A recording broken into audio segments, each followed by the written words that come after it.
Chapter 1. This is an era of broken etiquette and bad music.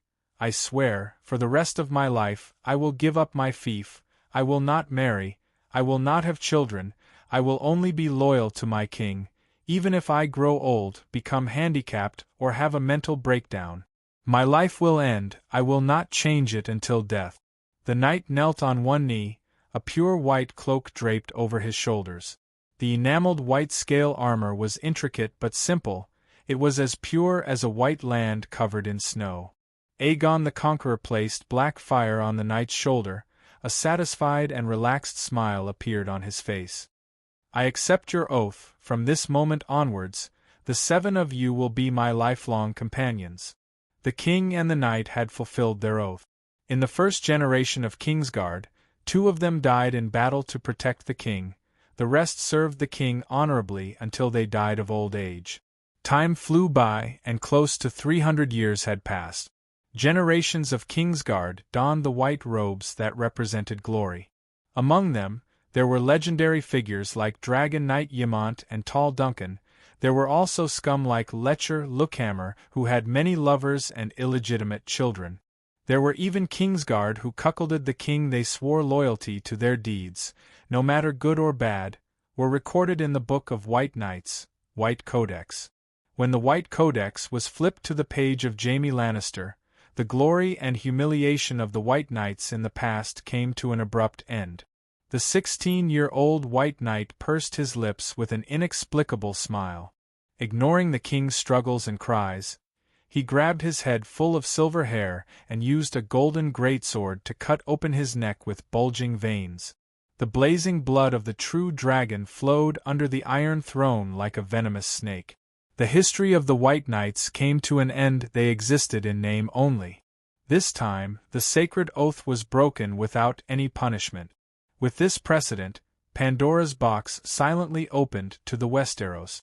Countless traditions that were regarded as absolute in the past seemed worthless in the crazy game of power. The loyalty of a vassal to his lord, the responsibility and obligation of a monarch to his subjects, the ancient rights of a guest, the sacred covenant. Luckily, in the Dothraki Sea, which was far away from the Sunset Continent, Westeros, the ancient rules were still worshipped as sacred. At least the widowed Khaleesi did not have to die. She could go to Horse King City and be a shut-in. Oh my God, how did a virgin like me become a pregnant woman who is pregnant for 10 months? How did I become a pregnant mother? The 26-year-old graduate of the College of Surgeons woke up and transmigrated into a 14-year-old pregnant girl, Dany Liz Targaryen. No matter what his previous identity or name was, it didn't mean much at this moment. She became the Queen of the Undulls, the Loiner, and the First Folk, the Queen of the 7 Kingdoms, the Protector of the Realm, Khaleesi of the Great Grass Sea, the Breaker of Chains, the Queen of Meereen, the Princess of Dragonstone, the Immortal, the Mother of Dragons, Misha, the silver-haired Queen. Alright, now she only had 2 titles, Born of the Storm and Khaleesi of Horse King Drogo. It was still too early for her to be called Dragon Mother. The most important thing was, how was she going to survive after Khal Drogo died? Drogo's illness had already seeped into his bones, and he was even under the influence of dark witchcraft. Even Bien K would not be able to save him, much less a rookie surgeon. Dany Liz, who had a new core, rubbed her big belly. She cast aside all distracting thoughts and started to pay attention to the environment of the new world. The golden sun was scorching the earth like a furnace. In front of him was an uneven and poorly planned field. There were stalks that were half green and half yellow, thick and long ears of rye that were beginning to fill with milk, and low-lying soybeans. Here and there were vegetable fields planted with fruits and vegetables. The silver-maned mare walked past, and from time to time, she could hear the popping sounds of bean pods being stepped on. Dany tilted her head to avoid the glaring sun and muttered softly, "What a sin. It's already time for harvest, but we just had to meet this group of Dothraki." Khal Drogo's Khalasar had close to 50,000 roaring warriors, and the entire army added up to more than 100,000 people. The Dothraki were a standard horse-riding people. Every tribesman had at least one fine horse, and the 100,000 tribesmen meant that more than 100,000 horses trampled across this land. The low rumbling of hooves seemed to be announcing loudly that this year, the Laza's land would be completely barren. In fact, the Laza, who were scornfully called sheep people, did not even consider the problem of their own harvest. In front of the Khalasar, the strongest horse king on the grasslands, their minds were already firmly gripped by the fear of death. Turning her head to the side, Dany saw a dilapidated farmyard for the umpteenth time. The residents looked at them uneasily from the walls made of plaster. Their almond-shaped eyes, similar to those of the Dothraki, flashed with great fear and hidden deep hatred. Located in the south of the Sea of the Dothraki grasslands, on the south bank of the Laza River, there lived a small and weak tribe. They were somewhat similar to Dany's tribesmen, with bronze skin and almond-shaped eyes, but in comparison to the tall and barbaric Dothraki, the Laza, who were mainly farmers, were short in stature, had flat faces, and had a gentler and more cowardly temperament. Clatter, clatter, clatter, the sound of hooves came from behind, and Dany tucked her long silver hair behind her ear. 7 or 8 riders came out from the back of the group. The centaur riders looked like Hwashian-Nuzan warriors, with thick and dark braids. However, the Dothraki did not have a moon gate on their foreheads, and there was a string of bells in their braids that represented victory, jingling as the horses galloped. Quickly flipping through her memories, Dany recognized them: Khal Drogo's blood guards, Kaholo, Hag, and Kiso. The rest should be Khal, Jacko, Pinocchio, and Khal under Drogo's command, blood guards. Khal's personal guards, as well as his companions and brothers, the blood of my blood. Other than the Khal's horse, they can share everything, including his wife. In Dothraki, a wife is not even comparable to a horse. Fortunately, Drogo did not want to share his wife, so Dany and Rhys escaped. Khal, leader of the Kars. A large nomadic tribe is called the Khalasar, and a Khalasar is usually made up of many smaller tribes. The smaller tribes are called Khal, and the leader of the Khal is called Khal's deputy, so he is called Khal. They ignored Dany and walked past her to Drogo's side. Jacko pointed at a stone manor and asked, Khal, there is a tribe of shepherds around here. Should we go and take them down? They were here for Drogo to join the hunt. The Dothraki were a nomadic tribe. They had no industry, handicrafts, or manufacturing. Everything they needed was stolen. After countless generations of evolution, the most barbaric and tyrannical robbing genes were born. Drogo's head was dizzy, and his consciousness was almost in chaos. He looked up and recognized the people in front of him with difficulty. His cracked mouth opened and closed, and his voice was almost inaudible. Yes, Dany felt bitter. According to the plot, this cheap husband was about to die, and she was going to be a widow right after she transmigrated. It was not that she missed this cheap husband that she had just met, but the problem was that the centaur system was too fucked up. Fat Martin had studied the nomadic tribes of the Celestial Dynasty, and the Dothraki he wrote were almost a combination of the Qing dynasty and the Mongols. But Dany would rather transmigrate to the Qing dynasty. In the Qing dynasty, if the emperor was on the brink of death like Drogo, she would be overjoyed. Her next step would be to become Xiao Zhuang or Cixi, depending on her wishes and methods. Unfortunately, the Dothraki did not like this. In this tribe, there was no concept of a queen or empress, and it was even more impossible to rule from behind a curtain. Khal is sick. Can't you see? Dany patted the horse's belly and walked a few steps forward, ignoring the blood brotherhood and Casco's cold eyes. She shouted, the surrounding villages are all small, and there is no value in attacking them. At least, Khal doesn't have to do it himself. The tall haggle looked at Dany cruelly. Khaleesi, you have no right to speak here, smack. Dany raised her hand and lashed out with her whip. The tip of the whip sliced through the air with a crisp and clear sound. However, her body was bloated and her movements were too slow. Hag leaned back on the horse and easily dodged the whip. You dare hit me? With a whoosh, Hago unsheathed the Iraq scimitar at his waist and stared at Danny with bloodshot eyes. Danny only sneered and looked back at him without a trace of fear. She said in the Dothraki language she had inherited from her predecessor, "I am called Drogo's Khaleesi, from the noble royal Targaryen. You dare to draw your sword on me?" She was not stupid and bold. After briefly reading the memories of her predecessor, Danny realized that the Dothraki were not cowed by soft tactic. The harder and more ruthless you were, the more the other party would treat you as a human. Yes, cowardly people and weak tribes were not considered human in the eyes of the centaurs. For example, Danny, Ryza's brother, Viserys. For example, the Leza people who were wantonly plundered were called sheep people. Of course, being tough did not mean being reckless. As Drogo's blood brotherhood, Hago would never harm Khaleesi, who was pregnant with Drogo's child, in front of Drogo. Moreover, Danny was not alone. In just a few words, her bodyguard rushed over on horseback. Big Bear Jorah Mormont agilely rode his horse and came before Danny in a few steps.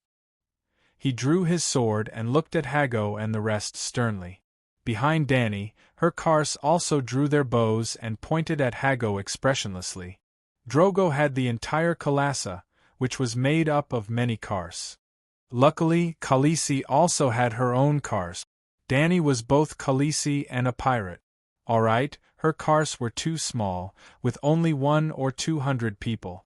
They were mainly there to protect her and take care of her daily life. Kahlo, who had grizzled hair and a face full of hideous scars, glanced coldly at Danny and Ryze and said, "Put away your weapons. Hago, you will represent the blood of my blood in battle. Remember, you must harvest as many heads as possible." Drogo was 30 years old this year, and Hago and Kiso were about the same age. Only Kahlo was the oldest. Even though he looked like a young man, he was actually more than 50 years old.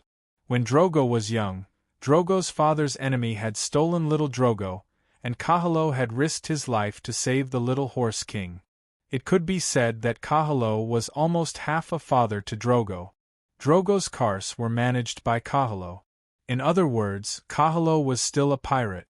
Therefore, he had the highest status and prestige among the Blood Alliance guards. Hearing Kahlo's words, Hago's face turned red. He spat on the ground angrily, turned his horse around, and trotted away. Kiso and the rest of the pirates glanced at Danny and Ryze with wolf-like eyes before following their horses. As the neighing of the war horses faded into the distance, Kahlo calmly said, "As the leader of Khalassa, Khal must lead the charge against the enemy. He should also be the first to scale the walls of the goat people. This is his responsibility and also his honor." Danny was grateful. She knew that old Kahlo was explaining things to her. Of Drogo's 3 Blood Alliance guards, he was the only one who was the kindest to Danny. Or rather, he was the only one who treated Danny as Drogo's wife. The other Dothraki only saw her as a noble breeding tool that Drogo had bought from Illyrio. The Princess of Dragonstone, the Targaryen born of the storm, meant nothing to the centaurs. Danny Ryze forced a smile and said, "With Khal like this, I'm worried." Kahlo raised a hand to interrupt her. "You should be worried that the pirates will start raiding without Khal's permission. Although your worries are useless." Danny watched bitterly as he rode away. Soon, the screams of the warriors and the cries of the goat people, mixed with the stench of blood and fire, reached Danny's ears. Standing on the hill, the lush grass crossed the bridle around her calves, tickling her soft skin like a baby's lick. Looking around, she could see pillars of smoke rising from the flames of war, like fingers reaching into the sky from the nearby Raza Manor. Danny Ryze held her big belly and closed her eyes sadly, trying not to think about how many pregnant women like her would be slaughtered today, and how many children and women would be taken as slaves by Drogo's Khalasar. This is a cruel world. Danny Ryze's little Kars was busy. Some were leveling the soil on the hill to make it easier to set up stakes and set up tents. Others were standing on carriages, carrying down large chests that contained Drogo and Danny's blankets and belongings. The Khals camp was located in the center of the Khalasar, with the hill Dany had chosen as the center. Yurts were like mushrooms after the rain, suddenly filling up the fields in sight. The centaurs were unwilling to live in houses made of mud and stone.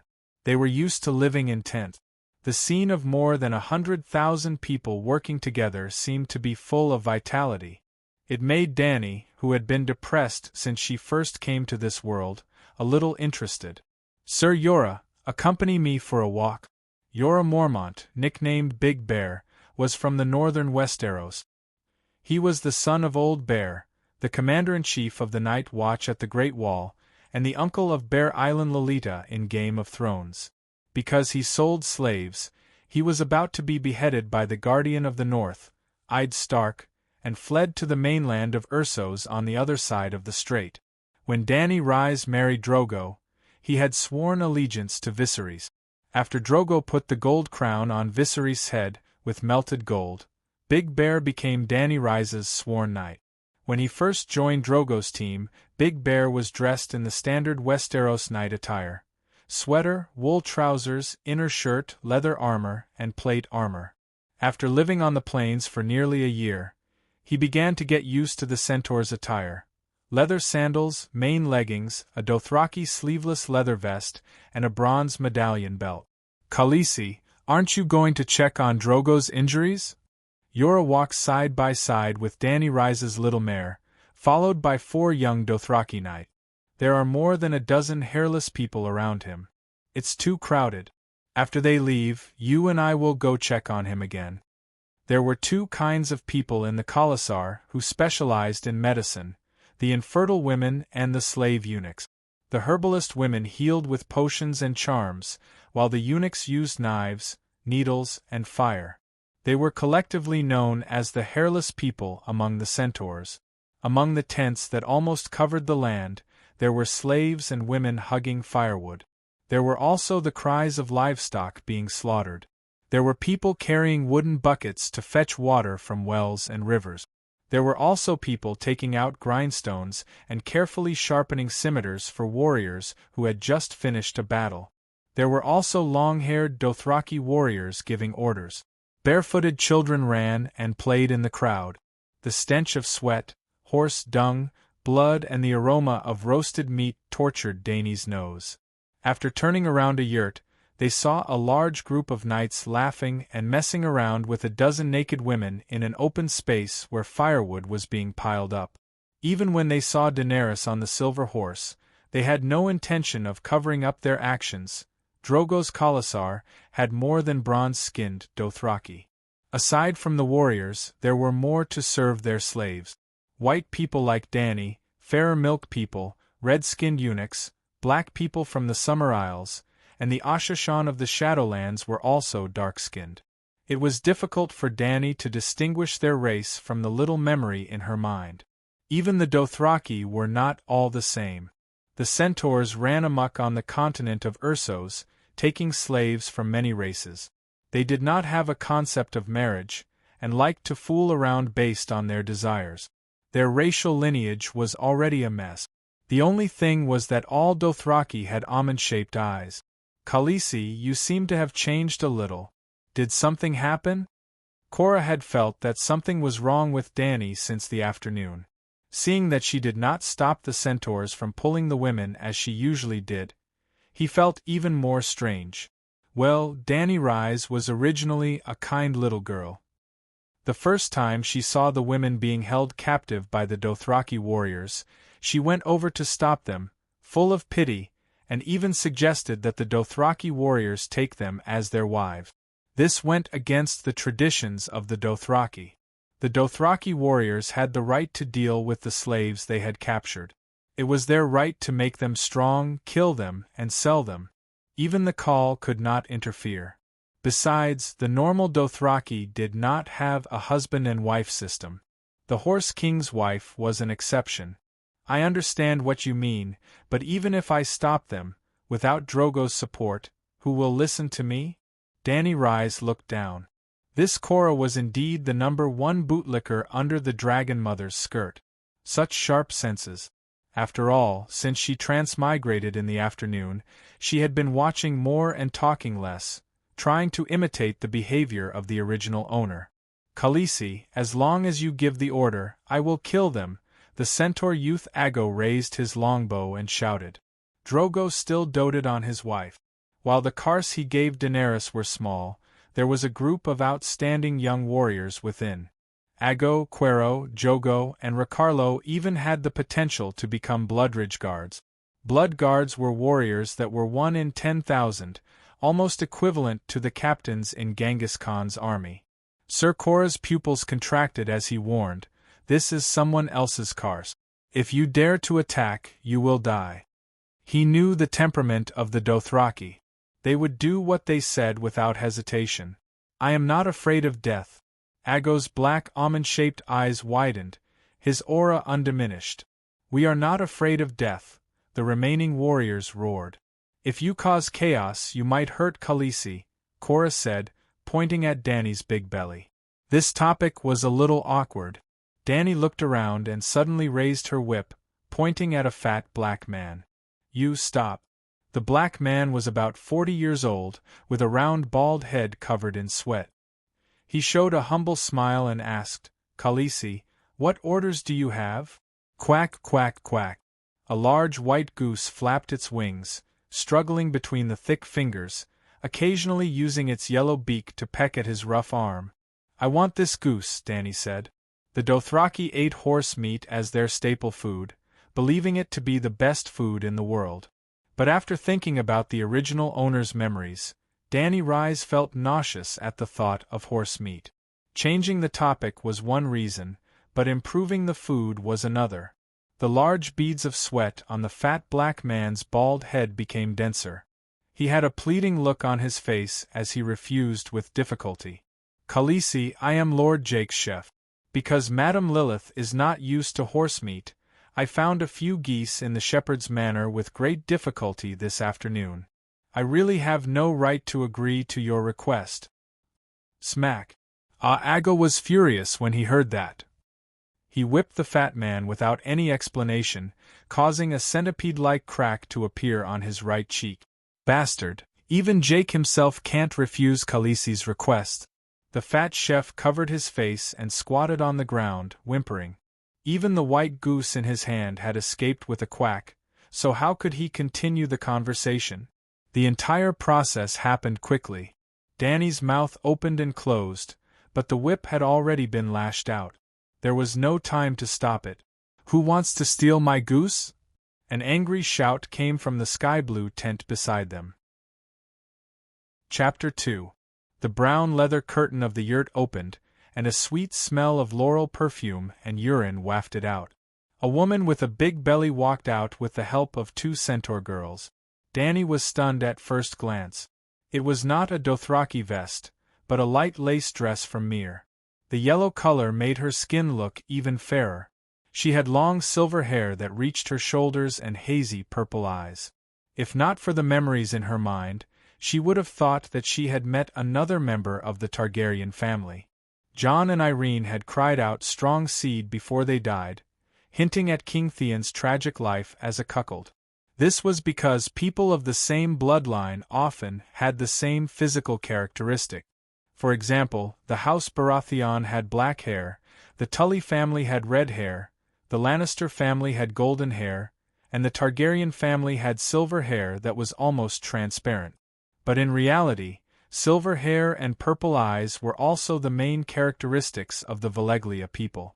Ever since Valeglia was destroyed by a volcanic eruption 400 years ago, the ancient dragon civilization had collapsed, and the bloodline of silver hair and purple eyes began to spread across the continent of Essos. It was not surprising to meet a woman with silver hair and purple eyes in the Khalasar of the Horse King. So it's the Khaleesi. Unlike the petite Dany, the silver-haired woman was tall, with big breasts and buttocks. Her square face was also very big. She was a very typical Western woman. She was also older than Dany, close to 30 years old. The woman's gaze was strange. There was a strange mixture of mockery, pity, jealousy, smugness, and viciousness. Dany did not like it. She frowned and asked, "You are Lilith, madam? Jocko's wife?" "Haha, maybe I will become a Khaleesi soon." Lilith raised her eyebrows and smiled faintly. Khal Drogo was dead, and his Khalasar would choose a new Khal, and his wife would be a Khaleesi. Actually, in Dothraki, Khaleesi were not worth much. Not counting the Khalasas on the grasslands, just Mong City alone had close to 100 Khaleesi, Dosh Khalim, whose husbands had died. Just a few days ago, Drogo had arranged for a group of Ma Min warriors to escort the 2 Khaleesi to Vistos Lake. They were Ogo and his son, and the other was Khal of Khalasa. Dany's warrior, Kars, wasn't very smart and didn't hear the malicious curse hidden in Lilith's words. Furthermore, she used Valeglia, so the centaurs didn't understand much. Otherwise, he would have lashed out with a whip or shot an arrow through the woman's belly. On the other hand, Sir Yora's gaze turned sharp as he said coldly, "I have never heard of Jake having a wife. Even Khal Drogo had many women. Unfortunately, only Princess Dany Rise became a Khaleesi." He emphasized the word princess, hinting at the importance of her identity. Lilith's expression changed. She seemed to have thought of something and was so angry that her body trembled. Her plump lips were tightly pursed into a mean arc. After a while, she stuttered in Dothraki and said to Dany, "Khaleesi, do you want to violate the glorious tradition of the great Dothraki and wantonly steal the spoils of war of other warriors?" As mentioned before, the original Dany was very kind and brave. Because she couldn't bear to see the centaurs humiliate the captive women, she forcefully snatched them from the centaur warriors. The women who were saved weren't very grateful to her, but the Dothraki who had their belongings stolen hated her to the core. The act of stealing the spoils of war of warriors seriously violated the traditions of the Dothraki. "It's just a goose." Dany clumsily untied a silver medal from her waist and threw it on the ground. "You can't refuse the Khaleesi's gift." As a gift in return, the white goose that had just escaped from the fat chef had its neck pierced by Kuei Luo's arrow. The arrow had penetrated its neck and sunk 10 centimeters into the ground. The goose let out a miserable and weak squawk, its blood-soaked snow-white feathers fluttering weakly. Dany pointed at the white goose. "It's mine now." Not only did the Dothraki not have a marriage system, they didn't even have finance. No, forget finance, they didn't even have a currency. There was no equivalent currency, no trade. If they needed something, they would either rob it or give it as a gift from other tribes and cities. With 100,000 Khalasars at their gates, not a single city on Ursos dared to refuse gift. It wasn't as if the centaurs didn't have gold, silver, and other metals as currency. They forged gold, silver, and copper into metals, and strung them together to form a belt around their waist. Then, just like what Dany was doing now, they would exchange gifts and trade with each other.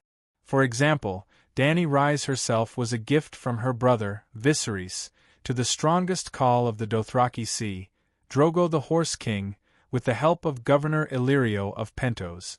The Dothraki Sea.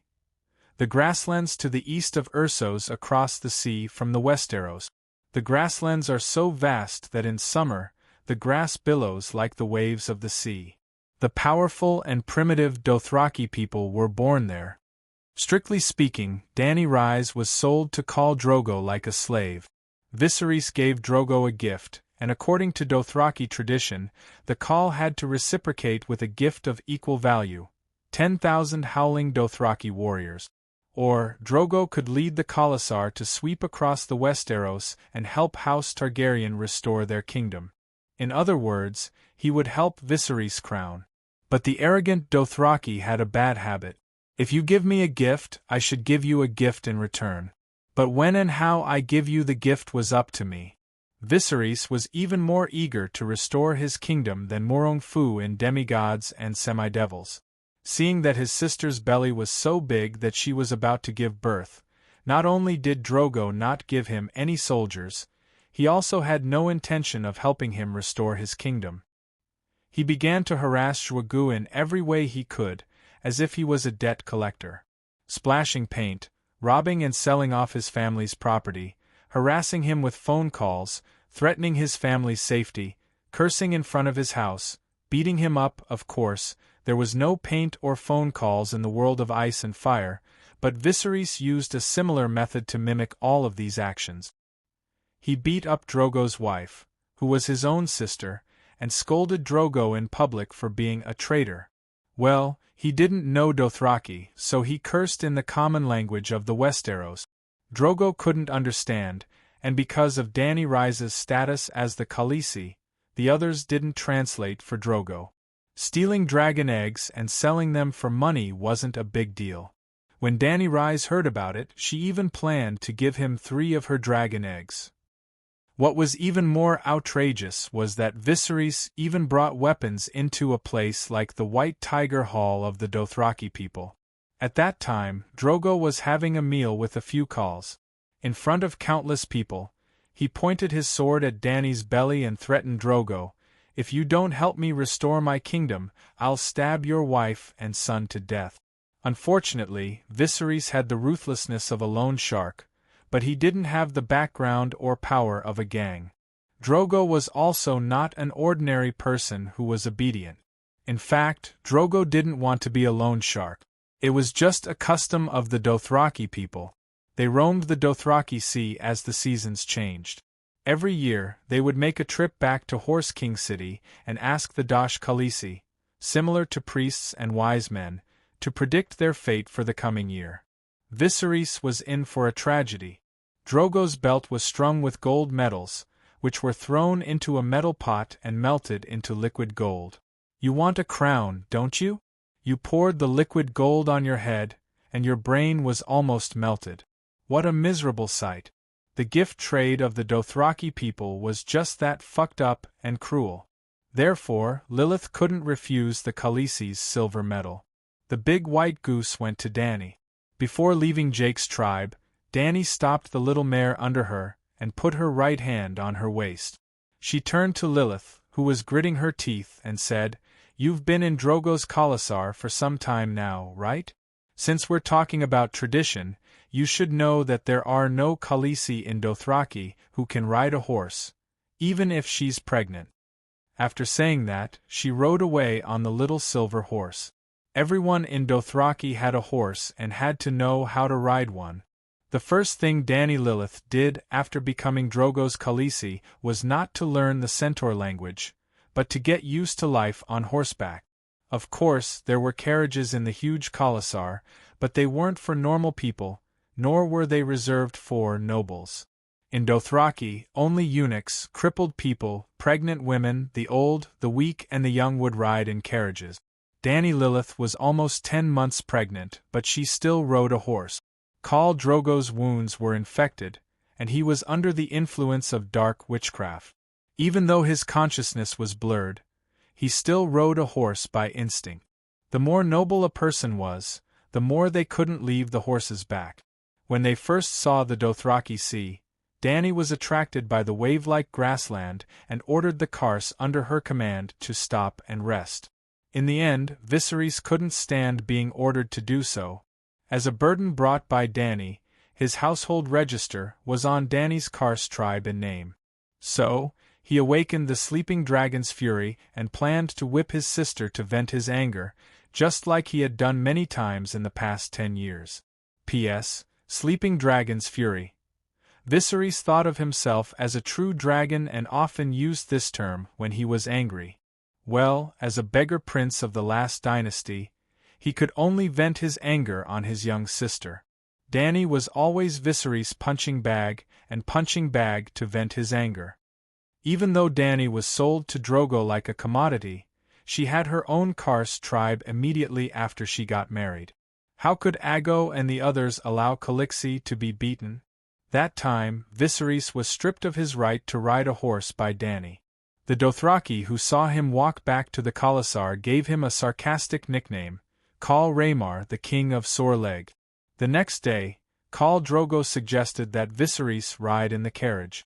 Viserys happily agreed, thinking that Drogo was apologizing to him for Dany's rudeness.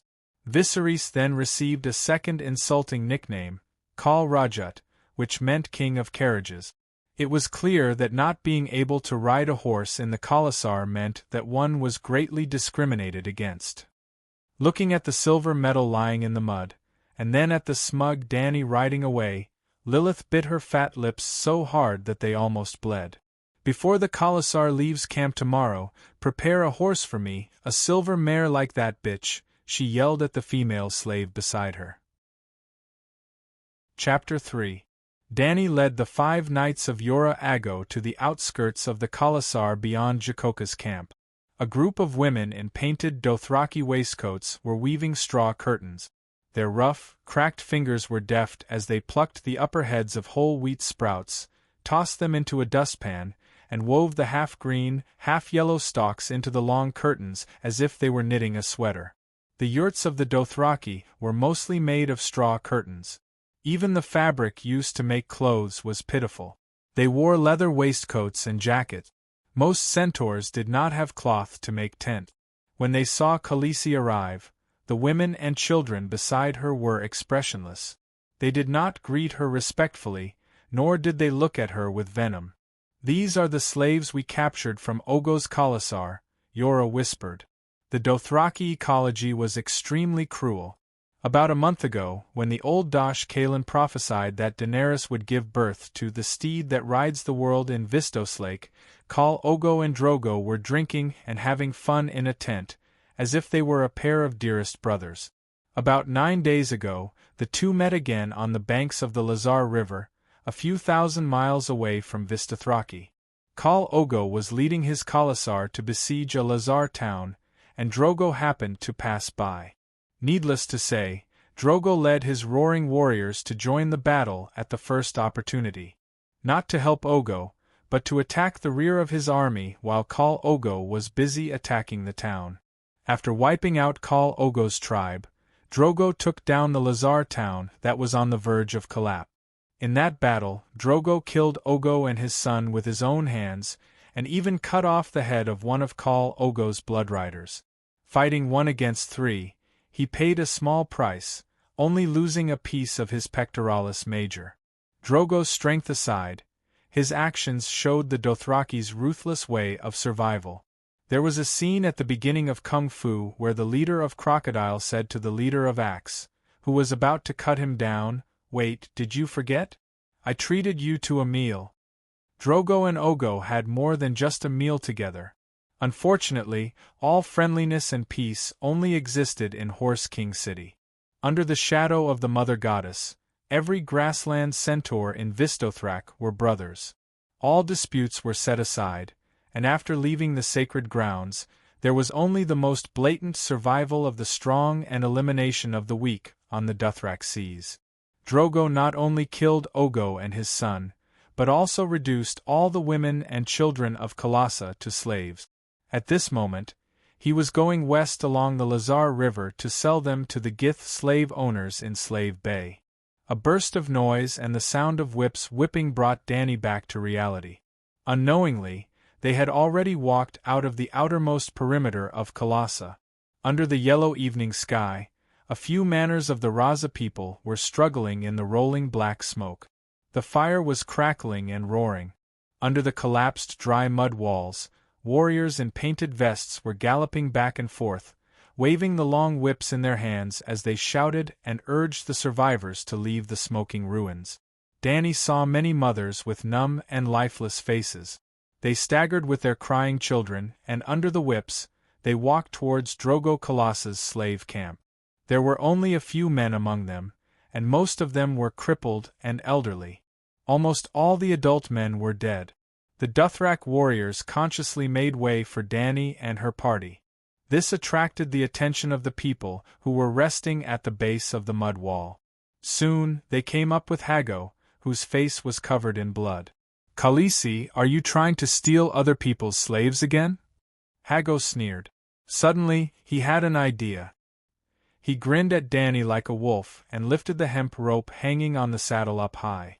As he expected, a nauseating stench of blood rushed towards him.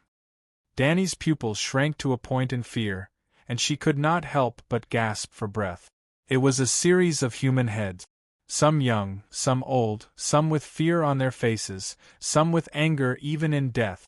Sticky dark red blood dripped slowly along the hemp rope that tied the hair, soaking Hago's thigh that was hanging on one side of the saddle. Some of the heads were cut in half neatly. Some of the necks were jagged, as if they had been cut several times before they were cut. Danny also saw a head with a white spine hanging from the neck that was covered in black blood. Could it be that Hago had cut the edge of the blade and pulled the head that was cut in half from his shoulder? Their eyes were wide open, and their mouths were wide open.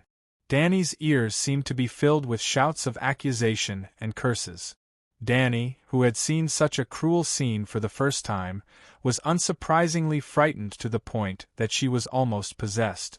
God had mercy on her. This morning, she was still in the bright and sunny Medical College Square, receiving her Master of Surgery degree. Sir Yora hurriedly urged his horse to Danny's side, supporting her to prevent her from swaying and falling. He helped her catch her breath, and then picked up the water skin and poured water into her mouth. Danny was like a rag doll. She was tortured by Yora and Ago for a while before she finally caught her breath and woke up. She tried hard to hold back the tears and fear in her eyes, trying hard to fill her eyes with murderous intent. Then, she tried hard to raise her head and forced herself to look at Hago, who was still holding the string of human heads high. Gradually, the cruel smile on Hago's face faded away. He lowered his head, as if he was bored, and hung the heads back on the saddle. But just as he lowered his head, Hago seemed to be annoyed by the quiet and gloomy atmosphere around him. "Calixi, what are you looking at?" He could not help but raise his head and roar at Danny. Danny's eyes were now completely devoid of fear and confusion. Her violet eyes were clear and cold, like a cold spring. "I'm counting to see if you have cut the most heads. Unfortunately, Pinocchio has 2 more than you." The veins on Hago's neck bulged. He was just about to flare up at Danny, but he immediately shut his mouth. He nimbly dismounted from his horse and walked quickly to Pinocchio's side. He faced him and started counting the heads in a low voice. After counting for a while, he started counting with his fingers with a confused expression. Danny could not maintain her cold expression anymore. The blood brotherhood was indeed very strong, but the Song of Ice and Fire was a world of low magic and low martial arts. The strongest individual martial arts could only fight against 10 people. A strong warrior would start to feel exhausted after killing 7 or 8 people in a row. Whether it was Hago or the 10 or so caskets, none of them had obtained more than 20 heads. But Hago actually counted with his fingers that were as thick as a carrot for almost a minute in the end. He returned to his saddle and held his own string of human heads to compare with Pinocchio's. The top student Danny Rise was right. Hago had indeed lost 2 heads. Bam! The bloody human heads rolled on the ground, covered in a thin layer of dust. Like the chaff on a fried chicken drumstick, Hago threw his string of human heads away angrily. He pulled out a woman in her 30s from the group of shepherd slaves beside him. He ignored her cries and struggles, and did not care that Calixi was right in front of him. He immediately took off his sheepskin shorts and rode her. The woman's cries seemed to be his glory. He even raised his head and smiled proudly at Danny Rise. His smile was ferocious, cruel, and full of provocation. Everyone knew that Calixi had once violated Dothraki tradition and forcefully saved a woman who was being humiliated in public. Danny Rise knew that this was a war between her and Hago. She should leave as if nothing had happened. This was the best choice for her and the poor woman. Hiya! She kicked the horse's belly lightly, and the little silver horse left with light steps. Hago cursed a few times in Dothraki dialect to vent entering the battlefield. The dying horses were startled by Danny Rise. They raised their heads and neighed at her. There were also moaning wounded. They licked their dry lips and called out, "Calixi, please give me some water." However, before Danny could do anything, a jackarang trotted over. "I'm sorry, Calixi, for disturbing you." He smiled apologetically at Danny Rise. With a flash of his blade, The young man slit the neck of the wounded soldier, who was begging for water. Accompanied by the sound of arrows of blood spurting out, the wounded man's eyes dimmed as he screamed. There was no pain or fear on his face, only faint regret and doubt. It was as if in the last moment of his life, he was only wondering, "Why don't you let me drink a mouthful of water before I die?" Jacarang and Dothraki were people who specialized in relieving the wounded.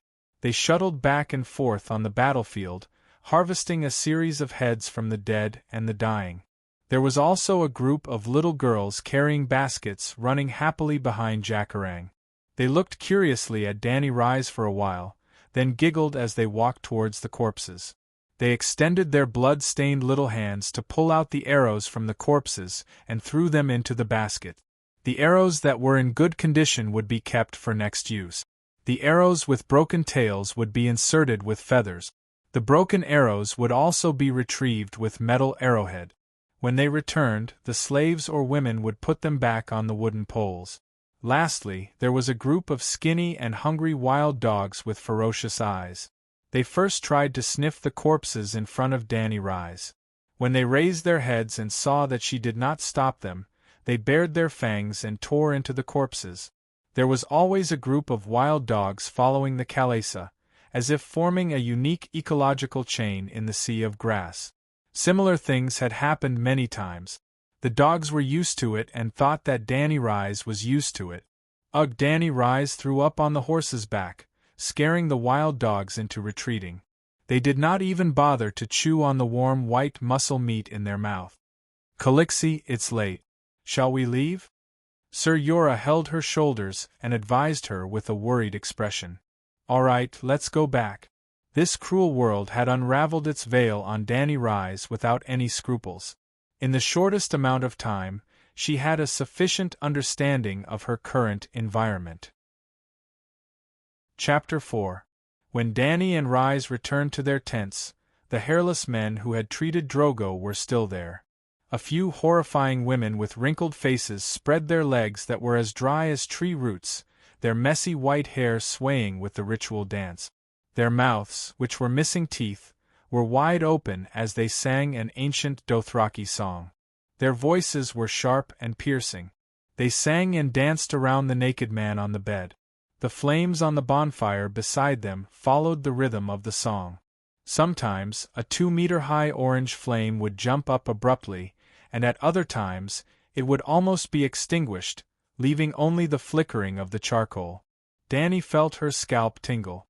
She stood at the door with her legs frozen like concrete pillars, unable to move a single step. "This is just the Dothraki witch doctor's dance. It's no big deal. You're still the dragon, mother. It's just a flame wave, maybe it's the wind," she told herself. Roar on the bed of fur, Drogo suddenly let out an inhuman howl. There was only one emotion in his voice: extreme pain.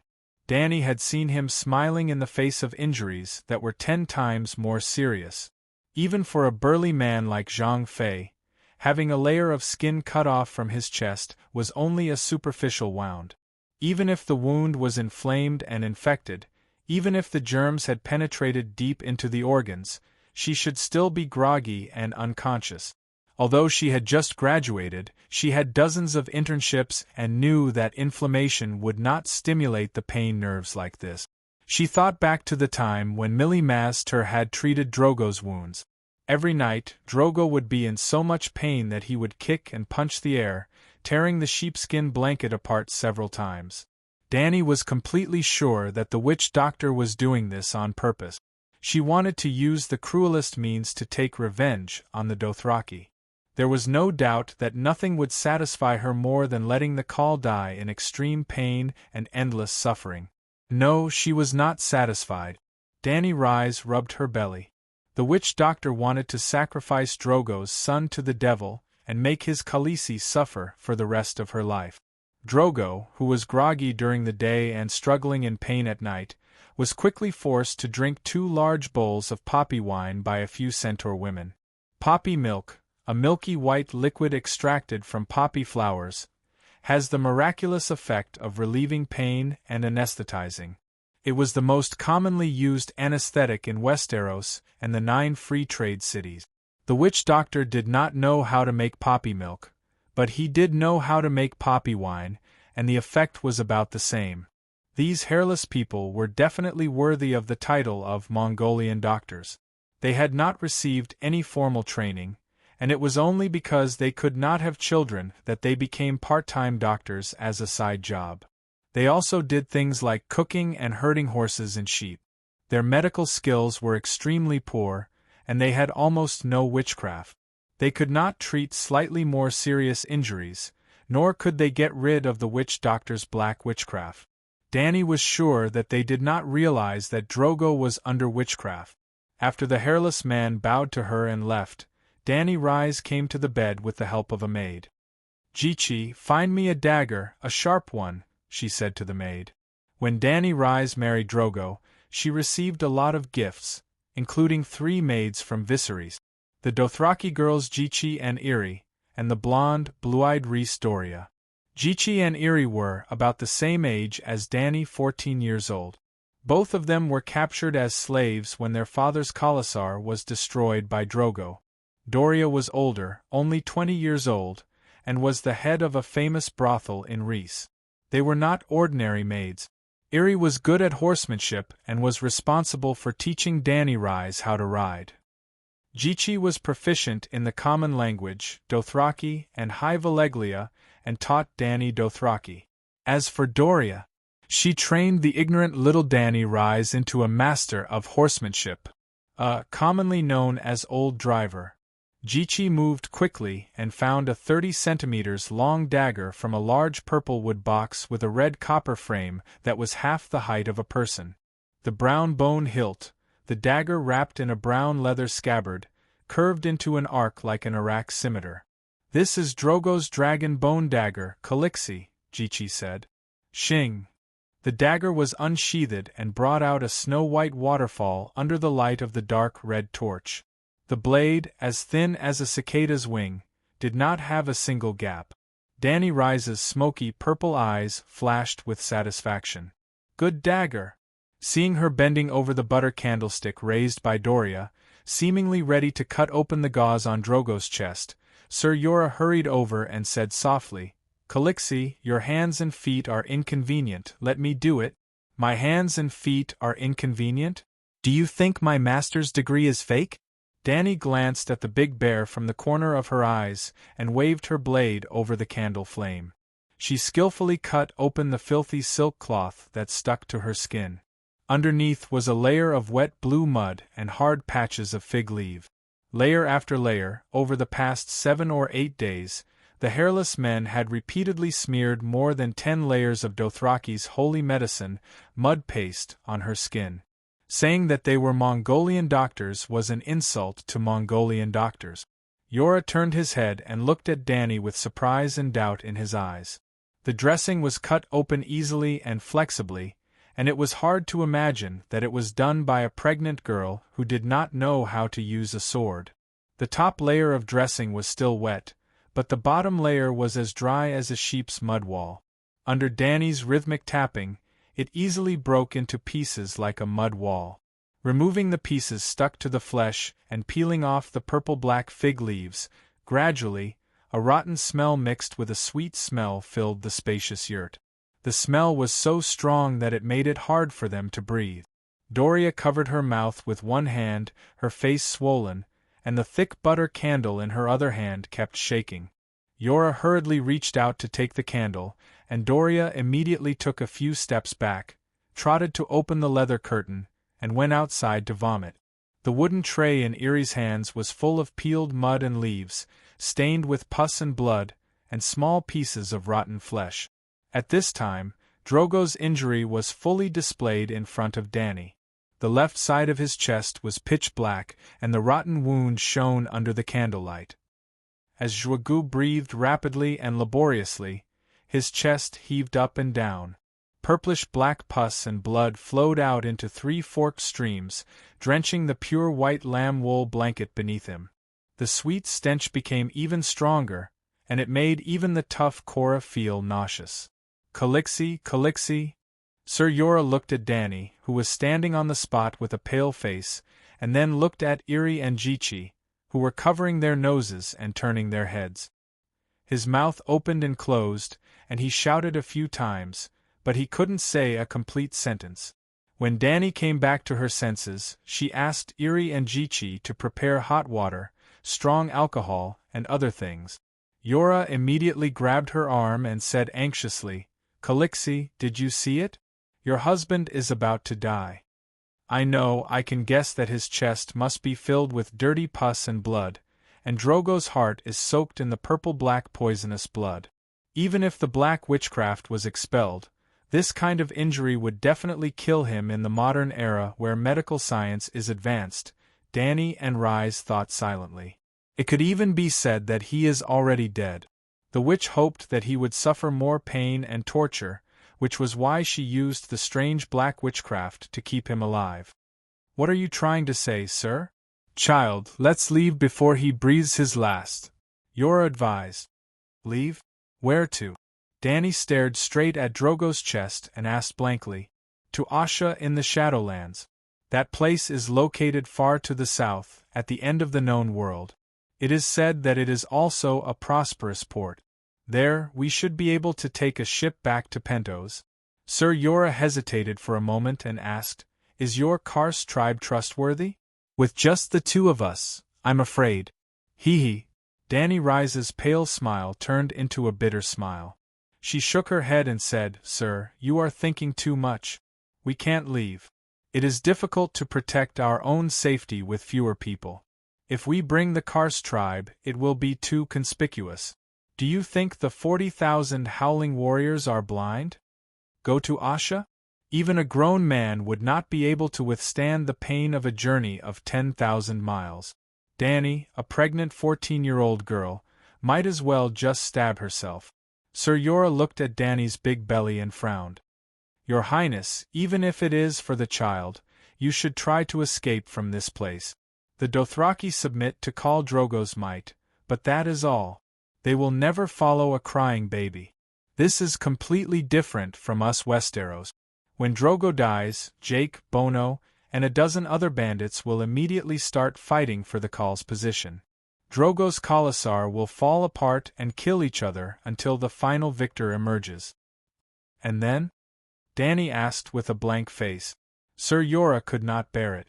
After hesitating for a moment, he said softly, "The new Khal will not leave his opponents alive. Your child will be taken away the moment it is born and fed to the dogs, just like what Drogo did to Ogo and his son." This Dany was stronger than Jorah had imagined. Other than her face being even paler, she did not fall into hysterical despair. I still have about a week. I still have about 7 days to give birth. If Drogo dies before then and my child is not born, will they let me go?" Dany asked hesitantly. "I am Khaleesi. According to the Dothraki tradition, no one can hurt a Khaleesi who has lost her husband. At most," Dany gritted her teeth and said the last sentence with difficulty, "at most, they will send me back to Vistarasco and become a member of the Dosh Khaleesi." Sir Jorah was shocked and said in disbelief, "Are you willing to die of old age in Mong City?" Then, he shook his head in pain. "It is useless. Didn't you notice that the Dosh Khaleesi in Mong City do not have children? After so many years, has there not been a Khaleesi who lost their Khal while pregnant like you? It is just a baby, and a baby who has lost his tribe." Dany's purple eyes flashed with fear as she said in disbelief. Sir Jorah smiled bitterly and asked, "Do you still remember your brother, Rhaegar? 14 years ago, on the eve of Dany Rhys's birth, her eldest brother, the Crown Prince Rhaegar Targaryen, died on the banks of the Trident during a battle with the usurper.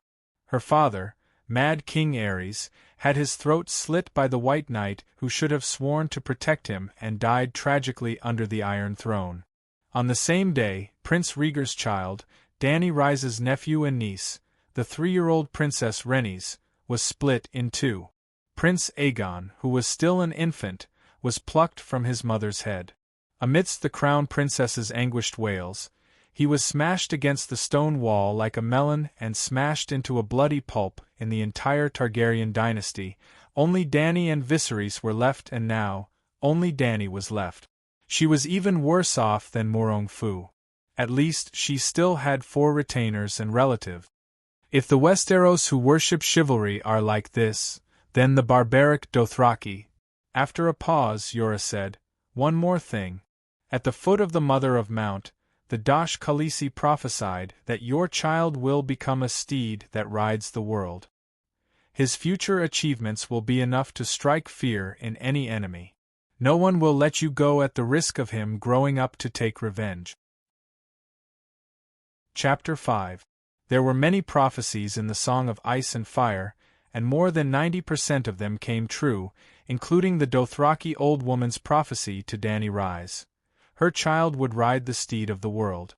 This steed was not a prophecy that she would give birth to a horse. The Dothraki had a different kind of affection and worship for horses.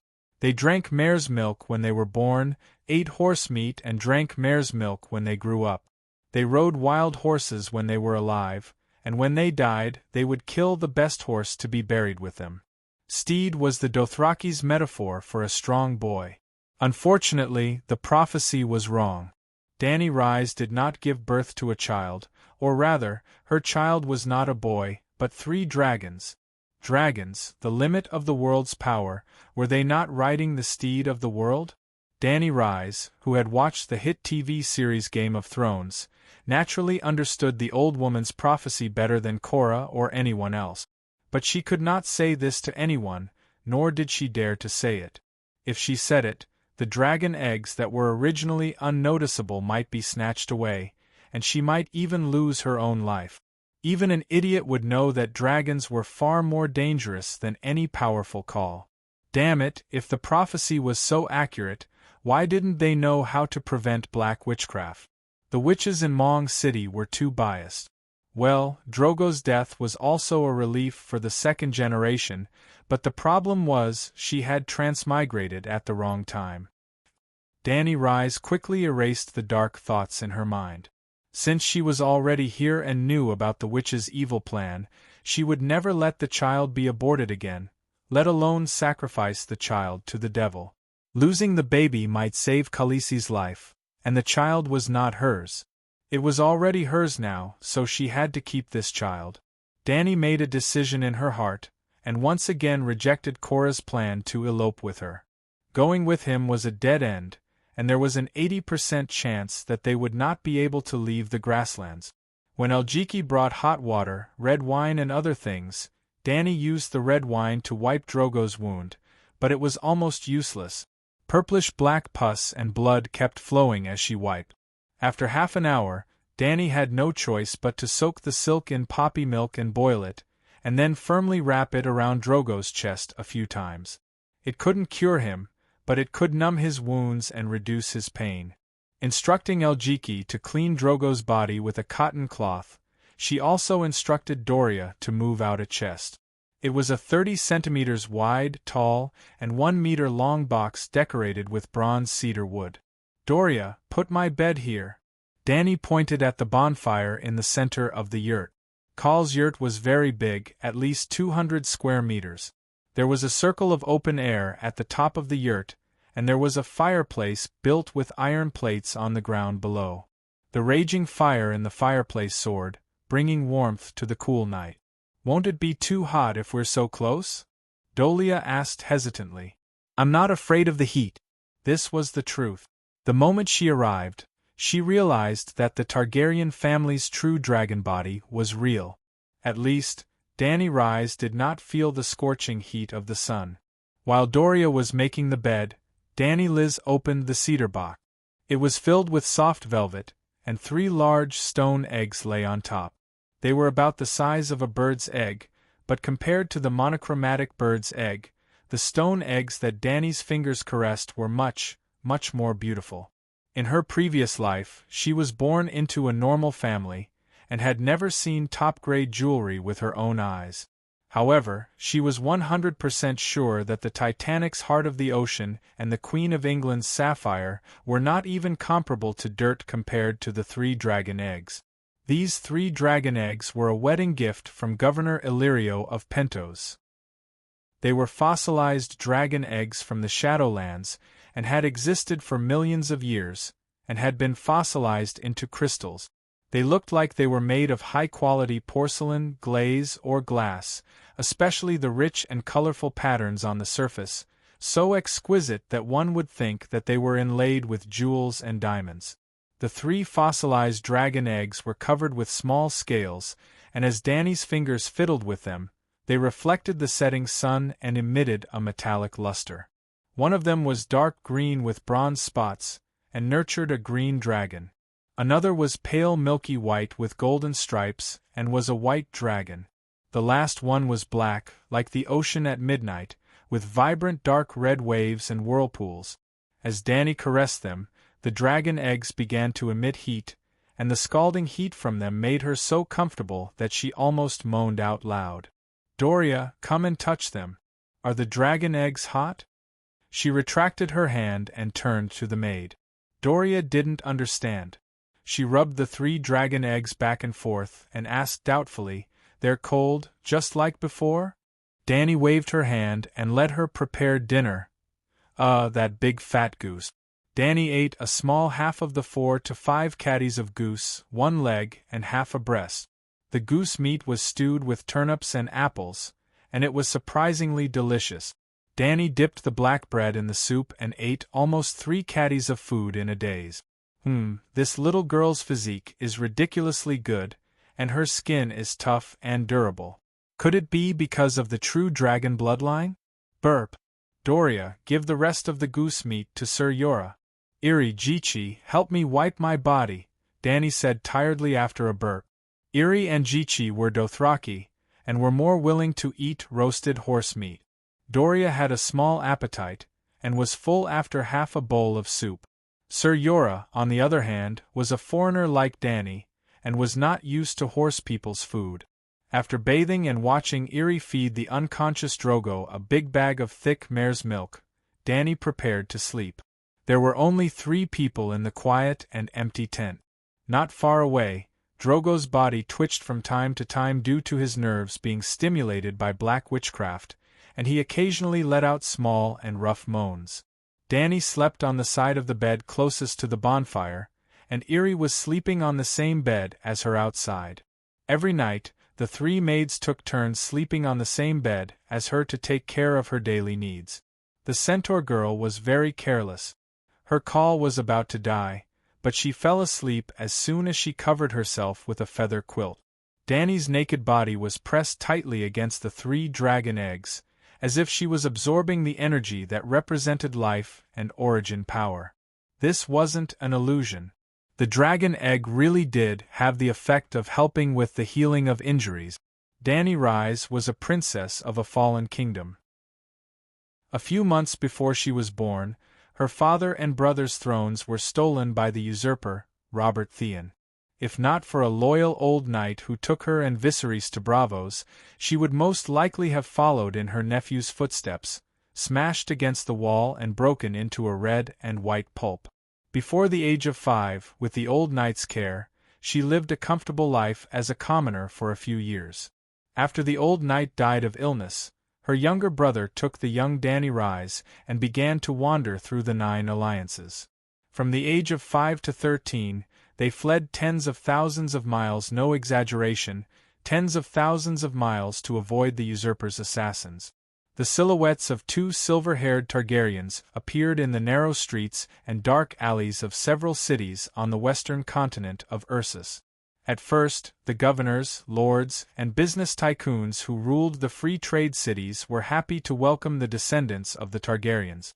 But as Robert Theon sat on the Iron Throne more and more firmly, the doors that had been opened for them closed one by one, and the siblings' lives became increasingly difficult. In the past few years, they had pawned off all their jewelry, even their mother's crown. The money they had earned was quickly spent, and they became the laughingstock of those who knew them. In the taverns and alleys of Pentos, People gave Viserys the nickname Beggar King. As for Dany Rise, she was cowardly and timid, and did not even dare to ask others what they called her. As a result, Dany Rise, who lacked food and clothing, was stunted from a young age. She was like a bean sprout, with no breasts and no buttock. She lived in fear of Viserys' wrath of the sleeping dragon for a long time, and even appeared submissive and hunched like a little old woman. If not for the blessing of the world's most beautiful bloodline in ice and fire, Drogo would not have liked her.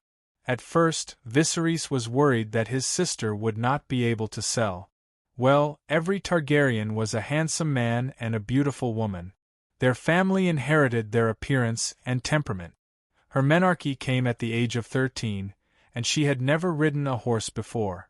In the beginning, the difficult life of a nomad was almost unbearable. Dany Rise seriously considered suicide in order to escape.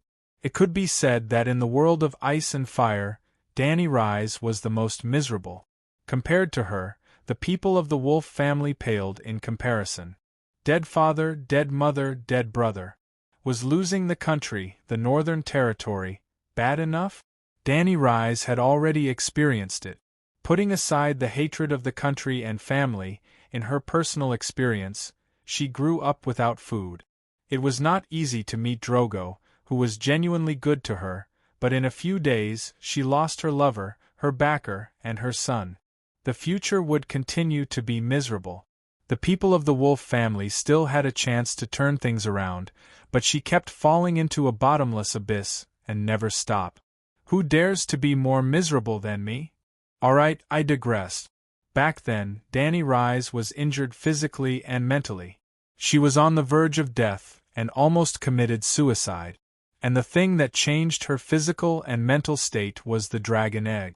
Through the soul communication with the dragon and the dragon egg in her sleep, her injuries healed overnight. From her body to her soul, it was as if she had been cleansed, glowing with vitality as if she had been reborn. This was a fantasy world. There were dragons and magic. Dany Rise's bloodline was different from that of mortals. Little baby, give mommy strength. Dragon baby, give mommy strength. Dany Rise held the black dragon egg and muttered softly as if she was chanting a spell. She was still using Mandarin. Other than the continuous waves of heat, there was nothing wrong with the dragon egg. Dany Rise placed the dragon egg beside the feather pillow. She turned her body sideways and looked at the flame that was close to her. Since I've taken over someone else's body, I have to do my best to protect their baby. In order to live, I have to try. Gritting her teeth, Dany Rise extended her palm towards the dancing flame. When she was still in the modern world, she often saw various videos on TikTok that challenged the limits of barbecue. Things like making popsicles, barbecuing air. Today, she wanted to ask out loud, have any of you barbecued yourselves alive? Dany Rise wanted to barbecue human flesh. Yep, barbecue her own flesh. Chapter 6. Pain. Burning pain. It was as if a sharp blade was scraping her bones. Dany Rise's forehead was covered in sweat, and she almost couldn't help but yell and retract her hand. However, she still stopped her subconscious impulse. Her palms kept holding the unpredictable flame. Her motor nerves and muscles were not burned, and her slender and fair fingers were not charred and dripping with oil like roasted chicken feet. She succeeded. She had successfully inherited the talent of her predecessor, the immortal. Fire is power. Dany Rise endured the burning pain and said faintly. She could continue with her plan now. Dany Rise had always known that she had a high resistance to heat, but she had never tried to burn herself with fire. She had no choice when she hatched the dragon, because although her body was resistant to fire, she still felt the same pain as when a normal person was burned by fire. I'm not afraid of pain, Dany Rise told herself. She buried her hand in the bright red charcoal, as if she was stewing sweet potatoes, and kept repeating I'm not afraid of pain, hoping to hypnotize herself by counting sheep. Sweat soaked her hair and dripped down her hair onto the pillow and blanket. After stewing in a daze for half the night, she licked her dry lips, retracted her charcoal hand, and pushed Eerie, who was half rolling off the bed like a dead pig. The blanket was spread on the ground near the bonfire. Eerie was too hot and unconsciously rolled away from the fire. Calixie? Eerie slept soundly and woke up quickly. She was a good candidate to be a maid. Get me some water, Danny Rise said in a hoarse voice. Do you want to go to the river to get water? Eerie hesitated. Danny Rise was stunned for a moment before she understood. The horse people rarely had the habit of storing water and drinking unboiled water. Tea leaves were even more invisible. Forget it. Give me 2 bags of mare's milk. The horse people rarely drank water. They were nomads and didn't have a fixed safe water source. Every time they drank unboiled water, it was a risk to their lives. If they could afford it, they were more accustomed to using milk and horse milk to quench their thirst. In the Middle Ages on Earth, the European nobles who hadn't seen tea used low-concentration wine to quench their thirst because unboiled water had bacteria. To the Dothraki, mare's milk was no more valuable than safe raw water. After drinking almost a liter of horse milk that smelled like horse urine, Danny Reese felt extremely comfortable, as if she had been reborn. Eerie, put in a few more bundles of firewood. She lay on the pillow and pointed to the pile of firewood in the corner. Calixie, your hair is wet with sweat. Isn't it too hot? Ellie hesitated. I'm fine. Sweating makes me feel good. She waved her hand. Danny was glad to see the flames begin to lick at the tower of logs, and she was kind enough to give Eerie a blanket so that she could find a comfortable place to make her nest. After Ellie fell asleep, she simply lay down on the woolen blanket and propped her 2 slender white feet on the pile of firewood. When she first put it on, the flames burned her and made her mouth hiss. It didn't take long for her to fall asleep in a daze. In her sleep, Danny Reese came to a strange place. 4 pillars of fire stood around her and the world was a sea of flames. She wandered in pain and joy. After an unknown period of time, a black shadow shrouded the sky above her. When she looked up, she was stunned. A giant dragon with black scales was looking down at her with eyes that looked like lava pools. Its body was so huge, its head was like a mountain peak, its eyes were the size of swimming pools, and its wings were so big that they could cover the sky. Unlike her predecessor, who passively accepted the dragon dream, the previous Danny Reese would feel uneasy about the abnormality of the dragon egg. This Danny was more mature and purposeful. She placed the dragon egg close to her skin and kept roasting herself with the flames. Other than training her adaptability to the flames, she had a more important goal: to resonate with the dragon's soul. She wanted to be. She had to be Mother Dragon. Transmigrating to this fucking world, it was almost impossible to survive without a dragon. So she was only shocked for a moment before she happily opened her arms and hugged her. She even shamelessly shouted, "Are you a black dragon? I'm your mother. Remember me and contact me every day. If there's anything I don't know, quickly give it to me. By the way, where's your brother? White dragon and green dragon, where are they?" Boom! The black dragon opened its mouth that could almost run a horse carriage. Blood-red flames mixed with black smoke shot out and completely engulfed Danny below. She felt that her skin was scorched and blackened. Her necrotic flesh fell off piece by piece. The blood in her veins boiled and evaporated. But it was completely different from the pain when the firewood burned her. There was no pain at all. Instead, there was a feeling of being cleansed and tempered. She felt that her body was strong and sturdy, as if she was reborn. Ding dong! The scene of the black dragon spewing flames seemed to have been paused. In the sea of flames in front of Danny, a golden frame that looked like a movie screen suddenly appeared. There were Chinese characters on it. Danny Reese Targaryen, 14 years old, body, very weak skill, extremely weak bloodline talent, mother of dragons, awakened, transmigration mission, liberate the slaves mission reward. According to the completion of the mission, the character will be rewarded with a learned skill or awakened talent. Character card? This was a character attribute card. Everyone who had played the game knew that. Danny Reese was no exception. System? She asked tentatively. Immediately, a message flowed into her mind. This was an innate treasure that was born in the chaos before the creation of the world. It can help the owner of the divine artifact to travel through time and space and collect the origin of the worlds to achieve the ultimate transcendence. Then, another message came. Do you need this treasure to have a high level of intelligence to simulate the system that the owner mentioned? Treasure intelligence? Forget it. I'll be more at ease if you're just a divine artifact without an independent consciousness. Danny immediately rejected it. Then, she began to study her character card with the help of the chaos treasure in her mind. First, her original name was abandoned and she was now Danny Reese, a legal identity that was recognized by the heavenly axiom of this world. Secondly, her character attributes were very weak. Her physique was weak, and her skills were weak.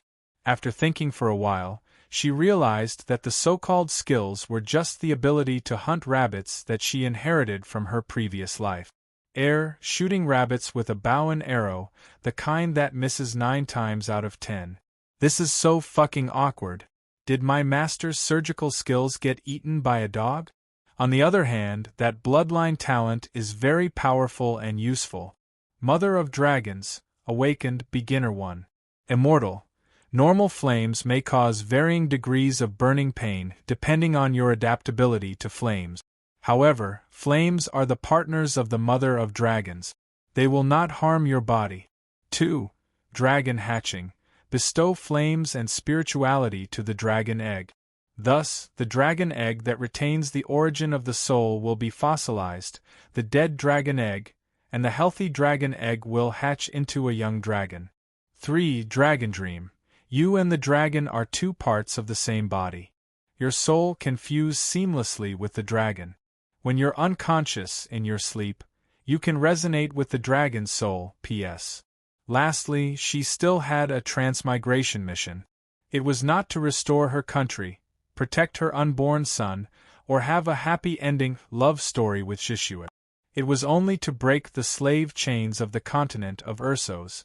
At this moment, I have finally become the complete Danny Rise Targaryen. After lamenting, Danny fell asleep in a daze. The next morning, she was woken up by Irie's screams. Khaleesi, Khaleesi, are you alright? It's all my fault for sleeping so soundly last night. I didn't even hear your cries for help. Looking at Danny Rise, whose legs were buried in the soot, the centaur girl was scared to tears. After a moment of confusion, Danny woke up from her sleep. She quickly lifted her legs in front of the little girl. Other than the soot stains on her fair and tender skin, it was still soft and chubby. What's going on? Irie asked in shock. I am the Targaryen of the Born of the Storm. I have the bloodline of the true dragon, Danny said with a straight face. But your brother... Irie pouted and brought up the true dragon Viserys, who was burned to death by the golden liquid. You will understand in the future. Help me change. Chapter 7. Unlike modern people who usually stayed up past midnight, Ma Min went to sleep at dusk and woke up before dawn. When Danny Reese got up, dressed and walked out of the tent, Drogo's khalasar was already boiling. Women were shouting to children, soldiers were giving orders to pull out the tent, horses were neighing, the grayish-black smoke and the steam from the iron pot blurred Danny's vision. The horse meat boiling in the hot water, the fresh and warm horse dung outside the tent, and the broken grass under the horse's hooves mixed together to create a strange and lively atmosphere. According to the yolk-red sun that just emerged from the horizon in the distance, Danny guessed that it was not more than 5 o'clock in the morning. She did not know if she guessed correctly, because she did not even know the season here.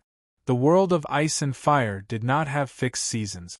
The maxim of the House of Stark, winter is coming, was not a joke, but the most severe warning. Here, it was often a season for several years.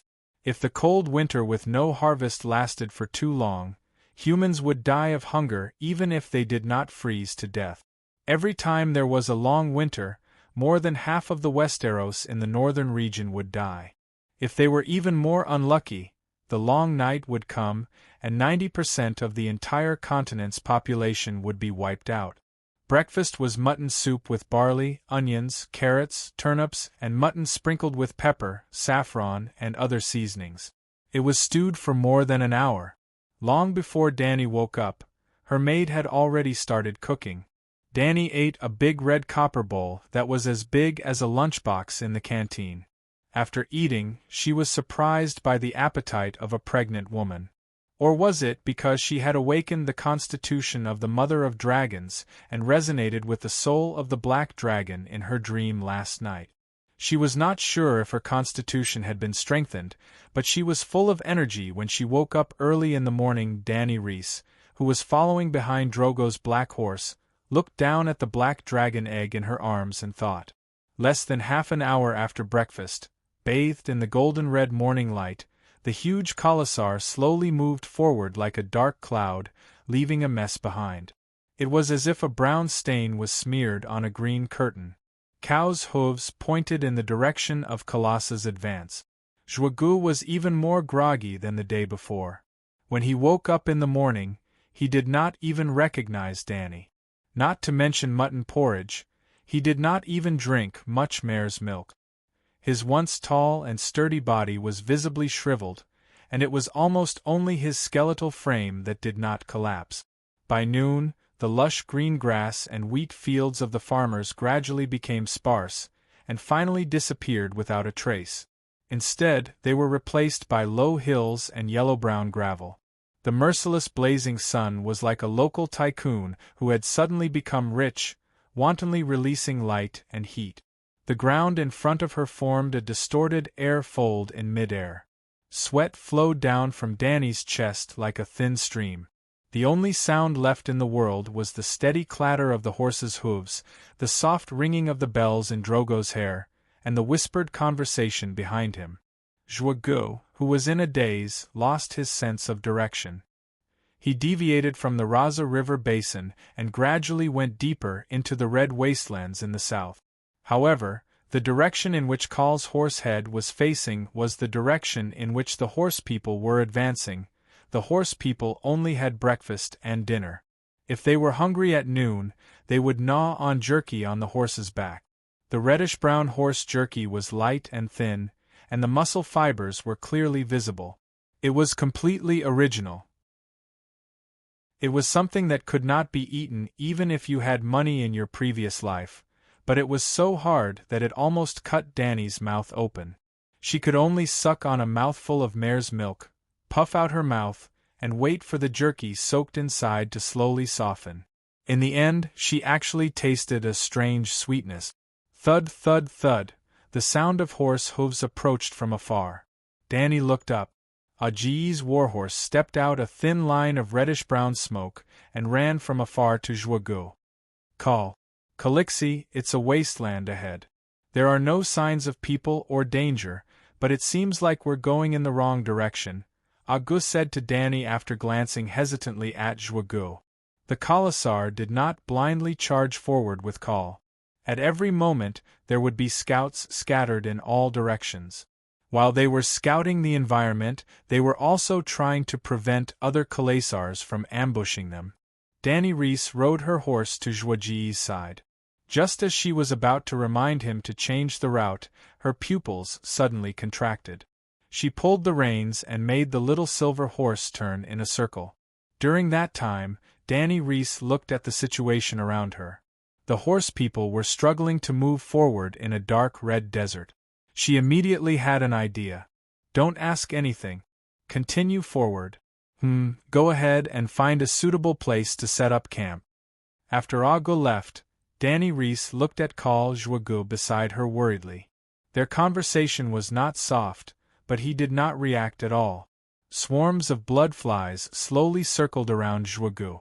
The buzzing sound of their wings reverberated around Danny's ears. Blood flies were as big as bees. They were heavy and slightly purple in color. They gave off a sticky and disgusting light. They lived in swamps and dead ponds, feeding on the blood of centaurs and horses.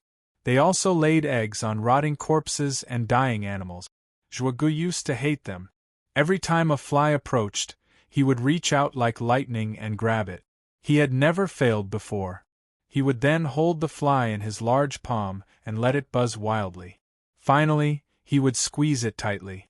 When he opened his hand, the fly would become a red mark on his palm. At this time, a blood fly was crawling around his horse's hip. The horse angrily swung its tail, trying to chase it away. The other flies flew around Zhuge, getting closer and closer. However, the call did not react. His gaze was fixed on the brown hills in the distance. The reins hung loosely in his hands. Later, a blood fly landed on his bare shoulder. Another circled for a moment before stopping on his neck and crawling towards his mouth. Kal Zhuge swayed slightly in his saddle, the bells at his hairline ringing softly. His mount continued forward at a steady pace. Finally, a bold blood fly crawled up his long beard and onto his cheek, stopping in the crease next to his nose. Kal Zhuge swayed in his saddle and slowly leaned over. Danny, who had been watching him, reached out with her left hand like a snake and pulled him back. The swarm of blood flies was startled. They scattered for a heartbeat before circling back and stopping on him. The next moment, the whispers in the crowd behind them turned into a clamor. All the centaurs were shocked. Kal almost fell off his horse. Kal who fell off his own horse. Kal was the leader of the Khalasar. He was the focus of everyone's attention. His actions seemed to be under a magnifying glass.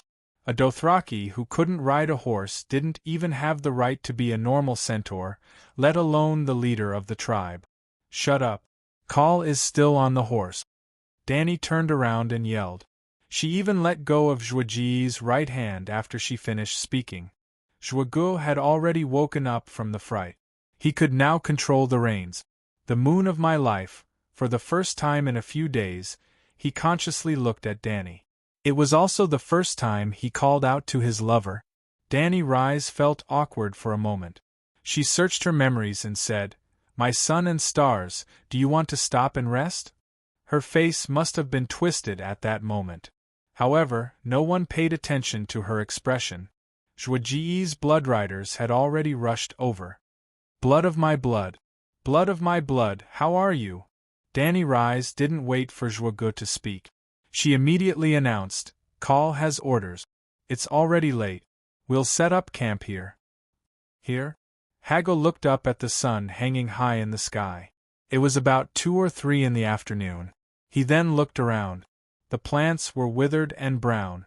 It was uninhabitable. He glared with his ferocious triangular eyes. "We can't set up camp here. Women have no right to order us to stop," Kiso said. "Even Khaleesi is no exception. It's Khal Drogo's order." Danny Rise faked an imperial edict. Old Bloodrider Kahalo looked at her deeply and said to his 2 companions, "Find the nearest water source and set up an oval-shaped camp between the Khal's palace and the lake." Kiso was stunned. He then left with Hago. Then, Kahalo began to order people to build Zhuge's grass-curtained palace in the shadow of a hill. Soon, news of a stream being found came from the front. The large group of people passed by Danny Rise and continued to move toward the water source. "Save me, water! I want to drink water, save me!" A faint cry for help came from a wooden carriage passing by. The voice was weak, but it gave Danny a sense of familiarity. Silver-haired Rise. After returning last night, she had heard about Rise from Doriana. Like Doriana, she was a prostitute that Illyrio had bought from Rhys. She was a gift from Drogo to Jacko when he got married. However, Doriana was the current top prostitute. Rise was almost 30 years old and could only be considered the former top prostitute. Now, she was lying alone on the rattling wooden carriage. Blood dripped from her lower body and soaked her dress. One of her golden sandals had fallen off. Her pale calf swayed unconsciously with the shaking carriage. "Wait." Danny Rise stopped the woman driving the carriage. Covering her nose to cover the pungent smell of blood, she asked, "What's wrong with her? Why aren't you treating her? Where's her maid? She keeps asking for water. Didn't you hear her?" "Khaleesi." Madame Rise fell off the horse. The black woman looked hesitant. She did not know how to continue. This. Danny Rise was stunned. Did Rise really try to ride a horse today because of what she had said to provoke her yesterday?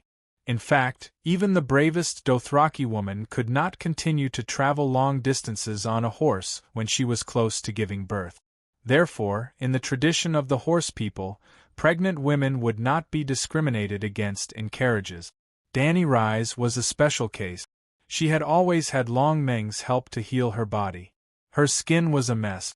Seeing that Danny Rise was still looking at her, the woman continued in an ambiguous tone. Because of her inappropriate words, Jacko stripped her of her status as his wife. Now, she is just like me, a slave. Naturally, she has no maid. The hairless people also do not know how to treat slaves. What did she say? Danny Rise asked.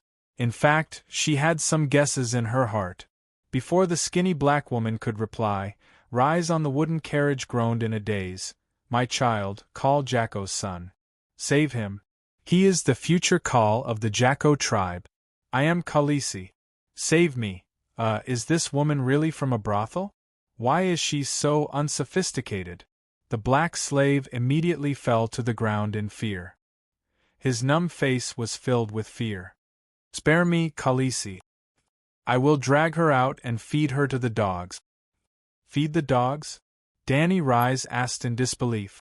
Jacko asked me to drag her to the outskirts of Khaleesi and feed her to the wild dogs, the woman said. Is Jacko crazy? She is pregnant with his child. She can't give birth. The black slave pointed at Rise's slightly deformed belly and explained, she fell off the horse in the morning.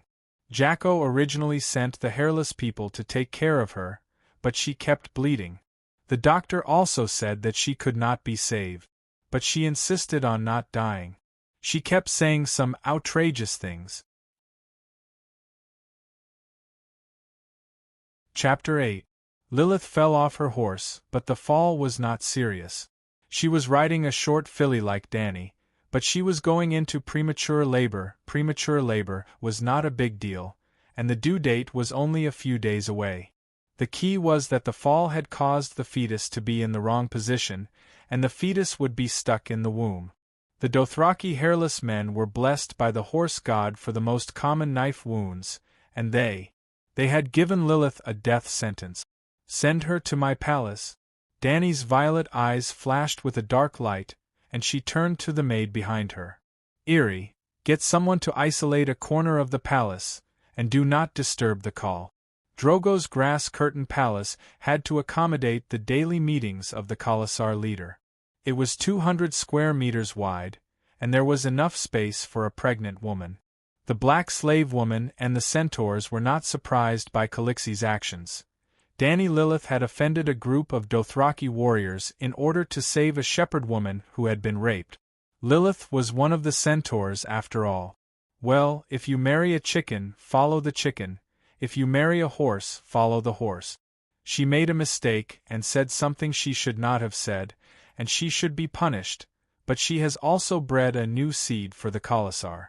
Tell Jake that if this woman gives birth to a strong boy, her crime will be forgiven, but if it is a girl, I will give her 20 lashes and demote her to a slave.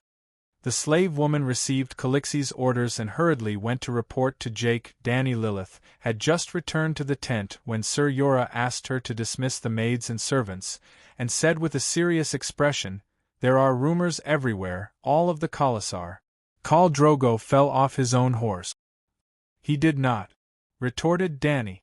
Because you supported him, I saw it, his bloodriders saw it, and the Khalasar behind you all saw it. His bear-like face was covered in sweat. You know his situation better than I do. Even if he can fool them today, what about tomorrow or the day after? Soon he won't even be able to climb onto the horse, and then a Khal who could not ride a horse would not have the ability to rule, and Khaleesi who was alive and kicking, as wise as Juga, was also useless. I've already made my decision. Don't bring up the idea of escaping again. Leaving will only lead to death. Pausing for a moment, she looked straight into Korra's eyes. Sir, you are my knight of Oz. I hope you can keep me safe in the upcoming turmoil. There is no doubt about that. Before I lose my life, no one will harm you. Jorah Mormont nodded solemnly and made a promise. But, if we lose Drogo, his Khalasar will immediately fall into chaos. If I'm alone, I'm afraid. Don't worry, my Khas tribe will cooperate with you. Dany looked him up and down. He was wearing a bleached Dothraki vest, and his bare skin was red from the sun. He was wearing loose, striped sand silk trousers, and riding sandals that were tied to his knees and exposed his toes. His sword was hanging from a zigzag horsehair belt. Other than the braids without bells, he was completely dressed like a centaur. From now on, you must wear the knight's armor, she said. Yes, I understand. The big bear nodded in agreement. Lilith's scattered cries for help came from the innermost corner of the straw curtain palace. Dany Lilith sent the big bear to change his equipment. She lifted the cowhide curtain and went outside the house. On the hill next to the straw curtain palace, Kahalo stood high above. He shouted with a serious expression and commanded the tribe to set up camp. It was obvious that he was worried about Drogo's injury and was in a bad mood. Dany waved him down and said, Kahalo, go and find Millie Master, which? He spat. I won't do it. Khaleesi, you have no right to order me. Although Dany Lilith had saved Millie Master, her status as a slave did not change. She should be with the other sheep people in the long line of slaves. For Lilith, our hairless people can't heal her. Why don't we let Millie Master try? She told him. Kahalo stared at her from his horse. His eyes were as hard as flint. Witches are women who sleep with demons. They are evil, cruel, and soulless. They perform the darkest and most terrible witchcraft. At night, they will look for men and drain their energy until they die. Trusting them is the stupidest thing in the world. Fear the ghosts and avoid them. The Dothraki were not proficient in black magic, but they had developed a smart and applicable tradition over thousands of years of life evolution. If it was not for Dany Lilith, an outsider, who intervened, Drogo might not have died of inflammation in his wound. Dany touched her belly and advised, I don't trust her, but if she can save Lilith from a difficult birth, won't the safety of the child in my belly be more assured? The old Allblood's mouth opened and closed. He looked at her with pity and left without saying anything. He thought she did not know about the Dothraki tradition. Dany Lilith's eyes were deep as she watched the old man's figure disappear into the yurts. She turned to call for Eloy, the first woman Dany rescued outside the mud wall of the town of Sheep People, a shy sheep girl. After bathing and changing clothes, Dany sat quietly beside the bonfire in the center of the camp. The flames were blazing and the heat was overwhelming. The maids could not stand it and were all sent away by her. It was afternoon, the sun was high in the sky, and the weather was unbearably hot. After a while, Kahalo carried the short sheep witch in his hand and strode in. Millie Master's clothes were tattered, her face was swollen, blood dripped from the corner of her mouth, and one of her front teeth was missing. It was obvious that she had been beaten up before she came.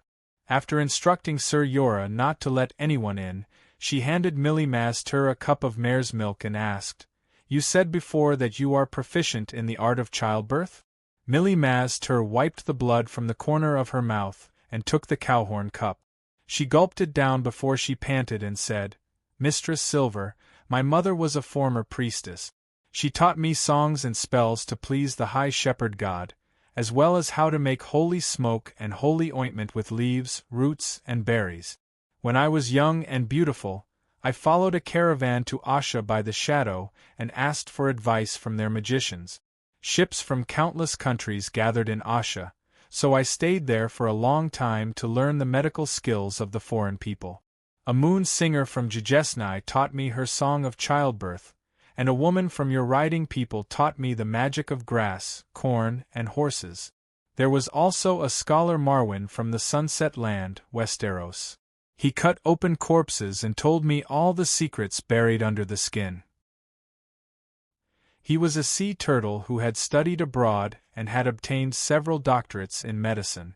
Millie looked at Joigot on the bed 20 feet away and explained helplessly, "I am proficient in many medical skills, but Joigot gave up on my ointment 7 days ago." Danny Lilith interrupted her and pointed to the screen in the corner of the room. "There is a pregnant woman who fell off a horse. She is the one you are treating today."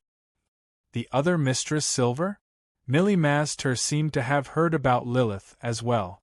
She raised her head and pointed at Joigot on the bed with her chin and asked, "Do we not need to treat this great warrior on horseback immediately?" Danny Lilith looked down and stroked her belly. "Don't worry about the call. My child is about to be born. You must use Lilith to prove your ability in obstetrics and gynecology." "As you wish, Mistress Silver," the witch answered honestly. In order to avoid affecting Joigot, the straw bed where Lilith was placed was separated from the main body of the palace. In other words, a small straw curtain room with a door was built next to the hall. She did not need to pass by the call's bed. Separated by a thick straw curtain, there was also a wooden screen from the Midsummer Islands. There were hundreds of lifelike and colorful carvings of rare birds and beasts on it. It was a gift from the Trade Federation to Joigot.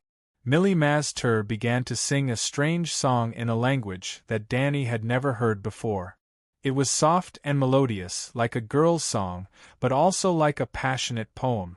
Was it the childbirth song taught to her by the moon singer of Juxne? Or was it the sorcerer's spell of Shadow Yasha? As the song entered her ears, Danny checked the items around her again.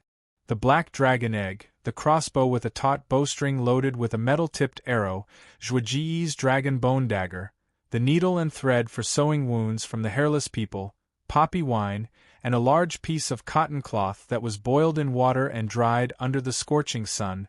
The poppy wine was rubbed on her belly. It felt cool. She bit a piece of cork with her teeth. The dagger cutting her belly did not seem to hurt that much. At least it was much easier than grilling a beauty's leg on charcoal last night. "Dragon baby, you are the pinnacle of the world's power. The spiritual energy of heaven and earth has been revived with your arrival. You are the god of this world. I need you to give me strength." Sticky blood stained the blanket under her. Danny's face was pale. Her forehead was covered with bean-sized beads of sweat. She seemed to be in a daze. The piece of cork in her mouth fell from her open mouth. Suddenly, the warm fossilized dragon egg between her knees became as hot as charcoal. The stimulation of the heat cleared her mind like never before. Under normal circumstances in modern hospitals, a cesarean section would take about half an hour. This included the anesthetic process in the early stage. Danny was in a daze for about 20 minutes. Then, a bloody baby boy appeared in her arms. Covering his bloody mouth, Danny steeled her heart and poured a small glass of poppy wine into his mouth. "Riding the horse of the world, a little anesthetic won't hurt you," Danny whispered to him. The little guy fell asleep. He hugged the white dragon egg with both hands. The dragon egg was boiling hot. Another 15 minutes passed. The witch next door was still singing. Danny held the black dragon egg in her left hand and wiped the blood on her body with her free right hand. Then, she threw all the blood-stained cotton cloth and blanket into the burning firewood beside her. "Thank you, dragon baby!" Danny caressed the fine scales on the dragon egg lovingly. Her heart was filled with gratitude and love. Just like how Bran and Stark could feel the emotions of Summer, his direwolf's name, at any time, she also had the closest soul bond with the Black Dragon when she was on the verge of death. Daenerys could now control the process of entering the dragon dream. Chapter 9. A loud noise came from outside the tent. Daenerys, who was sitting cross-legged in the fire with the black dragon egg in her arms, opened her eyes in frustration. She was disinfecting herself. A temperature of more than 1,000 degrees Celsius was more effective than any antibiotics or penicillin. Well, it was cleaner and had no side effects. Clenching her fist, Danny Rise felt lighter and stronger than before. She stepped out of the fire and washed the stains on her body with boiling water. She picked up the down bundle that she had prepared earlier, which was made of duck feather pillows. Soon, Danny Rise, who looked exactly the same as before, lifted the cowhide curtain with difficulty and walked out with her big belly. The scorching sun was setting in the west, dragging a long shadow behind the hills. The weather was hot and windless, and a group of Dothraki warriors were hiding in the shadows of the hills. Outside Drogo's straw palace, a circle of guards stood like javelins. Sir Jorah was like a tin can placed 3 meters outside the camp gate. He was arguing with a Dothraki. The man pointed his scimitar at him and scolded, "Coward, the cowardly Undulls have retreated back into the tin." Undulls was the name the horse people gave to Jorah Mormont. The story of A Song of Ice and Fire had 3 storylines: the Great Wall of the northern region of the Westeros, the biting cold wind, the threat of the other to the entire human race; King's Landing, the capital of the Westeros, the game of power; Ursos, the 9 free trade city-states; Danny Rise's slave liberation. In other words, the core of the plot was located in the Westeros. The continent of Westeros was made up of 4 races: 1. The Aboriginals, the children of the forest, giants, and other fantasy races. They had a history of millions of years, knew magic and used stone tools, and were completely primitive. Now, they mostly lived north of the Great Wall. 2. The Ancestors, the Aboriginals who migrated from Ursos 12,000 years ago. They were the first generation of invaders, the descendants of the ancestors in the northern region and north of the Great Wall. 3. The Undulls were invaders from the continent of Ursos 8,000 years ago. They brought the Iron Civilization and the faith of the 7 gods. 4. The Loinans, who came to Valeglia 1,000 years ago to hide from the dragon and magic civilization, super-civilization, similar to Atlantis. They did not have a civilization of a higher level, so they could not invade the Westeros, who had developed a civilization of night. They could only choose to integrate with the relatively desolate Dorne, the southernmost Westeros, the desert and the Gobi. Therefore, the title of the king of the Westeros is King of the Undulls, the Loiner and the First Men. Jorah Mormont was the Count of Bear Island in the northern region. He should belong to the ancestors and not the Undulls.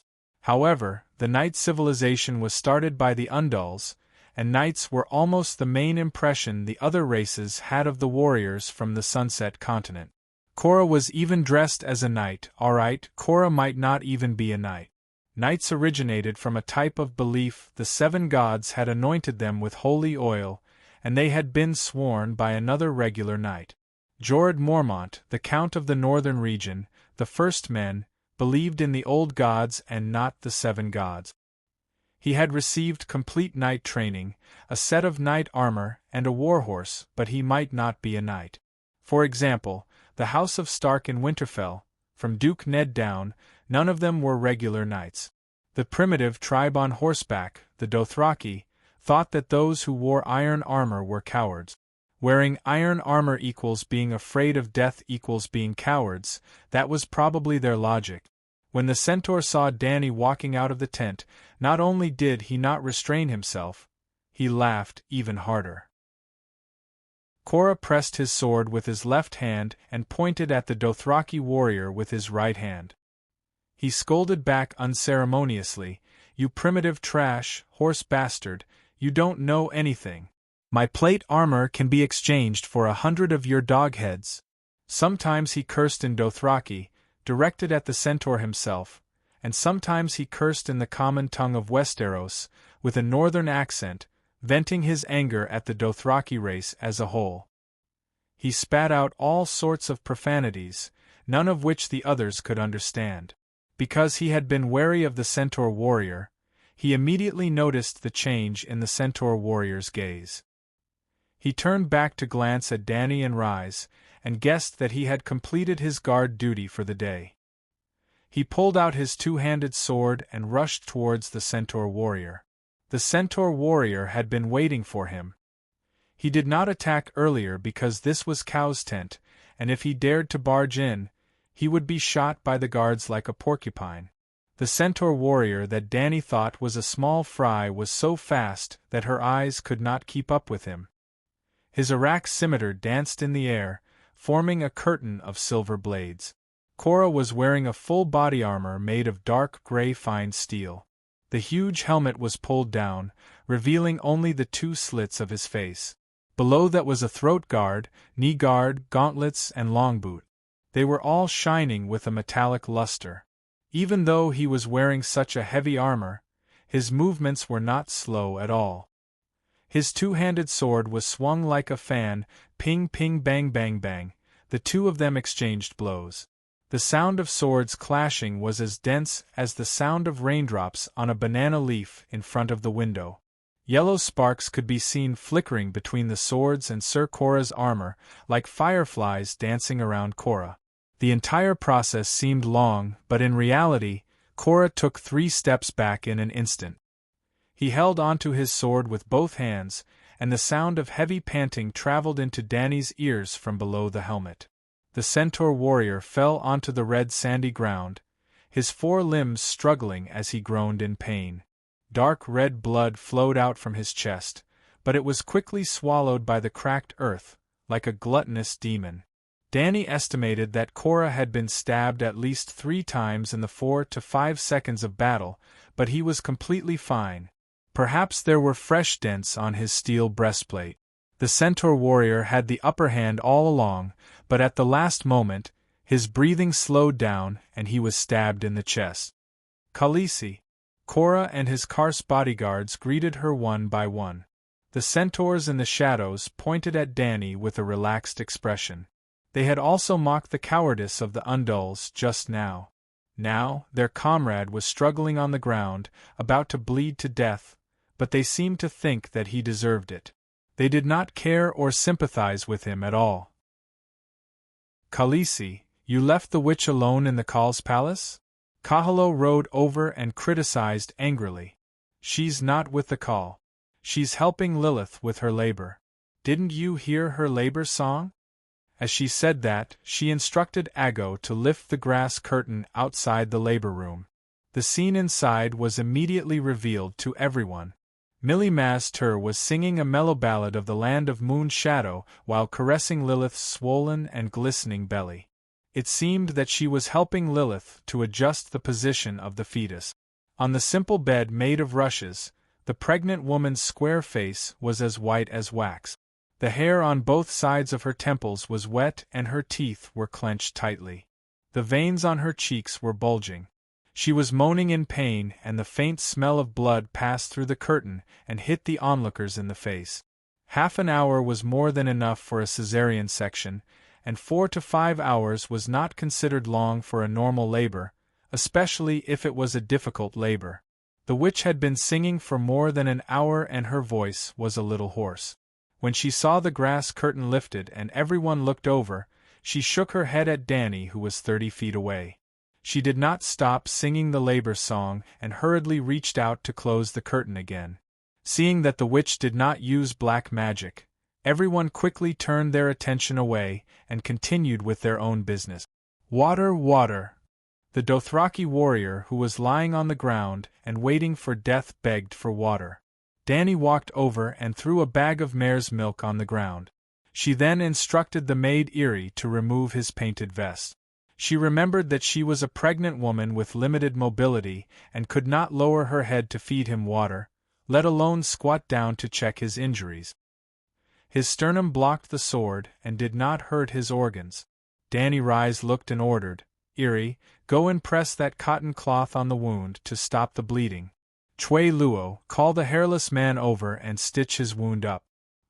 Khaleesi, he has failed in his challenge against the Undulls. He should accept his fate. Do not move him, and do not treat him. Whether he lives or dies will be decided by the horse god in heaven. Everyone knows this. Everyone knows this, the maid Eerie replied. Everyone knows this, Jogo agreed. Danny glared at Chui Luo and said unhappily, do you want everyone to know that you disobeyed Khaleesi's orders? Chui Luo also widened his almond-shaped eyes. Seeing the determination in Danny's eyes, He muttered something indecipherable and rode away. The sun was like an injured animal, spilling blood on the barren land and falling below the horizon. Millie Master, who had studied in many countries and received many medical diplomas, really impressed Danny Rise. Before nightfall, the first child was born. It was a silver-haired boy with the bronze skin of the Dothraki, almond-shaped eyes and light purple pupils. Danny Rise crossed the wooden screen of beasts and used a dagger to cut open the thick grass curtain. She took the naked baby from the witch's hands through the gap. "Khaleesi, it's a twin." "There's another one," Millie Master said in a hoarse voice. "Continue." Danny dawdled for almost 2 minutes before turning around the screen. "Wash him with hot water." When they reached the hall, she wrapped the baby in a woolen blanket and handed it to Jiki. When the second child was born, Jacko also came to Drogo's grass-curtained palace. "Ha ha ha, a boy and a girl. The boy is big and the girl is petite, symbolizing the sun and the stars. This is an auspicious sign given to me by the horse god in heaven." Jacko was in high spirits, holding a baby in each hand. The boy in his left hand was facing the sun that was about to disappear from the horizon, while the girl in his right hand was facing the star of the horse god in the dark purple sky in the east. The string of bells tied to his beard jingled with ambition. Watching Jacko and the others leave happily with the children and Lilith, the witch, who had just finished washing herself in a small tent, muttered in confusion, "How can he tell that the boy is bigger? Aren't they about the same size? These stupid centaurs are so strange." Shaking her head, Millie turned and walked toward Drogo's grass-curtained palace. Having proved her ability perfectly, she had obtained the right to become Khaleesi's valet. Before Khaleesi's child was born, she had to follow Khaleesi's little Cass, and could not leave without permission. Chapter 10. Drogo's Khalasar had stayed in this desolate desert for 2 days. The news of Khal's death was constantly spreading in the tribe. It was not a rumor because everyone knew that Khal Drogo was so sick that he could not even get on the horse. Therefore, without Khal Drogo's leadership, the Khalasar could not move. That night, Millie Master announced with an ashen face, "Khal's wounds are festering and no healer can save him. The only thing left is to guide him on the dark path and let him ride painlessly into the kingdom of the night." Danny Rise pretended to be heartbroken and begged her to save her sun and stars. Millie Master looked at Danny and her bulging belly with her dark eyes. Her voice was strangely quiet, almost like she was talking in her sleep. "There is indeed another way, a type of magic. But this magic is not only difficult to cast, it is also very dark. For some people, death is easier. I learned this magic in Asha and paid a terrible price for it. My teacher came from the Shadowlands. Blood Witch." She softly spat out a word, and for the first time, openly revealed her identity witch. She had always denied her identity as a witch and only said that she was a doctor and a priestess. Her voice seemed to have some kind of dark magic. Danny, who was being roasted by the fire, suddenly felt that her neck was being strangled by a cold and sticky tentacle. She could not breathe, her brain was lacking oxygen, and her thoughts were blurry. She heard herself say in a daze, "Do it, save." Scalding lava suddenly gushed out from her lower abdomen. The intense heat stimulated her nerves and woke her up instantly. The dragon egg was hidden in her belly. She suppressed the shock in her heart and showed a hesitant expression. "Khal's bloodguards will not agree. Is there no other way?" The witch was startled and shook her head. "No." Danny pursed her lips and looked straight into her eyes. She said coldly, "You admit that you are a witch? Is that so?" Millie Master seemed to be fearless. She smiled and said, "Silver Lady, only a witch can save your warrior now. And you have to pay a price." Danny looked at the unconscious Zhuagu and asked, "What do you want?" "Gold, horses." The witch interrupted her bluntly, "This is not about gold or horses, madam. This is blood magic. Only death can be exchanged for life." "Death? You want my life?" The witch assured her, "It's not your death, Khaleesi. Her gaze swept towards Danny's lower abdomen from time to time, her eyes dark and vicious. Danny Lissa decided not to waste any more time with her and asked directly, "Whose death can awaken my sun and stars? It can't be his steed, right?" "Silver Lady, you are very courageous, daring to face the cruelest reality. You should have guessed it already. The equivalent exchange of blood magic, using the life of a noble call in exchange for the new life of another great king of horse from the god of night." Millie Mazter smiled and pointed at Danny's lower abdomen, like an evil spirit from hell eyeing the food that was sacrificed by the unclean. "Kal Zhuogu is not only your sun and stars, he is also the guarantee of your safety. As long as your husband survives, there will be a large group of children waiting for you to raise in the future. Perhaps, like the Silver Lady, you will give birth to twins that represent the sun and stars." Danny's expression changed. She picked up the teapot in front of her and smashed it. Bang! The witch did not expect such a reaction. Her forehead was hit, and blood mixed with milky white horse milk flowed down her cheek. "Adger, Ricardo, drag the witch away, gag her and tie her up," she ordered the guards on duty outside the house loudly. 2 days and 1 night passed. Zhuoji's Kalasar was on the verge of collapse. Every night, Danny could hear the cries of Irachiki and the other maids. This morning she saw bruises on Doria's chest, abdomen and thighs. It was Kiso and Hago who did it. The Kal's bloodriders could share everything other than his mount. Zhuogu did not allow them to touch Danny, but they had been taking all of Danny's maids. They had not been so overboard before, but now, everyone knows that the Kal is about to die. According to Dothraki customs, his bloodriders will live and die with him. Kiso and the others saw that their lives were coming to an end, which is why they became so deranged. "The dead have nothing to worry about," Sir Yora told her with a tired expression. He had been the one who had suffered the most in the past 2 days. He had not taken off his heavy armor from the moment he put it on. During the day, he stood guard outside the door, and at night, he propped up a chair at the door, a gleaming sword across his knees. And this place is barren. The stream 3 miles away has almost been drained dry by the horses. Most importantly, there is no pasture. The livestock can't hold on any longer. Yora rubbed his dim eyes and said with some despair, "The Dothraki will definitely not watch their horses starve or die of thirst. Soon, they will make a move. If not tonight, it will be tomorrow. I did it on purpose. I deliberately watched Zhuogu go in the wrong direction. I deliberately chose this barren land that could not sustain the existence of the huge Kalasar for long. Because I hoped that when the Kalasars could not hold on any longer, they would lead their respective Kalasars and disperse on their own. I must not let an ambitious person fight for the Kal's position near my little Kalasar. Otherwise, her Kalasar tribe would not be able to survive in the chaos. As a Khaleesi, her life might not be guaranteed."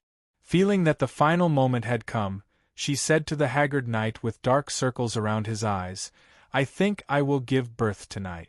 Go and get Millie Mazter here." Pain flashed in Sir Yora's eyes.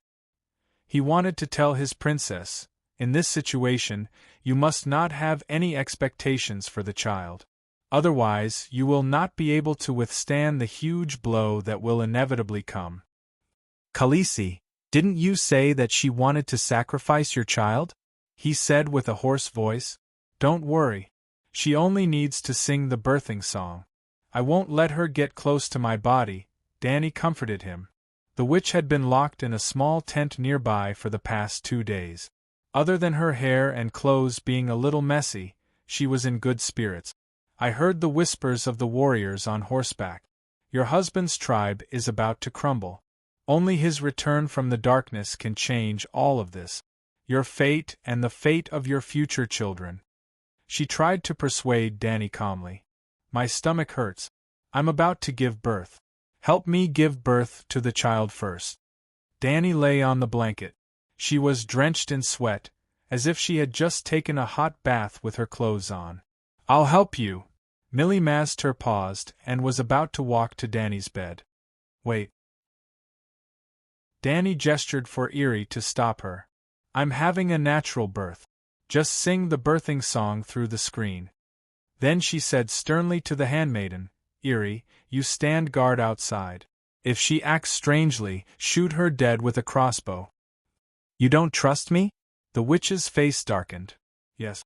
At least until my son is safely born, I won't trust you again. You should know why. Danny glared at her. Millie Maztur's face was wooden as she thought to herself, should I let her give birth to the child? No matter what, her son, who was prophesied to ride the steed of the world, was dead meat. He would die at the hands of the new centaur Call, or be sacrificed to the devil in the shadows. Why didn't this silver-haired woman break down as expected? The seductive black witchcraft she had mixed into her words last time didn't work either. She couldn't accept it if she couldn't personally grant her the cruelest revenge. No matter what she thought, Millie Maztur could only obediently sing the birthing song in the face of the Dothraki handmaiden, who was glaring at her with a crossbow raised. The birth was unexpectedly smooth this time. Danny only had to howl for half an hour before the soft cries of a baby sounded from behind the wooden screen. Don't move, Eerie warned loudly. The witch stopped in her tracks and turned to the handmaiden. Your Khaleesi needs me. There will be more complicated work to do after the child is born. In fact, she didn't have any other thoughts at the moment. She only felt that today's birthing process was very strange and wanted to see it with her own eyes. Stop, don't move. Eerie held the crossbow unmoved. Danny said weakly from inside, Eerie, let Jichi and Doria in. Millie Maztur has proven her loyalty. Take her back to the tent and don't tie her up again. Give her some wine and meat. Very strange. That silver-haired woman is up to something. The witch was completely sure, but she just couldn't figure out what she had done or what she was going to do. Eerie, Jichi, and Doria had never given birth before, nor had they learned the art of childbirth. They only thought that everything was the effect of Millie Maztur's miraculous birthing song. Even Sir Jorah and the others outside thought so. After all, a few days ago, everyone saw with their own eyes that the witch had helped the dying Lilith give birth to a pair of auspicious children. Before that, all the hairless people were 100% sure that Lilith, who had fallen off the horse, was beyond saving. From this, it could be seen that Millie Maztur was no ordinary witch doctor who helped with childbirth. With her help, it was perfectly normal for the Khaleesi to successfully give birth to a son. When Sir Jorah, Kaholo, Kiso, and Hago, the three blood riders, were brought into the straw-curtained palace, they naturally thought that the skinny baby in Danny's arms was their Call's son. My son and star, your blood of my blood. He's dying. Danny lowered her head and played with the baby's sparse black hair, as she said nonchalantly, Woman, Dothraki is different from your Sunset Nation. The wise old man Kaholo thought that he had seen through Danny's absurd ambition of ruling from behind a curtain, so he mocked her without holding back. Ever since the birth of the Dzigong Lake, the centaurs have never had a baby Call.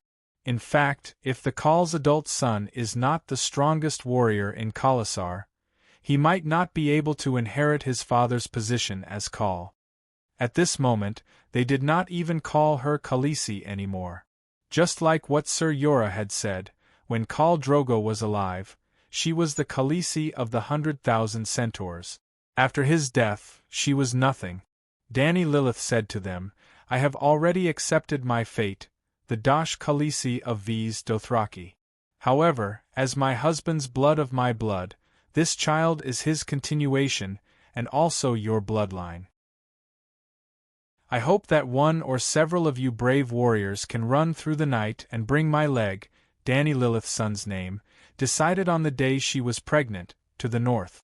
Viz Dothraki under the Mother of God mountain is a holy land for the centaurs who do not show their weapons, do not stain their hands with blood, set aside their disputes, and give up their hatred. Find the old Dosh Khaleesi who predicted that I would give birth to the steed of the world and ask her to take back her prophecy about Leg. Also, ask her to take Leg as her servant for life. If the above request is fulfilled, I will swear on behalf of Leg as the Princess of Dragonstone Island, Storm-born, that I will forever give up my pursuit of the inheritance of his father, Khal Drogo. Chapter 11. The night Dany gave birth to Leg, there was a riot in Drogo's khalasar that affected the entire camp, but it was not caused by Kahalo. Yes, the old Bloodrider was moved by Dany's words. He led the 500 elite riders of Drogo's cause and quietly bypassed the camp's defense team, rushing north through the night. They took advantage of the chaos last night, but they were not the cause of the chaos. During the chaos last night, the entire camp was filled with shouting and horses neighing. Torches were like stars in the sky, covering the land as far as the eye could see. Ser Jorah strictly prohibited anyone from entering or leaving, and even led a team to kill 17 centaurs who tried to break into Drogo's straw-curtained palace. It was not until the next morning that Aggo heard the definite news from the smoky ruins of the camp. Pinocchio had left Drogo's khalasar with 20,000 Dothraki roaring warriors. The chaos came from the conflict between those who tried to stop them. Pinocchio seemed to be well-behaved these days, but he had been secretly contacting the leaders of the small cause. While the other bandits were still staring at Drogo's straw-curtained palace, he had already thought, no matter when Drogo died, the strongest army would always be king. Drogo's khalasar was the strongest in the Sea of Grass, with more than 40,000 roaring warriors. Including the young knights, there were more than 50,000 soldiers who could fight. Pinocchio took 20,000 roaring warriors with him, but the remaining 20,000 had to be divided among a dozen other bandits. In just one night, Khal Pinocchio became one of the strongest khals in the Dothraki Sea. The chaos caused by Pinocchio's departure was just the beginning. The collapse of Drogo's khalasar had begun. Over the next 2 days, more than 10 bandits came one after another to divide the remaining men, wealth, slaves, and livestock. On the 4th day, Dany stood on the hill and looked around. The khalasar that had once been like a brown carpet covering the Red Land was now folding in half, until only a small part of the cause was left, like a stain on the red floor. The Dothraki had to leave the land immediately, or they would die. Without water and horse grass, the nomadic centaurs could not survive. Everything was as Dany had expected. No, she had missed something. The Dothraki valued the prophecy of the Doshi Kalian more than she had expected. Dosh Kalian, the widowed Khaleesi, the wise woman of the Dothraki, the manager of Horse King City, the priestess of Mount Our Lady, the creator of the khalasar operation in the Sea of Grass. Tut, tut, tut. On the evening of the 4th day, with the huge red setting sun as the background, 1,000 elite cavalrymen galloped over from afar. It was Giacomo. Outside the wooden fence outside the grass-curtained palace, Ser Jorah led more than 100 Slake knights. Their sharp blades were unsheathed, and they were ready for battle. Nay, the front hooves of Jakku's warhorse were raised high. The incoming sandstorm made Cora squint slightly. "Since you've already left, why did you come back?" Cora's muffled voice came from under the helmet. Boom! Jake didn't say a word. He just threw a black thing, a bloody head, in Dany's direction. It rolled a few times under Dany's feet. She saw an old scarred face. His eyes were wide open, and his mouth was wide open. He seemed to be complaining about the unfairness of fate. No, the Dothraki warriors wouldn't complain. Even in the face of the most tragic fate, they would still let out battle cries. That was why Kaholo was still shouting unyieldingly before he died. Boom, boom, boom, one by one, the horses and the riders turned in an arc and left bloody heads in front of the tents expressionlessly. Soon, the heads piled up into a small hill. 4 days ago, Kaholo took away 500 elite cavalrymen. 4 days later, under the blood-red setting sun, Khal Jakku brought back 500 bloody heads. "Where's my son?" Dany Rise lowered her gaze and asked in a hoarse voice. Khal Jakku waved at a knight behind him. The Dothraki passed him a 4-meter-long wooden pole. He raised the pole high so that everyone could see it. Ah! Iri, Doria, and a few other maids cried out in despair. The pole was thin, and a small human head was strung on top of it. It was the size of a cantaloupe. It had bronze skin like the Dothrakis, black hair like Drogo's, and light purple pupils in its almond-shaped eyes. Why? Dany's face was pale. She was on the verge of collapsing. She looked at Jake coldly. Didn't Kaholo tell you about my vow? I only want this child to live a peaceful life. The old Dothraki Kareen will bear witness to my vow. He's no threat to you. Jake grinned. His smile was ferocious. Killing the son of the previous KL is a horse people's tradition. Everyone knows that. Everyone knows. His subordinates replied in unison. Your vow, the agreement you'll make with the Dash Kaling. Kahalo told us all about it, but that's not our tradition. The great horsemen don't like that. Everyone knows that, Jake said with a laugh. Everyone knows, his subordinates replied in unison again. Us. Dany thought for a moment and asked, You're almost a day's ride behind Kaholo. That's at least 300 kilometers. There's no way you can catch up to him. Did Bono attack? From the beginning to the end, Kaholo's team couldn't escape that cunning bastard Bono's pursuit. Later on, we all joined in. But I was even luckier. I just happened to meet Kaholo's remaining troop. Ha ha. Jake raised his head and laughed proudly. The pole in his hand was like a banner of victory. He waved it proudly. As expected of Drogo's strongest guards, 500 of them charged left and right and killed about 3,000 of us. In the end, only 13 riders were left. I personally beheaded a Blood Brotherhood guard and a young Khal. He pulled his braids from the back of his head to his chest and pointed at the bells on them. Frowning, he said, Although I'm old, young, and weak, I still added 2 bells for myself. After all, I'm now a Khal. A Khal should have a long bell that represents a series of victories. Like the Manchurians in China, the Dothraki wore braids at the back of their heads since they were young. Every time they lost a battle, they would cut off their braids as a sign of dishonor. This way, the whole world would know of their humiliation. When attending a Dothraki banquet, the number of seats would be determined by the length of the braids. Warriors with long braids would receive more respect and would sit closer to the Khal and higher. Those with short braids could only lean against the wall and sit on the tattered seats on the floor. Long braids represented the Dothraki's honor. The number of bells tied to the braids marked the number of victories they had won. Khal Drogo had never lost a battle in his life. His khalasar was the largest. His braids were thick and long, reaching below his hip. His black braids were full of jingling bells. In the end, there wasn't enough space. His beard was also braided and tied to a string of bells. At this moment, Khal Jocko regarded Kaholo and the baby he was protecting as 2 victories. You'll regret what you did today. Dany was furious. She sentenced Jocko to death in her heart. Jocko, I hope you'll be alive for at least the next 5 years. What are you going to do now? Kill me?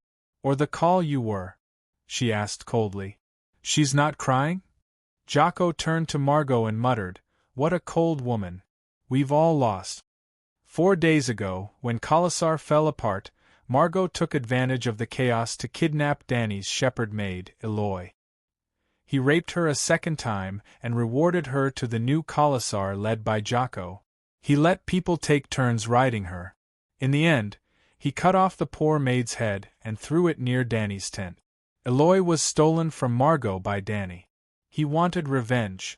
Half a month ago, during Drogo's attack on the shepherd town, the girl Eloy was captured by Margot and raped in public by the Dothraki. Dany Liz Targaryen happened to be passing by at that time. She had stopped the Dothraki warrior who had tainted Eloy and made him her slave.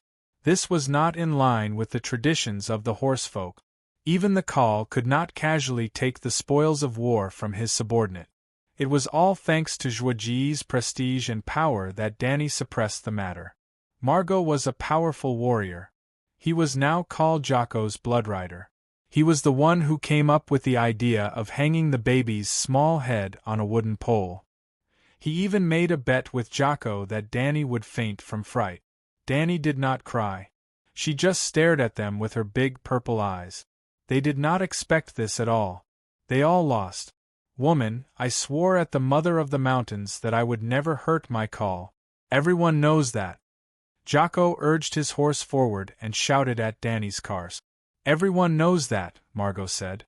Everyone knows that, Jocko's men answered in unison. Jocko continued, Khaleesi, who has lost her call, will never be touched by any Dothraki horse again. She will be sent to Vistathraki, and become a Dothraki Khaleesi. Everyone knows that. Everyone knows that, Margot shouted from the side. From Danny's cars, Aggo shouted, when the call is buried, we will escort Khaleesi back to Vistathraki. My Khalasar will wait for you on the north bank of the Raza River. Don't even think about escaping, Jocko said coldly. This place was at the border of the Red Waste. If they went north, they would return to the shepherds' scattered settlement. After crossing the Raza River, they would arrive at the boundless Dothraki Sea. As for the south, it was more than 1,000 kilometers of barren Gobi Desert. He looked around at the small camp, the whip in his right hand making a horrifying crack in the air. Now, hand over the belongings that belong to the call but no longer belong to you. Slaves, warriors, and livestock have all been taken by them, Sir Jorah said with a frown. Armored man, I want this palace. Jocko pointed at the palace behind Danny with his whip. Only the call can live in the call's palace. The Dothraki Khaleesi do not need it. Jorah turned back to look at Danny. His right hand was on the hilt of his sword, and his left hand quietly pulled down the visor of his flat iron helmet. Danny shook her head at him. She turned to Kue Luo and ordered, have the woman tear down the tent. Chapter 12. Drogo's grass-curtained palace had a few walls made of thick rushes, but the roof and front were made of multiple layers of silk and coarse cotton cloth. When taken apart and folded together, it was enough to fill 10 carts. It was almost worthless in modern society. Well, it was still very valuable. There were also dozens of animal skins hanging on it. Golden mink skins, thick bison skins, white lion skins unique to fantasy worlds. It could probably be exchanged for several houses in the third ring of Beijing, Shanghai, and Guangzhou. Well, back to the world of ice and fire. The greatest Khal lived in the best palace, and Drogo's grass-curtained palace was undoubtedly the best in the Dothraki Sea. Khal, it's getting late. I'm afraid we'll have to set up camp here today, Mago said to Jocko. Jocko thought for a moment, then shouted for Crow and the others to stop. Leave the palace to me. I'm going to entertain the warriors of the Khalasar tonight. Also, I know that Drogo has 10 boxes of gold medals and 50 boxes of silver medals. Hand them over and they'll all be mine. The Dothraki had no monetary system and no monetary trade, but the centaurs were not the only race in this world. The centaurs were not even the strongest race. When they came to the 9 free trade city-states with high walls, deep cities, and tight security, they still had to exchange gifts to get necessities. Gold and silver were hard currencies in the world of ice and fire, and the Dothraki needed them too. They smelted gold, silver, and copper into metals that could be buckled together to form belts. From time to time, the Khal would remove a medal from his waist as a reward and give it to those who had done meritorious service. The strongest Drogo had the strongest Khalasar and the most wealth. Half of the luxurious grass-curtained palace, which was more than 200 square meters, was filled with heavy wooden boxes. Other than clothes and daily items, gold and silver were the majority. You're too late. You're not the only one who covets Khal Drogo's wealth, Jocko interrupted her rudely. Not Ko, I'm Khal Jocko. Danny Rise's eyes were scornful as she continued, to prevent soldiers from breaking into the camp, I had people throw those things out. Anyway, Dosh Kalen has the entire Horse King City to support him. I don't need gold and silver. Really? Jocko was a little angry, but also a little disbelieving, unwilling to believe. We carried the chests and threw them out together. There were 60 chests. Everyone knows that, Sir Chola said. Everyone knows, Ago echoed. Everyone knows, Danny's Cass said nonsensically. Damn it, leave now. Jake waved his whip in exasperation. The Khaleesi's dowry, the Khals' weapons and horses, would not be taken by force. Yes, this was a tradition that all Dothraki knew. There was a 20-square-meter linen tent, and a dozen wooden boxes were piled up in a corner. Most of them were Dany's wedding gift. When they were carried out of Drogo's palace, Mago dismounted and looked through them. The newly built tents were too small to dig a fire pit, so they could only pull the curtains to the left and right and ignite a raging flame not far from the door. Kiso's gloomy face was illuminated by the dim yellow flames. He had been guarding Drogo's bed, waiting for my blood to rush into the Night Kingdom. Hag was drunk. He lay on the ground with a dispirited look on his face. His dim eyes stared blankly at the top of the tent. We should have left the child by my blood's side and waited for the last moment together. Kahalo shouldn't have listened to her, he said vaguely. The tent was too crowded. Dany sat at the entrance and did not answer Hag. She only lowered her head and stuffed cotton wool into a doll with a pale face. The doll was one that she had just sewn with pale yellow silk. It had no head. Jake said that he had thrown the child's torso to the wild dogs. The atmosphere in the camp under the starry sky was oppressive. The space was so quiet that it was almost frozen. Little Cass, who had 100 or 200 people, could only hear the crackling of firewood in the fire. Sir Jorah was still fully armored. He looked at his princess with pity. Several times, he opened his mouth to say something, but it was as if his throat was stuck. He could not say a single word of comfort. Perhaps, thought the knight sadly, no words could lessen the pain of her heart at this moment. Involuntarily, an image of what had happened at the King's Landing appeared in his mind. It was 15 years ago, the night before the Targaryen dynasty was completely destroyed. As the heir to the Earl of Bear Island, he was chosen as the personal bodyguard of Ned Stark, the Duke of Winterfell in the Northern Territory. When he led the army of the Northern Territory and followed Duke Stark into the Red Keep, he saw a similar scene as tonight. The 3-year-old princess was beheaded, and the prince, who was not even a year old, was turned into a pool of blood and paste on the wall. Thud, thud, thud, the sound of horses galloping from afar woke everyone up from their silence. Quello rode his horse to check it out and quickly returned. He reported to Dany and Lilith, "Calixi, it's Calixi of Jake. Madame Lilith says she wants to thank you in person." Dany sat cross-legged on the ground. There was a bundle folded with a wool blanket in front of her. She lowered her head and looked at the baby's corpse in the bundle for a while. Then she said with a hoarse voice, "Ask her to come here." "I'm coming." A female voice came from the darkness. Following that, a series of knights holding torches appeared. Without waiting for Dany's order, Lilith's men barged into the small circle. "You?" Dany said one word and stopped. The flames danced in the wind, illuminating a smug and mocking smile. Now, even a fool would not think that she came with good intentions. Dany put the cleaned baby's head on the neck of the rag doll and said in a muffled voice, "I saved you. You see, I'm also riding a horse." Lilith pulled the reins awkwardly and made the horse turn in a circle. "A little mare with a silver mane, just like yours." In fact, they were not the same. Dany's little silver horse had shiny silver hair, but Lilith's was white. Unlike the Myrish dress last time, she also did as the Romans did and changed into a painted Dothraki vest. Dany covered the bundle and looked up into Lilith's eyes. She said again, "I saved your life." Lilith pursed her lips and waved behind her. 2 strong Dothraki female riders came over and helped her off the horse. Although she could sit on the back of a horse, Lilith was still in the confinement period. Her limbs were weak and her body was not well. She needed the help of her maids to walk. She could not be compared to Dany, who held the dragon egg dragon dream every day. She staggered to Danny's side and sat cross-legged on the magic carpet on the ground like her. Lilith leaned over to Danny's ear, covered her mouth and whispered, "I hate you." Obviously. Danny nodded seriously. "Ha ha." She put her hands on both sides and leaned back slightly.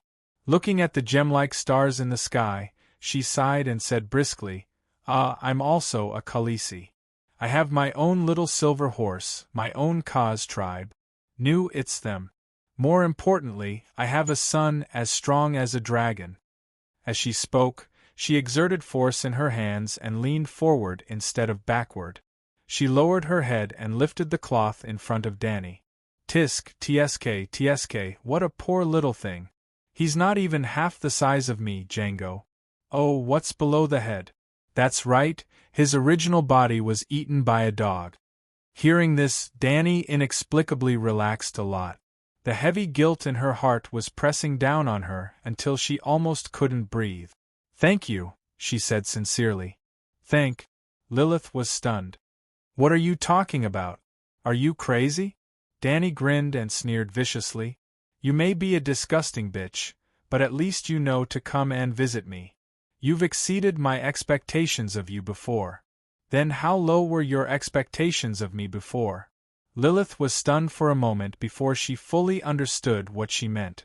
Her face contorted for a moment. Before she could flip out, Danny immediately warned, "Dothraki cannot hurt the Dosh Khaleesi, or they will be cursed by the horse god. Everyone knows that." She then turned to look at Lilith's maidservant. The Dothraki woman immediately replied, "Everyone knows that. Everyone knows that," Iri Anjichi also said. "You?" Lilith glared at Danny. After a while, she suddenly laughed. "It's okay. I'm a bitch and you're no better. I saved your life." Danny reminded her for the third time. "I'm grateful, but that's all." Lilith scanned the crowd for a moment and found the witch who was looking over. She pointed at her and sneered. "You saved her too, but she still killed your call and child." "I didn't." The witch waved her hands and denied loudly. "Mistress Silver, have you forgotten that I used the Song of Moon to help you give birth?" Lilith didn't want to talk to her at all. She only looked back at Danny with a smile. "Drogo is your man. You know better than anyone how many scars he has. Many of them are more serious than the broken skin on his chest, but he is still the strongest call in the Sea of Grass.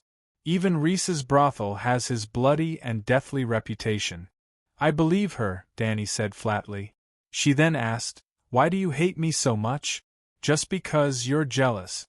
But Khaleesi isn't something to be envied for, is she?" Lilith stroked the silver hair hanging in front of her chest and glared with her lilac eyes. She gritted her teeth and said, "Because I hate being someone else's replacement." "What do you mean?" Danny was confused. There were many silver-haired, purple-eyed women in Ursos. Even Drogo's Khalasar had dozens of them. "I was originally Illyrio's woman. He wanted to fuck you but couldn't break the membrane that belonged to Khal Drogo, so he bought me from Rhys's brothel." Lilith leaned over to Danny's ear and whispered in a venomous voice, "That fat pig. He kept calling out your name when he fucked me." "That's it?" Danny's eyebrows twitched. She didn't seem to care at all. In modern society, which beautiful woman hasn't been lusted after? Do men always look at themselves in the mirror when they get blisters on their hands? The Targaryen family was blessed with beauty genes. Every member of the family was handsome and beautiful. Danny's dead brother, for example, was extremely despicable. His appearance and personality were two extremes.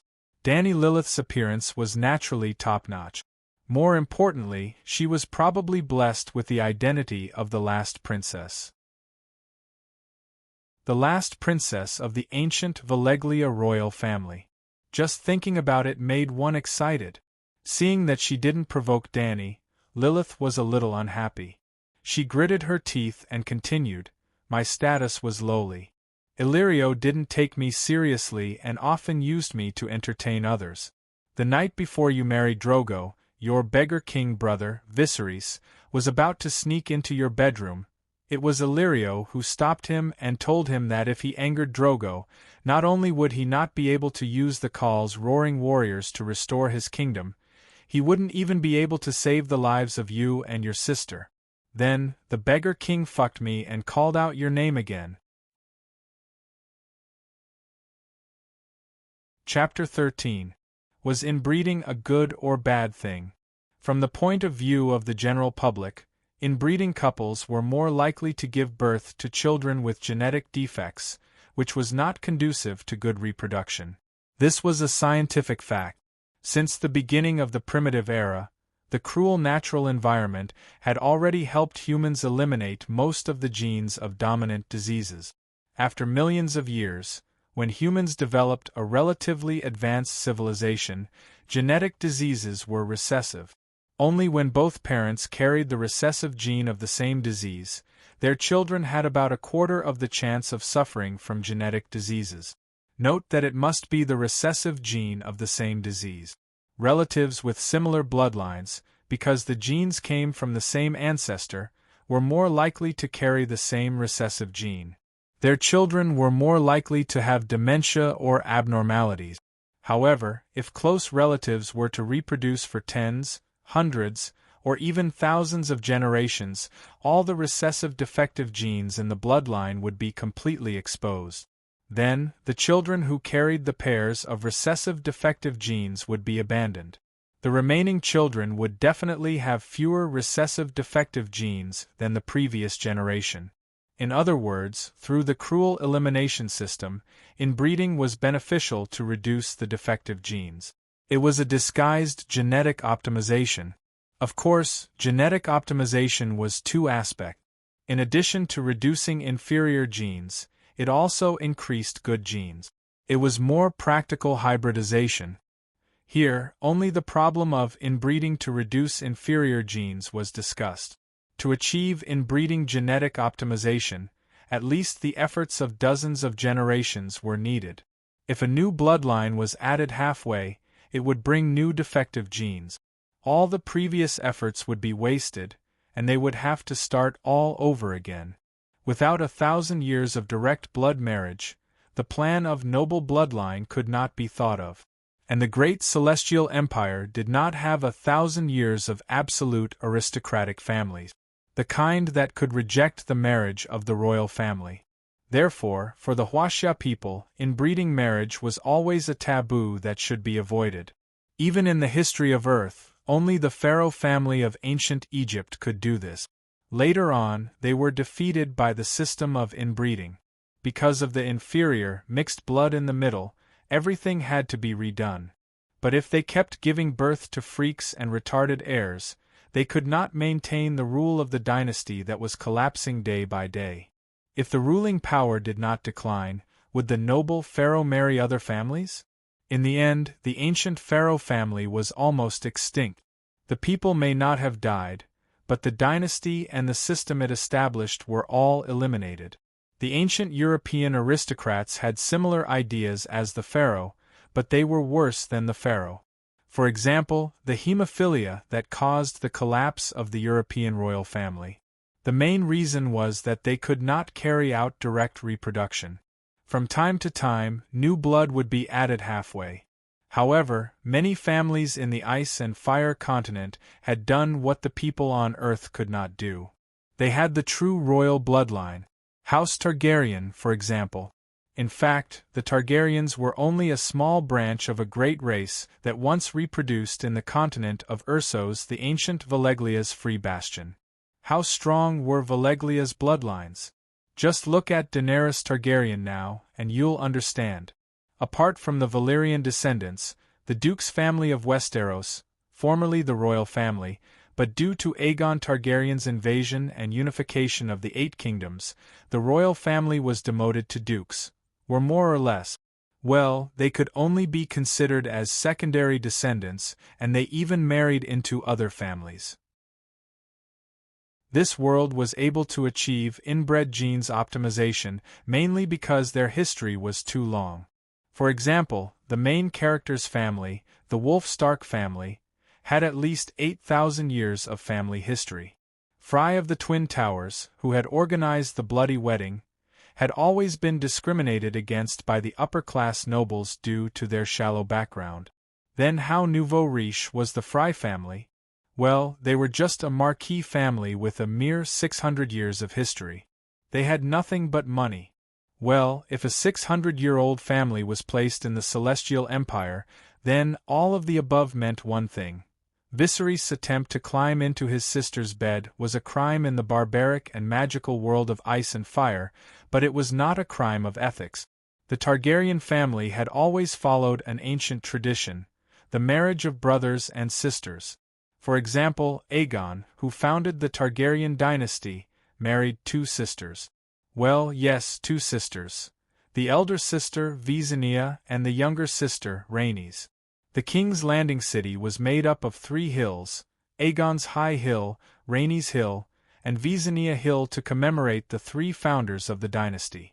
In fact, Dany Targaryen's parents, Mad King Aerys and Queen Rhaella, were also siblings. Even her grandparents were siblings. If Dany had been born 10 years earlier, about 5 years would have been enough. She would most likely have married her elder brother, Rhaegar. And then? Dany said to Lilith calmly. Viserys is a bastard. I already knew. Lilith looked at her strangely, puzzled by her nonchalance. At the same time, seeing that she could not hurt Dany with words, the anger in her heart grew. She turned her head abruptly and pointed at Ser Jorah, who was looking at her warily. He did me too. Although he did not call out your name, the way he looked at me seemed to be fucking your soul through my skin. No. Ser Jorah had been guarding against Lilith from hurting the pitiful and weak Dany, but he did not want to be dragged into it. His face flushed red, and his hands in iron gloves waved. You are slandering me. I did not think that way. I have read countless people. You can't fool me. Lilith smiled contemptuously. Ahem, you are Khaleesi now. You are no longer the red card of Rhys's brothel. Dany was embarrassed and immediately warned her sternly. I don't think Khal Drogo wants to hear what you said before. She had long known that Jorah Mormont had feelings for Dany Lilith. Well, before she transmigrated, she had learned from Game of Thrones that when Big Bear and Tyrion met in the brothel, he was hugging a silver-haired, purple-eyed Volantis prostitute. That prostitute was cosplaying as the famous queen of Meereen Dany Lilith 2 or 3 years later. Jake. Dany could not scare her. Lilith's mouth became more and more twisted. She leaned close to Dany's ear and said in a voice that only she could hear, How do you think I followed him? Dany's heart tightened. Did she become Helen in Troy? Does he also love me deeply? It doesn't seem like it. She whispered back, not embarrassed at all. Lilith sneered, because he is the same as me. He only wants the same things as Khal. You and Drogo's horse and King's tent are no different in his heart. Then you are not even as good as Drogo's tent? Dany pushed her head away and directly drove her away loudly. Go, I don't want to talk about these boring topics with you anymore. Okay, I'll go. Anyway, Khalasar will return to Horse King City almost every year. At that time, I hope you, who joined the ranks of the old Dosh Khalasar, can still be as proud as you are now. Lilith left angrily. Early the next morning, at the first glimmer of dawn, Jake's Khalasar also stepped on the cold morning fog and slowly moved towards the north. She had no choice but to leave. Not to mention drinking water and horse grass, even the firewood for the fire was gone a few days ago. The red wasteland was dry and hot during the day, but the temperature dropped below 10 degrees at night. It was a typical climate of the Gobi Desert. Walking out of the dim tent, Dany found that the outside world was frighteningly bright. The rising sun was like a furnace dripping with molten gold. The burning golden liquid sprinkled on the ground, scorching the ground until it cracked and hollowed out. The small camp was not quiet. The coughing of the old man came from the nearby straw shed. A small group of children ran and played in the open space of the camp despite the heat. Further away, there were some women doing their daily chores. More than 100 horses had been removed from their saddles. They kicked the ground and walked around listlessly. From time to time, they neighed as if they were complaining, "Why isn't there even a single blade of grass in this damned place?" Seeing Danny's figure, the maidservants immediately waited by the side with water, wine, fruits, and roasted meat. After wiping her face, Danny ate something casually and asked Ago and the others to command Kars to move back to the original position of the straw-curtained palace. Although it was also desolate, at least the hills next to it helped to block the sun and sand. Kiso and Hago were still in the tent with the dying Drogo. Danny called Ago, Quero, Jogo, Kalalak and Sir Yora to the shade and sat in a circle on the ground. The first political expansion meeting was held under the small mound. "Drogo's Khalasar is gone," she said to them directly. Jogo said matter-of-factly, "A Khal who can't ride a horse is not qualified to be a Khal. The Dothraki only follow the strong," Sir Yora said. "Your Highness, I'm sorry, but we can't keep them. Starting from Pinocchio, Drogo's warriors, big and small, are all leaving day by day." How many men and supplies do we have left?" Danny asked. "Khaleesi, none of your Kars left," Ago said solemnly. "We are Khaleesi's guards, and we swore loyalty to you and not to the Khal, so we all stayed." Danny was happy. Although the Dothraki were barbaric, their moral integrity was much better than the more civilized races, such as the Westeros who treated sacred oaths as shit. "Who else?" Danny asked in a brisk tone. "We have less than 100 Kars, and I saw at least 200 clansmen when we were moving the tents." No matter which Daenerys it was, the Dothraki were her foundation. The centaurs were loyal, brave, and straightforward. They were truer and more trustworthy than the people of their homeland tens of thousands of miles away. Danny, on the other hand, was the Khal's wife, and had already changed her household register with the Dothraki Sea of Grass. So she called the Dothraki her clansmen. The others did not notice such a subtle change in mentality, or it could be said that the centaurs in front of her had always regarded her as a clansman. Jogo answered her, "The elderly who can't move freely stayed, as well as the cowards, the weak and the sick. The new Khalasar who left was unwilling to take them in." Chapter 14. More than 200 people, less than 100 who can fight, and only 60 of the elite roaring warriors from your Kars tribe. Korra paused, showing a pained expression as he sighed. "I can foresee that in the long journey in the future, half of them will die." "What about the supplies?" Danny asked with a frown. "I can guarantee that everyone has a horse, and there are only about 200 cows and sheep. As for the water source, after the Khalasar leaves, that little stream is barely enough for us to use, but it's a little far, about 5 kilometers away." Danny was puzzled. "There's not even a blade of grass nearby. What do the horses and sheep eat these days?" "There's reddish-brown devil grass between the cracks of the rock. Although it's tough, and enough to satisfy the horses' hunger, this situation won't last long. The resources here have already dried up, so we need to move," Ricardo warned her. "Where to?" Danny's heart skipped a beat, and she probed the centaur. "What do you plan to do next? If I reorganize this little Kars into a Khalasar, and let the 4 of you become my blood brotherhood guards, will you accept?" Danny's words seemed to cause a lot of trouble for the centaur warriors. They frowned and thought for a while, and Kue Luo was the first to reject. "This won't work. I'll feel ashamed to be a female blood brotherhood guard, and there are only 3 of them." Danny looked at the next person, and Ago lowered his eyes. "I can't swear it either. Only men can lead the Khalasar. You are Khaleesi and only Khaleesi," Ricardo continued. "I will ride with you to Weiss Duthrak at the foot of the Mother of Saints mountain, and protect you from danger until you join the old woman of the Dosh Khaleesi. Other than that, I can't make any more promises." All right, I understand."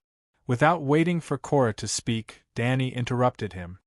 "Let's put this matter aside for now. Our first priority now is to send the great Khal Drogo back to the Night Kingdom." Knight Yora abruptly stood up from his cross-legged position, pulling out the sword at his waist with a whoosh. The bright blade of the sword dazzled Danny's eyes. Then Yora Mormont knelt down on one knee and put the sword at Danny's feet. "Your Highness, I swear to serve you and carry out all your orders, even if I have to sacrifice my life." He glanced at the 4 centaurs beside him and declared firmly, "I swear on the sword in my hand and the emblem of my family, unless you're willing, no one will take you back to V's Dothraki. You don't have to join the Dosh clan." The 4 Ma people looked at each other, their almond-shaped black eyes flashing with confusion and unease.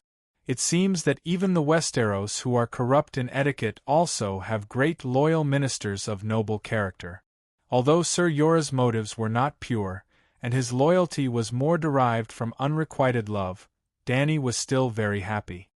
According to Dothraki tradition, the Khal will ride his horse back to the arms of the horse god in the blazing fire, so I order you to lead the knights to gather all the firewood, dry grass, vines that can be burned. This was a bitter cold place that could not be lived in for long, so Danny had to leave as soon as possible. Hearing that Danny was going to cremate Drogo, the 2 bloodriders who had been depressed all this time also left Drogo's bed once more. They also had to prepare their own luggage. "You 2 go out first. I want to end his pain and humiliation," Danny said to the handmaidens beside her. Drogo had not woken up for 4 days. Half of his chest was black and rotten, but he was still breathing weakly. To him, this was not only a painful ordeal, but also a great humiliation. A great warrior on horseback should not lie in bed all the time. Danny spent 3 minutes freeing him with a feather pillow, then cut open his rotten flesh to remove the pus and blood before filling his chest with a sticky bomb. Irri and Jichi helped Drogo clean his hair and body, then Danny rebraided his washed long hair and wrapped it with a series of small bells. There were more bells, gold, silver, and bronze. These bells would announce his arrival to his enemies and make them cower in fear, even in the kingdom of the dead. Next, Doria put on his horse's main leggings and tall boots for him, and tied a heavy belt full of gold and silver medals around his waist. Irri and Jichi worked together to lift Drogo's broad but bony body, and helped him put on a painted vest to cover the scar on his chest. Although the vest was old and faded, it was still his favorite. Danny had planned to hold the cremation that night, but even after the sun had set in the west, they still hadn't gathered enough firewood. Drogo was the furthest away, riding his horse all the way north for 20 kilometers, almost back to the shepherds' territory. "They shot at me with arrows. The shepherds do not welcome horsefolk," Drogo said angrily. "Isn't this nonsense? Every year when you go south from Horse King City to the Great Sea of Grass, you have to go to the Raza River to harvest, as if the shepherds are your New Year's luck. This year seems to be especially strange. 2 Khals in a row died in the newbie village." Drogo quickly became excited again. "But I met Ordo's Khalasar. They heard that I was preparing firewood for the Khalasar's cremation and offered to help us take down a village as a sacrifice." Ordo was also one of Drogo's former Khalasars. The Khalasar he split off was not large, and most of them were eaten by Bono and Jake. Of the 40,000 roaring warriors, Bono took 20,000, Jake took 10,000, and the remaining 10,000 were divided among 10 Khalasars. One Khalasar only had 1,000 or 2,000 warriors. Of course, in the vast Dothraki Sea, a few thousand Khalasar was the norm. Drogo was one of the rare overlords of the grasslands. Khal Ordo is up to no good. He is most likely under Bono's orders. In order to wait for you, he has been waiting in the north. After Drogo left, Korra said with a serious expression, "Your Highness, what are you thinking? You tried to subdue Kaluo and the others. They obviously do not want to be Dosh Khalasar in Horse King City, so we seem to be trapped. And your Khalasar is loyal to you, but he also has his own will. This is a Dothraki tradition that has lasted for thousands of years." Danny gave him a reassuring look. "You will understand this problem in 2 days." The next day, at dawn, Kiso rode alone to the place where he and Ordo had agreed to meet in the north. At noon, he returned with a large group of horses. 10 Ordo Commissar knights escorted 200 shepherds. The slaves were strung together with ropes, their faces full of despair. There were also a dozen slaves driving a dozen carriages. The carriages were piled with bundles of chopped firewood. Well, there was also oil for the carriages. "These slaves will accompany us on our journey into the night," Kiso said coldly. Dani wore loose sans-silk trousers and a pair of sandals tied to her knees. She wore a painted Dothraki vest similar to Drogo's. "The Khal has you and 500 of his most loyal warriors. He does not need those cowardly shepherds." She did not hesitate to reject the idea of martyrdom. Kiso raised his whip, his face sinister. "Behave yourself. I am in charge here," Dani said coldly. Kaluo and Korra were beside her and behind her. Ago and Ricarlo aimed their bows at Kiso. Hundreds of people busied themselves for an entire afternoon. Before sunset, the firewood was piled into a 5-meter-long square that was 4 meters high. The hollow was stuffed with straw, shrubs, bark, and hay. This was the Khal's master bedroom. Khal Drogo's treasures were placed on the crematorium. His blanket, painted vest, saddle and reins, the whip his father had given him when he came of age, the Arak scimitar he had used to kill Khal Ogo and his father, and the huge dragonbone longbow. Jorgo had wanted to put the weapons Drogo's blood riders had given Dani as a bridal gift, but she stopped him. "Those are my things," she said to him. "I want to keep them." After some thought, Dani brought the two back to the foot of the hill. She dug up a layer of red soil in a corner, revealing several leather bags the size of cement bags. Walala, the bags were lifted up, and a dazzling golden river spilled out. They were all golden medals the size of a child's palm. Zhuge had 10 boxes of gold medals in total. Dani buried 3 of them in the ground. Out of the 10 boxes that were thrown out, 30% of them were filled with bronze medals. Thousands of people fought over them. They could not even tell how many boxes they threw out. How would they know that Dani had passed them off as genuine? The barbaric centaurs had not evolved such a trick. Another layer of gold medals was placed on top of the Khal's treasures, and then a few bundles of hay. Kaso and Hago carried Drogo's body out of the tent with solemn expressions. The Dothraki watched in silence. They let him lie on his pillow and silk quilt, his head facing the Mother Mountain in the far northeast. Ricarlo brought over Drogo's red steed. It was tall and ferocious, its body as red as charcoal. Its fur was as smooth as the most precious silk. It was a rare beast in the world that dared to bite even the white lions of the grasslands. The Dothraki were a cruel and heartless people. According to their customs, they never named their animals. Otherwise, Drogo's steed would have a name that would be passed down through the ages, like the famous horses of the ancient Celestial Empire. The horse was especially well behaved today, obediently being led to the east side of Drogo's crematorium. As if it knew its fate, it lifted its head and barely reached Zhuge's head. It licked his face, and 2 streams of crystal droplets dripped from its agate eyes, wetting Zhuge's hair and pillow. Then it ate a shriveled apple that Dani handed over. It stomped its hooves on the spot, raised its head, and neighed for a while before calming down. It showed no fear in the face of Ricarlo's axe, nor did it dodge. It was cleanly chopped to the ground. Ma Min used firewood to build a platform on top of the horse's corpse. He used the trunk of a small tree and the branches of a large tree. The firewood was placed from east to west, symbolizing the rise and fall of the sun. Kaso and Hago built a slightly lower platform to the north and south of Drogo. It was also covered with treasures and weapons. They also brought over their own steeds. Like Drogo's red horse, they fed it an apple and cut off its head with an axe. That crematorium belonged to the 2 blood riders. They cleaned themselves up and laid down on it with their Arak scimitars. Extending outwards along the blood riders' platform, Ma Min used tree branches to build a long 3rd platform. Drogo's was 4 meters tall, the blood riders' was 3 meters, and this was 2 meters tall. It was covered with dried leaves and branches, from north to south, symbolizing black ice and raging fire. 500 heads were placed on the 3rd level of the crematorium, the heads of the warriors who had died in battle with Kaholo. Finally, soft pillows and a silk quilt were piled on top, piling up high. Yes, Kaholo's own head was placed beside Drogo. Chapter 15. As the sky darkened, Dany said to Ago, "Detain Otto's people, give the shepherds some food, and let them leave on their own." Ago vigilantly glanced at the shepherds who were cowering at the side and said, "Calixi, the shepherds hate us. Now that they know our location, they may bring the shepherds to encircle and annihilate us. The shepherds are cowardly but not stupid.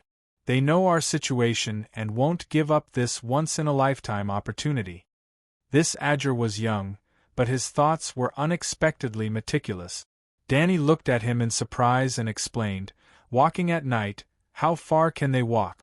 It will be considered fast if they can return to the Raza River by tomorrow afternoon, but we will definitely leave tomorrow morning."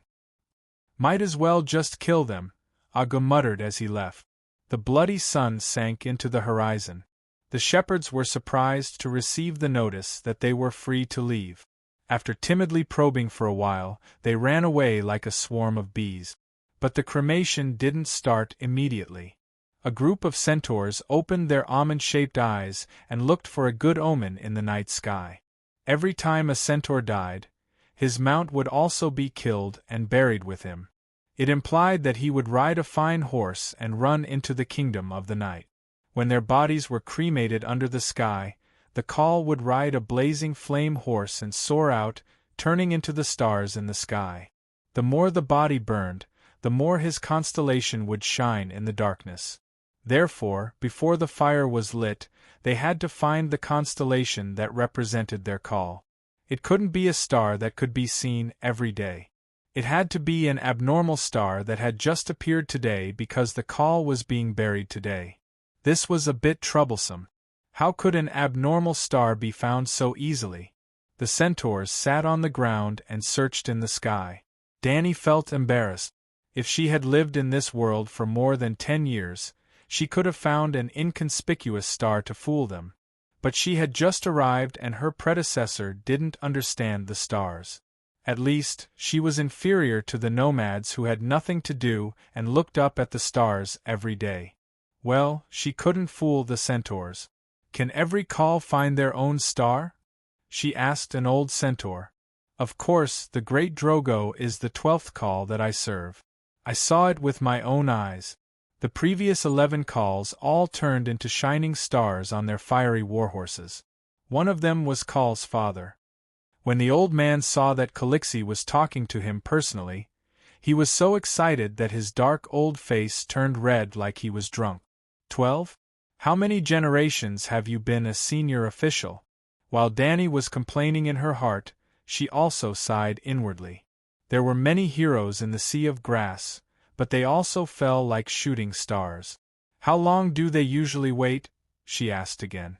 "Calixi, it's still early.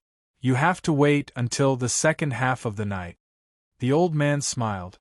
His lips, which looked like dried orange peel, cracked, revealing a mouthful of broken, rotten teeth. There was a kind of kindness in his ugly old face. "Once, when we just found some stars to light the firewood, the sun came out. We waited all night." Dany finally understood that this was a competition of endurance. When everyone was tired and dizzy from hunger, their vision would be blurry and their minds would be in a daze. Even if they saw the moon, they might think that it was an alien star from Khal. "Found it. It's over there." An excited voice sounded. It was Ricarlo. Dany looked in the direction he was pointing. She actually found a red comet in the low eastern sky. The red of blood, the red of fire, as if a dragon was spitting fire. This was definitely an alien star. There was no better sign than this. "Hee, the 12th one." The old man chuckled. "Pour oil," Dany ordered loudly. Pots of sesame oil, castor oil, and vegetable oil were poured on Drogo's corpse. Hag and Kiso were also splashed. The oil water soaked the silk quilt, branches, and bales of hay. It seeped into the firewood below, filling the air with a sweet fragrance. "Tie up the witch and throw her into the firewood pile," Danny ordered again. Millie Mazter had been hiding in the crowd, silently watching the cremation platform being built. She had thought that the matter would completely end when Jake brought the baby boy's head back. Although she was a bit regretful that she couldn't take revenge personally, she was basically satisfied when she saw that young head. But she didn't expect that the silver-haired woman would suddenly order for her to be burned. "No, no, no, Madam Silver, Calixie, please listen to me." The witch dodged Ag, who was trying to capture her. She struggled madly and shouted, "I saved Madam Lilith. You said you would reward me. I even sang the childbirth song for you and helped you give birth to a healthy little prince. You can't do this to me. This doesn't make sense. This is too crazy." Woo-woo, the witch was no match for Ag. In just a few sentences, she was pressed to the sand and couldn't move.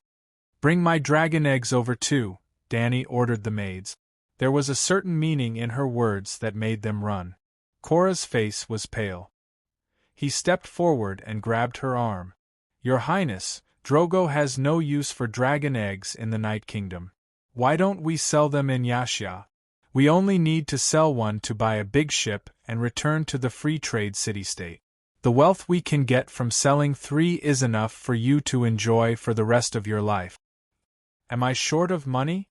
Danny found it funny. Cora couldn't laugh. He choked and grabbed her hand even harder, as if he wanted to snatch his princess back from the Grim Reaper. "Princess, I know that Prince Reg's death is a big blow to you. Even if you don't show any sadness in front of others, I know that your heart is about to be drowned by tears. The heavy suffering is about to crush your spine, but you still have—" His face was red. He almost said words of love that were beyond the bounds of the ruler. The next moment, he realized that there were almond-shaped eyes around him. He said dejectedly, "But you're only 14 years old. You still have countless years in the future. You can still have countless little princes and princesses. Don't worry, sir. Don't forget that I have the blood of a true dragon." Danny awkwardly pulled back her arm that was being held tightly. She said softly, "Last time, I thought Viserys was like me and wouldn't die from the molten gold. So, he's not a true dragon." Cora let go of Danny in a daze. He tried to guess what she meant while watching her hug the 3 dragon eggs that the maid passed to her. With the help of Ago and Ricardo, she climbed up Drogo's cremation platform step by step. Danny waved her hand to let the centaur warrior leave. She put the white dragon egg in front of Drogo's chest and used his hands to hold the dragon egg in place. She hugged the black dragon egg and laid down beside Drogo. The green dragon egg was placed between them. "So you've gone mad." The witch, whose hands and feet were bound, saw Danny finish everything and laughed strangely. "The endless pain has driven you crazy. Ha ha, so that's how it is. You should have accepted my suggestion and used your life to exchange for his. If the blood witchcraft could revive that butcher, you could have at least saved your husband's life. Ha ha, now you regret it.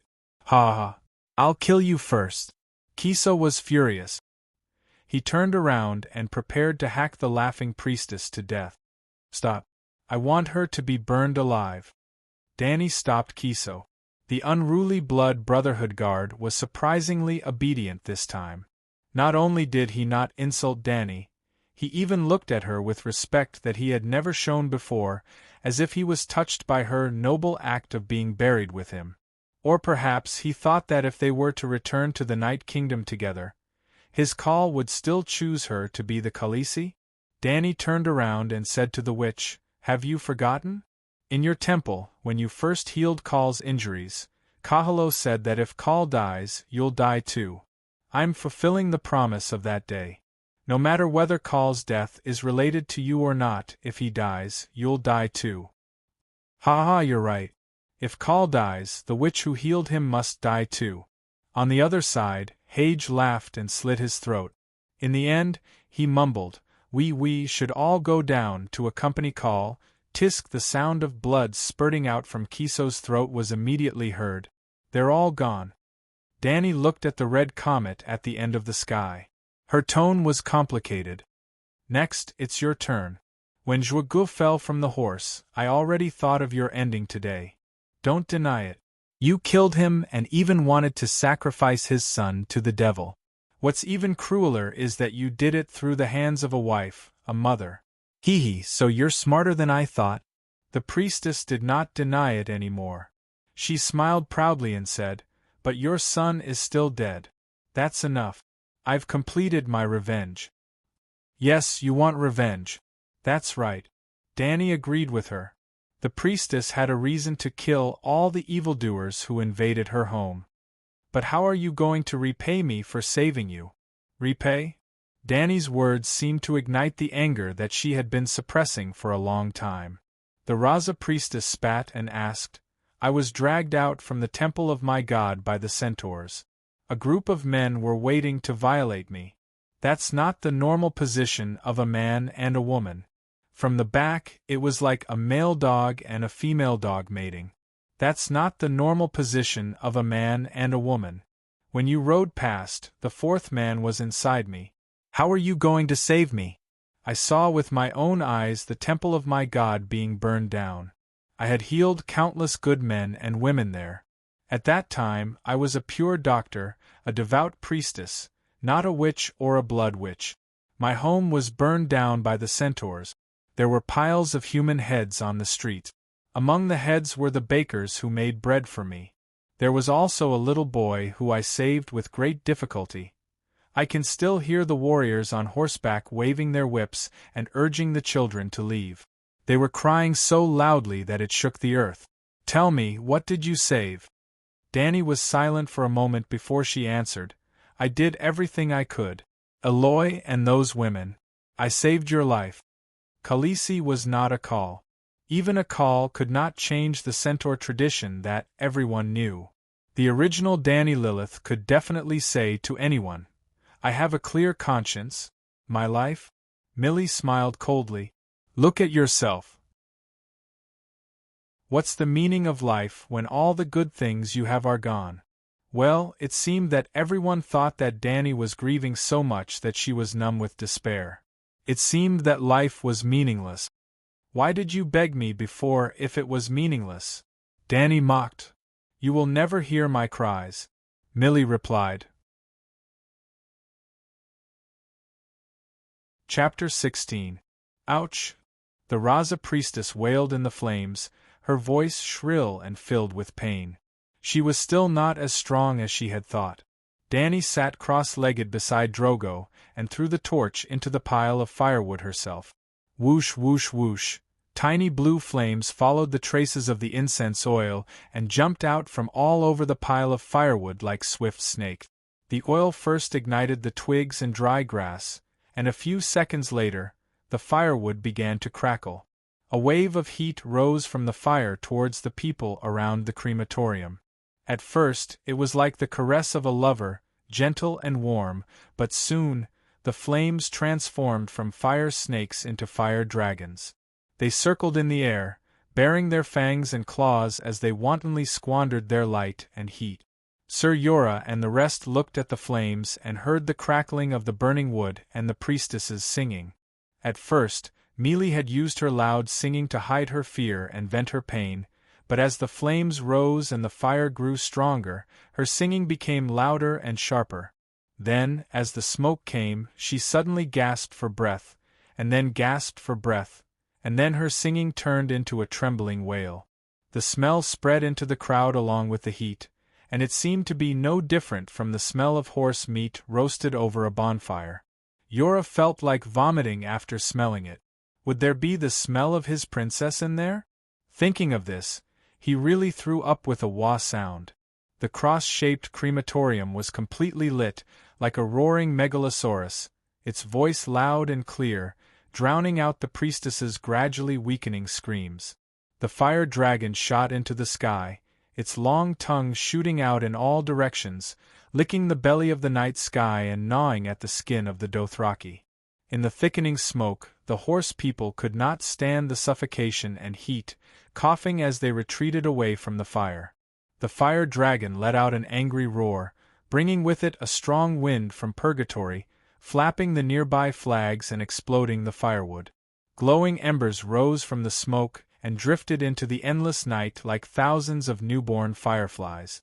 Danny, who was in the sea of fire, seemed to have entered a strange world. When the painted vest, silk pants, and sandals were burning, Danny was still laughing at the priestess Mealy for using singing to cover up her wailing, but soon her attention was attracted by the black dragon egg in her hand.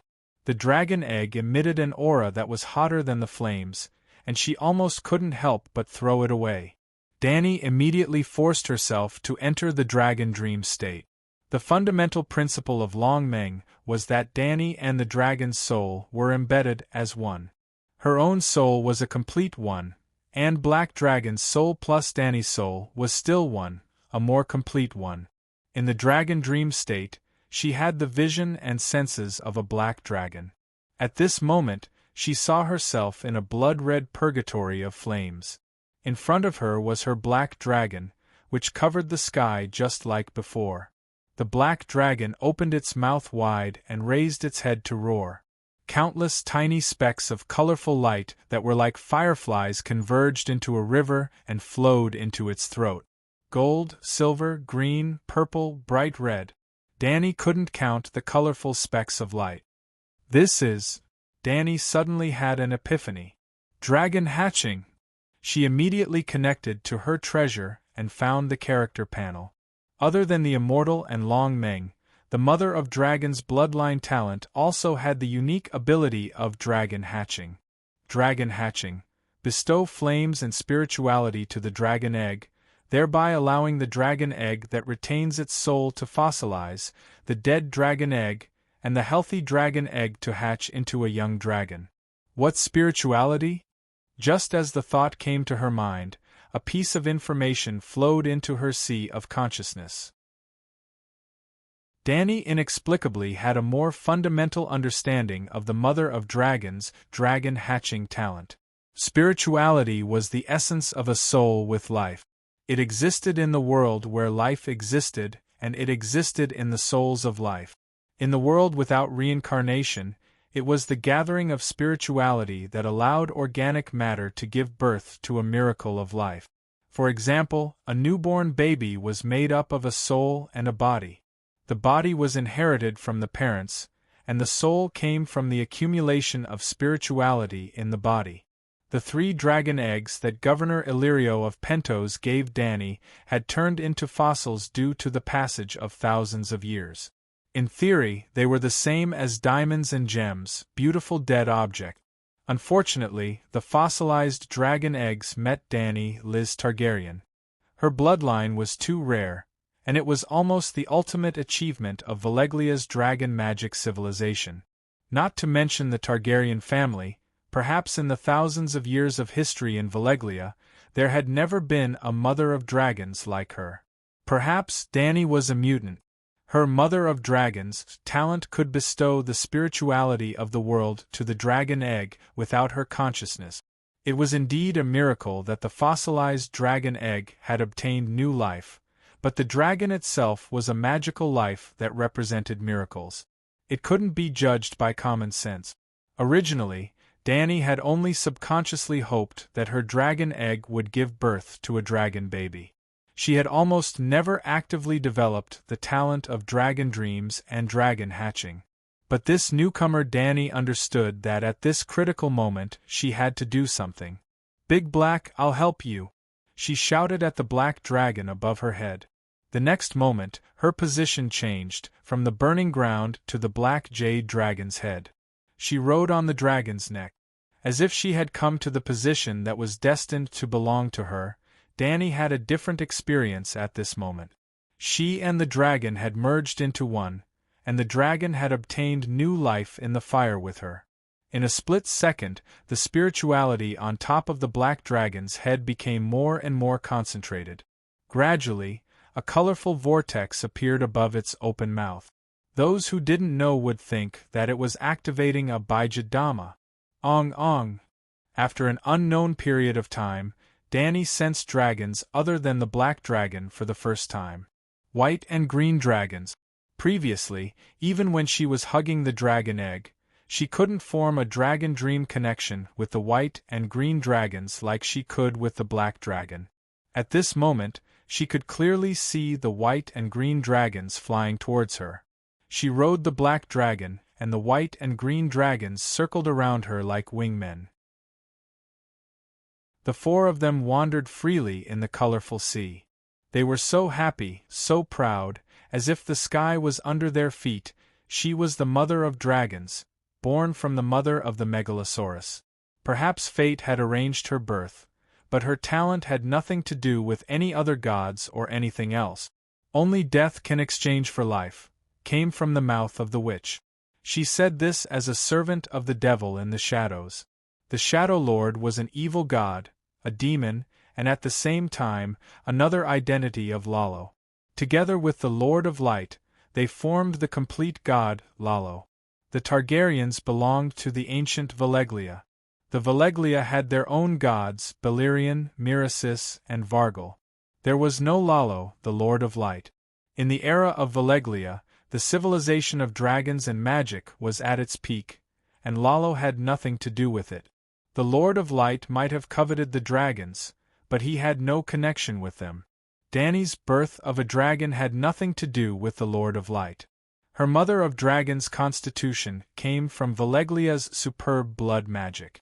The fire had weakened to the point where it couldn't be seen by the naked flames in the middle of the night, but the red charcoal under the ashes still scorched the earth and air.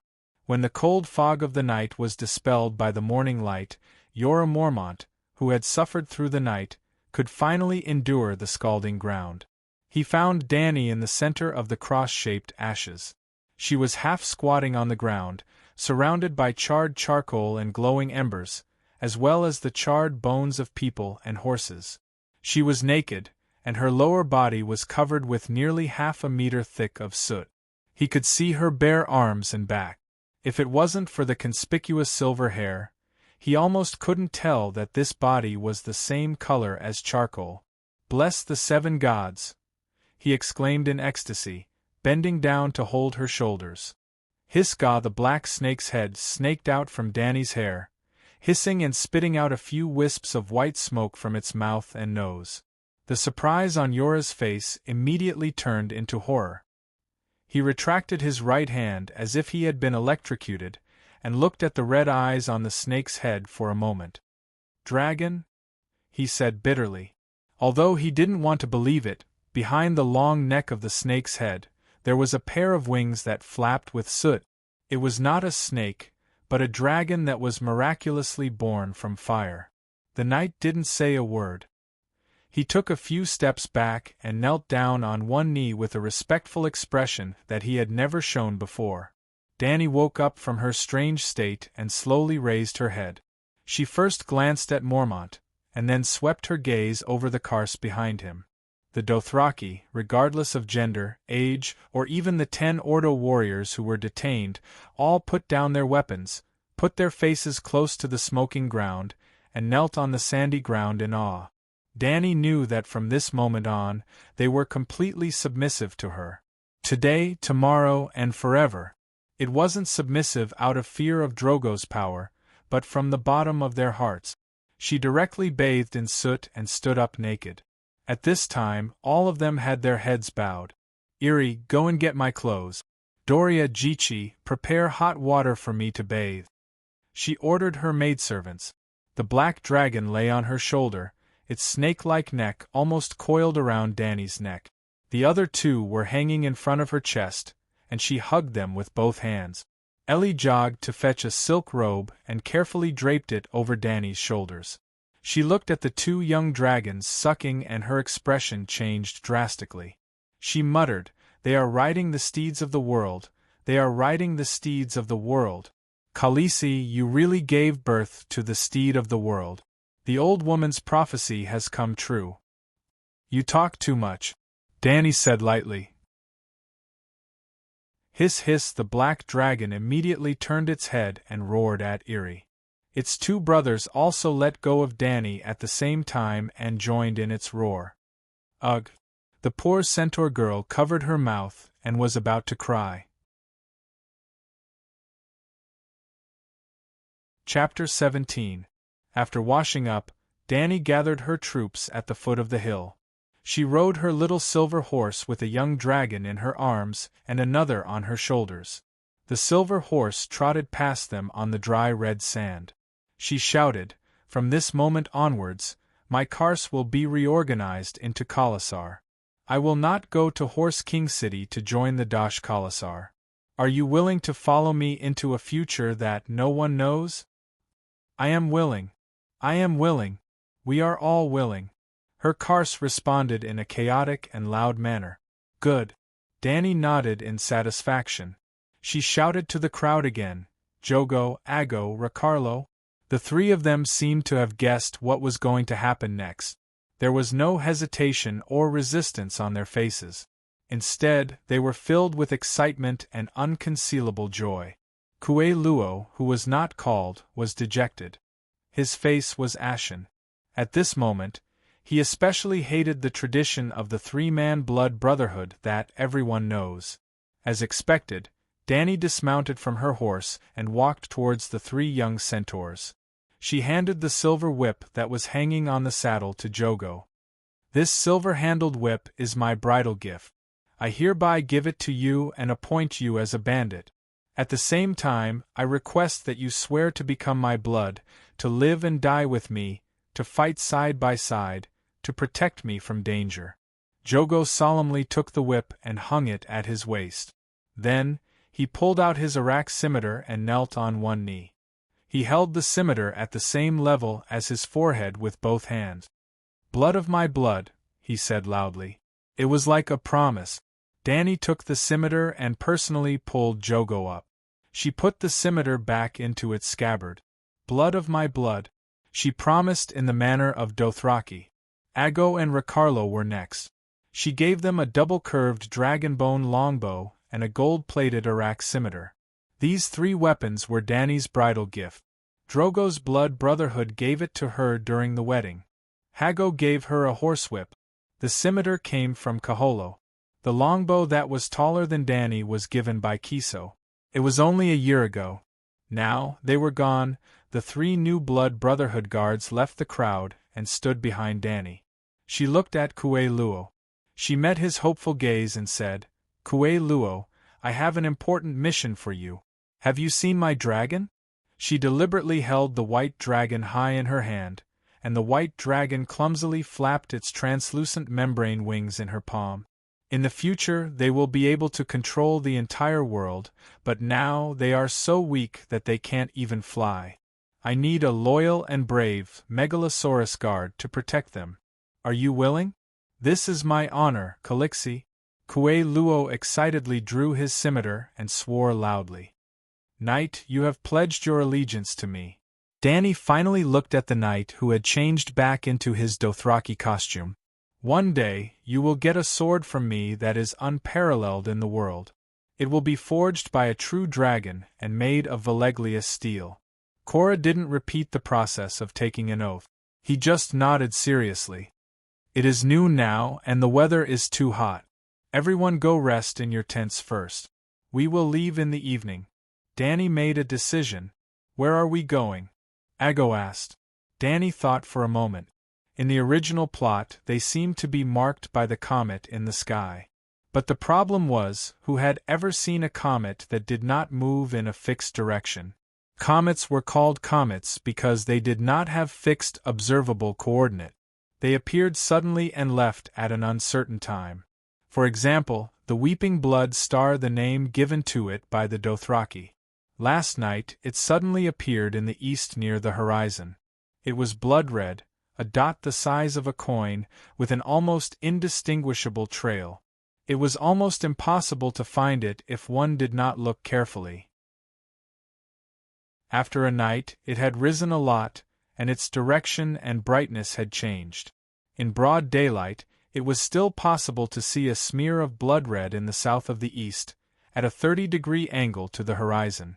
It was like a long scratch on the face of the blue sky. Following it was almost like going in circles on the ground. This was the Red Wasteland.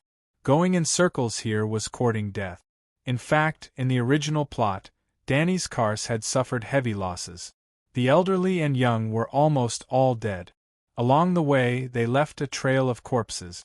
It was as if they had used blood and death to pave a journey of elimination. Those who were not strong were eliminated, and even her maid, Doria, died. Well, the strange thing was that Dany, who had just lost her husband and her 10-month-old son, who was sacrificed to the devil by the witch, did not go through confinement. She passed through thousands of miles of the Gobi Desert, and in the end, she survived with her tail intact. This, the effect of the dragon dream, was too good. Dany snapped out of her thoughts and smiled at her subordinate. She asked, "Tell me where we can't go first." Sir Jorah was the first to speak. "We cannot go north. Not to mention that Ordo's Khalasar is waiting for us. Even if we avoid them, when we enter the Dothraki Sea, the first Khalasar we meet will devour your battered troops. The warriors will all be killed, and the rest will become slaves. The land of the goatmen south of the river is also not feasible. Your troops are too weak, and can't even stand up against that tribe that is not fond of fighting. The Raza hate the centaurs, and they have no reason to treat us well. Avoid the goatmen village, and follow the river downstream to the ports of Meereen, Yuan-Kai, and Astapor." Rakarov immediately warned. "Martin told me that Bono's Khalasar is driving thousands of slaves there. He plans to sell them at the slave market along Slaver's Bay." Martin was a newly joined centaur warrior. Well, he was not a newcomer. He was originally a roaring warrior of Drogo's Khalasar, and left with Ordo in the chaos. Now it was returned to its rightful owner, subdued by Dany's identity as the immortal and mother of dragons. Yes, the Dothraki were secretly calling her immortal and mother of dragons. Those slaves were all taken from Khal Drogo. Bono didn't care for the gold medal left behind by the Khal because the slaves were more valuable, Ago added. "Then we can only go south, through the Red Wastes?" Dany looked at their serious expressions and sighed. "When we reach the sea, whether we go to a trading city or find a place rich in resources to farm. Jorah was confused. "My dragons are too young," Dany said vaguely. As a super late-stage hero, of course she had to develop as wretchedly as possible. No matter how miserable the early stages were, when the 3 dragons grew up, wouldn't she be free to do whatever she wanted? At that time, forget about reviving her kingdom, she could even become Genghis Khan or Alexander as she pleased. Doria, who was standing behind Dany, said with a face full of fear, "Khaleesi, that is the Red Wastes, a desolate and terrifying land of demons. Not only do the horsemen know about it, but I also heard of its terrible reputation from the seafaring merchants in Lys. Almost no one can pass through that place where demons and hell creatures are entrenched. I'm not afraid of demons, and you don't have to be afraid of any ghosts if you follow me." Dany comforted her and pulled her hand over to stroke the dragon in her arms. It was as hot as iron that had been baked for a long time under the scorching sun. After the maid's emotions were soothed, Dany ordered her subordinates, "Although our Khalasar is small, I have decided to reorganize it. What is the most important thing in a troop?" She glanced at everyone and asked. "Courage, the courage to not fear death in battle," Ago said. "The strongest Khal," Kalilo immediately said. "Under the leadership of the strongest Khal, our troop will be invincible. Previously, Khal Drogo conquered the entire Sea of Grass in this way. There are also warhorses and tribes. There are many people, strong horses, and powerful forces," Jogo added. With the centaur's knowledge and wisdom, the 3 Blood Alliance guards said everything they could think of. Kue Luo frowned and thought hard for a long time, but he still did not say a word. "The soldiers' skills and tactics and the cooperation of different types of troops are more important," Sir Jorah said seriously. "In Westeros, every knight has to receive training from a young age. Martial arts instructors teach them swordsmanship, horsemanship, spear skills, and archery. Scholars teach the young nobles mathematics, literature, astronomy, geography, and the genealogy of the nobles. The art of arranging troops is taught by their fathers, brothers, or lords. Without a doubt, from this conversation, it could be seen that the barbaric centaurs were much more civilized than the knight. "Do you have the skills to command a large-scale war?" she asked curiously. There was an old Chinese saying, "It is easy to find 1,000 soldiers, but hard to find a general." Danny's little Colossa only had a few dozen warriors, so there was no need for a brilliant general to lead them. But what about the future? "I have commanded a troop of at most 2,000 people," that was when. His expression changed and he stopped talking. "That was when you followed the Duke of the Northern Territory, eyed Stark, to overthrow my father's dynasty?" Danny said calmly. "I'm sorry, Your Highness." Yora lowered his head and said softly, "Don't be sorry. You are serving your lord, there is nothing wrong with that." Danny waved her hand and continued the previous topic. "I think the most important thing for an army is a perfect system." "What system?" Ago asked curiously. "First, establish the system of sergeants, then perfect it step by step." Danny met the centaur's puzzled gaze and said with a smile, "From today onwards, the Dothraki warriors under my command will abandon all the messy flags from before and raise the dragon flag together. Men who are 14 years old will automatically be incorporated into the army." Danny could not be blamed for being cruel. She was only 14 years old herself. Her maids and blood guards were all centaurs who were around her age, deliberately chosen by Zhuge. If she made an army at the age of 18, she would have no one under her command. Of course, this was only a temporary measure. When she was strong enough in the future, she would greatly increase the number of years they could serve. 10 people will form a squad, and the strongest person will be the captain. 5 squads will form a brigade, and a commander will be chosen from the 5 captains based on their battle achievements. 5 brigades. Danny stopped talking because she saw that her 4 centaurs were confused. That expression was as if they were listening to a book from heaven. "What's the problem?" she asked. "Khaleesi, I can understand if 10 warriors form a squad, but how many warriors will there be in 5 squads and 5 brigades?" Ago asked curiously as he counted with his fingers. Chapter 18. The Dothraki seemed to be confused by the number above 10 and the complicated management system. Danny frowned. Drogo's 40,000 howling warriors moved in Kars, and Kars were the smallest group under the Khalasar, led by Casco. He only needed to manage a dozen or so Kars. In other words, the Dothraki only had 3 military ranks: Kars, and Howling Warriors. In fact, Kars and Kars were of the same rank, and Kars and Howling Warriors were of the same rank. Kars were the most powerful Kars, and Kars were the most powerful warriors. There was only a difference of 2 ranks between the 3. The centaurs were very primitive, so primitive that they almost achieved true democracy. But she did not want this kind of democracy. If the Dothraki were more feudal, Khaleesi would not have ended so badly. Well, she could at least be a regent and empress dowager. Danny's purpose of reorganizing the Khalasar was to let the Khalasar form a hierarchical system. With a hierarchical system, they could quickly transition to a feudal and centralized society. Because feudal systems had existed in other races for thousands of years, they only needed to learn and adapt, not innovate. Simply put, this world had enough productivity to develop feudal systems. Danny's minimum requirement for the Dothraki was to establish a golden family with her blood as the main bloodline. Before Genghis Khan appeared, anyone could be called Khan on the steppe, which was the Kars of centaurs. It did not matter about bloodline, it only depended on one's bravery and power. At that time, the Mongols did not even have a complete system of bloodline and surname inheritance. It was almost exactly the same as the Mamini now.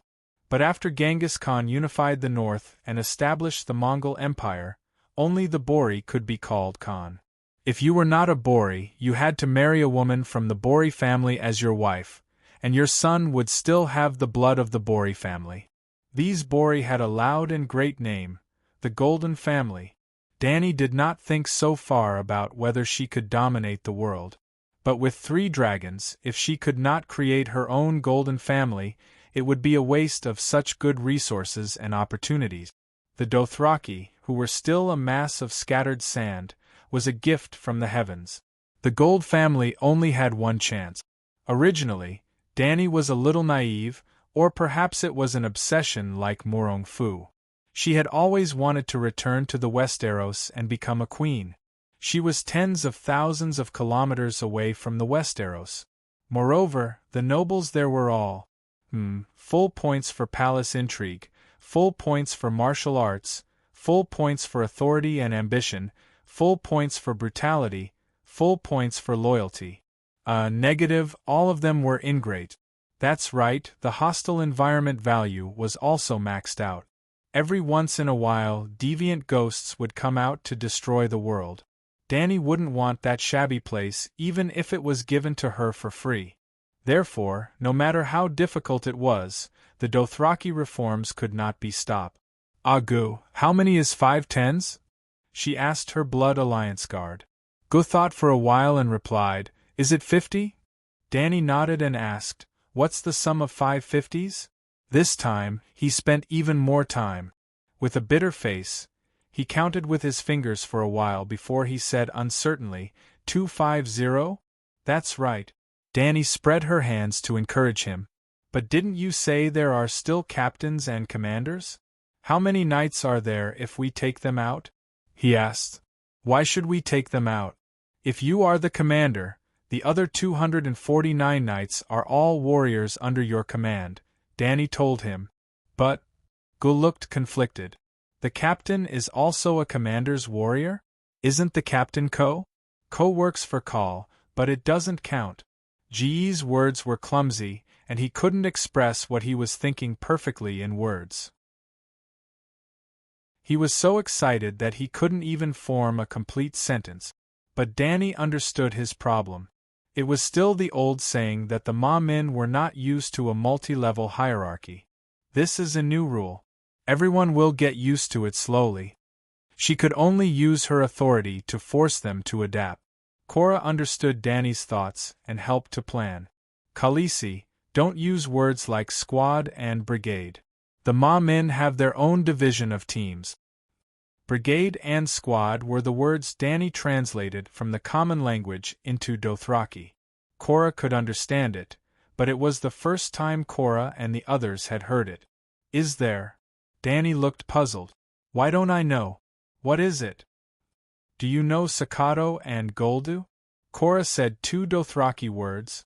Sakato is the hunting team, and Goldu is the banner, Dany muttered and looked at the knights in confusion. This is the division of teams?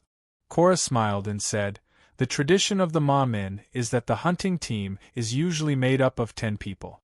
If there are too few people, they can't deal with a beast like a lion.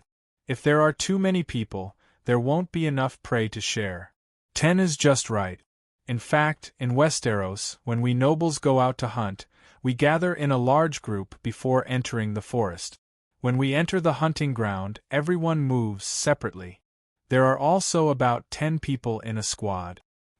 I see, Dany said thoughtfully. Still not down to earth enough. In the future, I need to know more about the people, she thought to herself. As for Goldu, Khaleesi, you know that every time the Khalasar goes out, there are scouts scattered in all directions? Cora asked again. Dany nodded. Her Kars had also acted as scouts for Drogo, and it seemed that every Kars took turns to do this task. The furthest a scout could reach was a day or 2 ahead of the Khalasar. It was the most tiring and dangerous job. No one could persist in doing this for a long time. According to the size of the Khalasar's team, the number of scouts sent out is different. There are about 100 people in a group, and the people in the same group hold the same banner. If 2 Khalasars meet, they don't fight immediately. They judge the strength of the other party by the number of banners, so as to avoid a Pyrrhic victory. So, you can see that Drogo's Khalasar has many kinds of banners. Similarly, they call a team of 100 scouts Goldu. Cora explained to Dany in detail. Dany suddenly asked, could it be that someone is deliberately using false banners to deceive the other party? For example, 10 people using the same banner. Or, they are deliberately sending more scouts to make the other party think that they have more people. Cora was stunned. This is not in line with the horse people's tradition. No one would do that, Ago and the others agreed. Cora thought carefully and said seriously, Khaleesi, look at the camp around us. The traces of life are too obvious. Wherever the Khalasar moves, there are traces of people and animals living. The most obvious is the ashes of the bonfire. Because everyone has to eat, they can roughly estimate the number of people in your Khalasar through the number of stoves. You may be able to deceive the other party by using scouts, but when he finds out that the number of bonfires you lived in is wrong, the Khalasar who was angered by the deception will immediately turn around. Then you must not know that the stoves used to eat can be faked, right? For example, I have fewer people, but I purposely burn more bonfires to scare the other party. Another example, I have more people, but I purposely build fewer stoves, waiting for the angry Khalasar who thinks that he has been deceived to chase after me. I can calmly ambush him, Dany said with a sense of superiority. Not only did Cora and the other simple horse people's almond eyes widen, even Sir Cora, who thought that he had received many years of advanced knight education, opened his mouth wide and was dumbfounded. 7 levels of hell, you can do that? But it seems that in theory it is really possible. Cora looked at his innocent little princess strangely. Is she a natural military genius? But it feels a little dirty. It doesn't conform to the spirit of a knight at all. Sigh, it seems that she who lacked the education of Westeros nobility since young has been led astray by the cunning merchants. Khaleesi, although the Dothraki Sea is huge, you have deceived the first Khalasar. The others will soon know about this matter, Kueluo reacted and said. There are still many 36 stratagems, using all of them once. Even if the Dothraki Sea is vast and boundless, there probably won't be many Khalasars left. That's enough. Dany waved her hand and made the final decision. The 10-man team is called Nyolu, the 100-man team is called Gushin. Yes, if staccato and goal were replaced with words that the people of the Celestial Empire could easily understand, it would be Nyolu and Gushin. Clearly, they wanted to build the Mongol Empire, but they had carelessly resurrected the Qing dynasty in this fantasy world. Alright, let's not talk about other things. In the early days of the Qing dynasty, the military and political establishment system were still relatively dynamic. Moreover, the situation Dany was facing now was more like Nurhasai's than Genghis Khan's. Nurhasai relied on 13 sets of armor to make a fortune. Dany was slightly better than him. She had 3 dragons as a guarantee. But that was only a guarantee. In this fantasy world, dragons did not mean invincibility. From now on, all the flags will be changed to a uniform black flag, representing the black dragon in my arms. Women cannot be Khal, so I will recognize myself as the banner master. All the soldiers and servants who serve me will be bannermen. Currently, there were only so many soldiers, so it was impossible for the 8 bannermen to think about. Let's first set up the system and slowly replenish the personnel. The few of them discussed in the tent for 2 to 3 hours. After the system was confirmed by Dany, they started to implement it immediately. First, they separated the soldiers and the people. Including the elderly and the half-grown children, Dany finally gathered enough people to form a Gushin. She recognized herself as the banner master and received a Nyolu. There were 9 Nyolu left. Excluding Agara and the other 5, there were 4 left.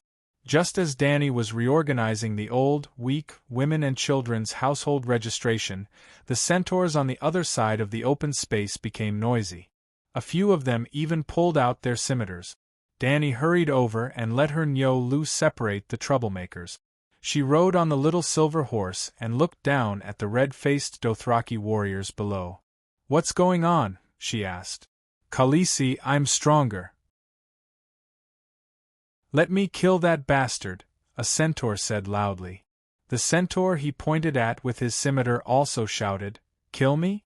Don't stop me. I'm going to peel off his skin." Both of them were old members of Dany's Kars. They had protected her together for more than a year. At this moment, they turned hostile. It was very Dothraki. Korra explained, "They want to compete for the position of the leader of the Nyo-Lu. But we only have so few people left. We can't afford to waste them." Chapter 19. The Dothraki worshipped the strong and despised life and death. Regardless of others or their own, they had no entertainment and fighting was a common occurrence. They would often draw their swords to determine life and death over trivial matters. "Are there any competitions between knights in the Westeros?" Dany asked Korra. Korra nodded and said, "We all have armor. Even in a group battle, there are very few casualties. However, we can learn the sword duels of the knight apprentice level. Let them change into full leather armor and duel with unopened blunt swords." This kind of duel was definitely not as fair as real swords and spears. Many centaurs walked the path of agility, killing with a single blow was their goal. Blunt swords and leather armor required more strength and stamina. But in order to not die, Dany could only accept Korra's suggestion. In the evening, the newly drawn black flag fluttered in the wind. Her khalasar began to move slowly towards the south, with the sun and the stars as a reference. Before leaving, Dany even ordered people to go to the crematorium and dig out the melted gold. This is what Drogo used. He took what he needed to the Night Kingdom and gave the rest to us as a reward. Facing the hesitant centaurs, Dany tricked them. Drogo's dragonbone bow was also retrieved. The dragonbone in the dragonbone bow was not a metaphor. It was a dragonbone. Not to mention the dozens of dragon corpses of the Targaryen dynasty, the ancient Valeglia civilization had only been dead for 300 years. At its peak, the Freedom Bastion of Valeglia could mobilize 300 megalosaurus to form a conquering army. Dragons also had a limit to their lifespan. They would die and leave behind indelible dragonbone after death. Hence, many dragonbone bones were passed down to the world. The dragonbone was rich in iron. As the iron content increased, the color darkened and eventually turned black. Ordinary flames could not harm them. Even a young dragon could withstand the high temperature of firewood, what more the bones of an adult megalosaurus. Other than the gold and dragonbone, the centaurs also found a pile of cracked rocks in the ashes. Fossilized dragon egg. Piecing the rocks together, they actually restored 3 dragon egg. Dragons don't come from stone eggs. The centaurs looked at each other in dismay. Then, as if they had thought of something, they shouted in fear, "Khaleesi gave birth to a 3-headed dragon. The prophecy of Dosh Kalen has come true. Khaleesi has given birth to the steed of the world." Dany, who was alarmed by the centaur's cry, was also shocked when she saw the stone egg. What kind of existence is a dragon? Doubt arose in her heart. No matter how the dragon came to be, they had to leave. After gathering the remaining charred remains of the crematorium and burying them in the deep pit, the team set off. On the first night, Dany's khalasar only traveled 10 kilometers. 5 kilometers away from the encampment, they encountered the stream where Drogo khalasar collected water. After being tormented by more than 100,000 people and hundreds of thousands of livestock for 4 to 5 days, the gurgling stream was only left with a layer of mud. Dany changed her route and decided to follow the wetland. After walking for another 5 kilometers, they encountered a new shallow puddle. Dany asked the Kraza to stop. They would rest here for a day or two. Those 87 cows and sheep must all be killed. Dany told her tribesmen, "The deeper we go into the wasteland, the less water and fodder there are. We can't leave them to compete with the horses for resources. After Danny's reorganization of the Khala, the allocation of manpower became more rational and their efficiency increased. The mutton was made into jerky. The outer layer of the sheepskin was not even processed. The centaurs dried it in the shade and sewed it into a cloak. The wasteland was too hot. Wearing a cloak could avoid the sun during the day and reduce the evaporation of the body's water content. At night, it could also be worn to keep one warm. Yes, the Dothraki were nomads. However, even nomads could not guarantee that all of them had fur coats and cloaks. Danny's original 100 or so Kars did not lack clothes. However, she now had about 200 more people. 80% of them were the old and weak who had been abandoned. Most of them did not even have a Dothraki vest to change into. Danny also had her own cloak. When Danny Rise first came to the Dothraki Sea with Drogo, he had specially hunted a white lion for her. It was a lion taller than her little silver horse. The terrifying lion's head formed a hood that covered her head. The lion's skin became a natural cloak that hung from her shoulders to her back. On the evening of the third day, the Khala started moving again. This time, they walked through the night and did not stop until the sun rose from the horizon the next day. In 10 hours, they had walked about 150 kilometers. At this time, Danny was in trouble. More than 10 scouts had searched the surrounding 5 kilometers but still could not find a clean water source. Along the riverbed that was as dry as bones, they could occasionally see dry and stagnant pools that were exposed to the scorching sun. However, these were pools of death that even animals would not drink. They were filled with all kinds of germs, mud, and rotting animal corpses. There was even a strong smell of sulfur. Danny was more and more curious about this world. This place was surrounded by mountains to the east and west, grasslands to the north, and the sea to the south. However, it was actually the Gobi Desert. Forget about the Gobi Desert.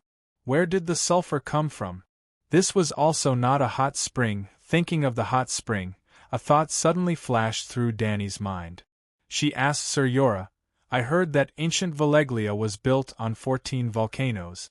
Was the continent near the summer sea a hellish scene like this before?" "What do you mean?" Yora was puzzled. "Could there be volcanoes hidden under the red wasteland where we are now? That's why the rivers are evaporated and there's a smell of sulfur in the pool," she guessed. What Danny wanted to say was that ancient Valeglia and the red wasteland were both strange geographical environments with thin crust. The surface was too close to the underground magma layer. "Because there are demons here, that's why there's a smell of sulfur," the maid Doria interrupted. Although she was hiding in the tent, she was still so hot that her face was flushed red like a steamed prawn. Sweat flowed down her neck in small streams. Her exquisite figure was fully revealed under the thin silk clothes. "You saw a demon?" Danny snorted. I think I'm possessed by a demon. I feel terrible all over." She rubbed her chest with difficulty and panted. "It's gnawing on my heart. It won't be long before it devours my soul." The Reese girl's eyes were filled with fear. She spoke so confidently that Danny almost believed her. "You're suffering from heatstroke," she said. "What's heatstroke?" Eerie asked while fanning herself. Danny was not afraid of the heat. The maids were fanning herself and did not need to serve her. "Princess, you're talking about heat, right?" Yora struggled to take off his vest, revealing the rich black hair on his chest that was like a bear. "Something like that." As she spoke, Danny passed her mare milk pouch to Doria. "Don't drink water. The minerals in your body are. Forget it. Drink my mare milk." "But this is your quota." Doria looked absent-minded. Just as she reached out to touch the leather pouch, she retracted her hand as if she had been electrocuted. She shook her head and said, "I can still hold on. I can drink water." Danny did not persuade her and directly stuffed the leather pouch into her hand. Because of the lack of materials and the uncertain future, Danny had formulated a rationing system long before they set off.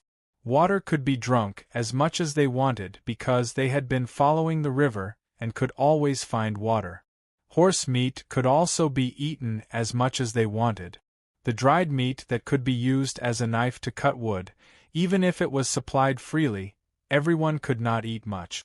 The main things were mere milk, salt, wine, and fruit. They needed to be rationed in limited quantities. Looking at this situation, even water— no, there must be enough water. Otherwise, even if they could walk out of the wilderness, more than half of them would die. Thinking of this, she could not sit still and said to the maids, "I'll set up camp separately for men and women. Everyone can be naked in their own tent. You can take off your clothes later. The tent is like a furnace. It's useless to take off your clothes." Previously on the grassland, 2 layers of sheepskin mattresses on the ground would wake you up in the night from the cold. Now stepping on the ground is burning your feet. Ellie sighed. Danny teased, "You can shovel away the top layer of sand." Speaking of this, she suddenly had a flash of inspiration and laughed. Why did I only think of such a simple method now? What method? Chola asked curiously. Danny waved her hand. Let's go out and see. The tent curtain opened and Danny's intuition blurred. The sun almost put his face in front of her, and the white light cast by the pillar of light made people enter a world of white light in an instant. Lowering her head and rubbing her eyes, Danny finally regained her vision. She had the illusion that she was really in purgatory. The dazzling white light reflected on the flat red sand and stone ground, almost reflecting the same intensity of red light. It was like the red light of a flame. A large area of dense red light formed a red sea of fire. People walking on this wasteland seemed to be walking in purgatory. God, there was also the smell of sulfur lingering at the tip of the nose. This, sure enough, there was only a wrong name and no wrong nickname. This was the Red Purgatory. Hurriedly putting on the white lion hood, Danny looked around her camp. The tents of each family were quiet, like dozens of tombs piled up on the ground. She walked to the nearest one, ready to remind everyone to separate the men and women so that they could take off their clothes to avoid the heat. But just as she walked to the entrance of the big tent made of cowhide, sheepskin, and horse-skin patches, she heard a stifled gasp. The kind where men and women mix together. Danny's mouth opened wide, her face full of disbelief. Until she quietly took a step forward and opened the corner of the curtain. Seems like I thought too much. Why would the centaurs care about the difference between men and women? Moreover, they were not Doria. They seemed to be very adaptable and very sturdy. Quietly taking a few steps back, Danny did not disturb the passionate centaurs. Stepping on the hot sand and stone ground, she walked to the edge of the riverbed. 40 to 50 unsaddled healthy horses with their ears drooped under the scorching sun, scattered around the open area. They were chewing hard on the tough yellow-brown devil's grass that grew from the bottom of the rocks and withered trees. "Calixi, you are here?" A small old man popped out from nowhere and suddenly appeared in front of Danny. "Afanti, can the horses recover their stamina before the sky turns dark?" Danny asked a question that even she herself did not believe. This small old man who helped Kalasa herd the horses was the doyen of many dynasties who had served the 12 calls. Now Danny was the 13th. Ugh, that was a little inauspicious. Afanti was short and skinny, his back was slightly hunched.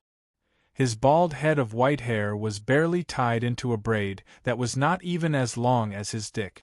His reddish-brown face was filled with dried wrinkles from the years, looking like a sun-dried orange.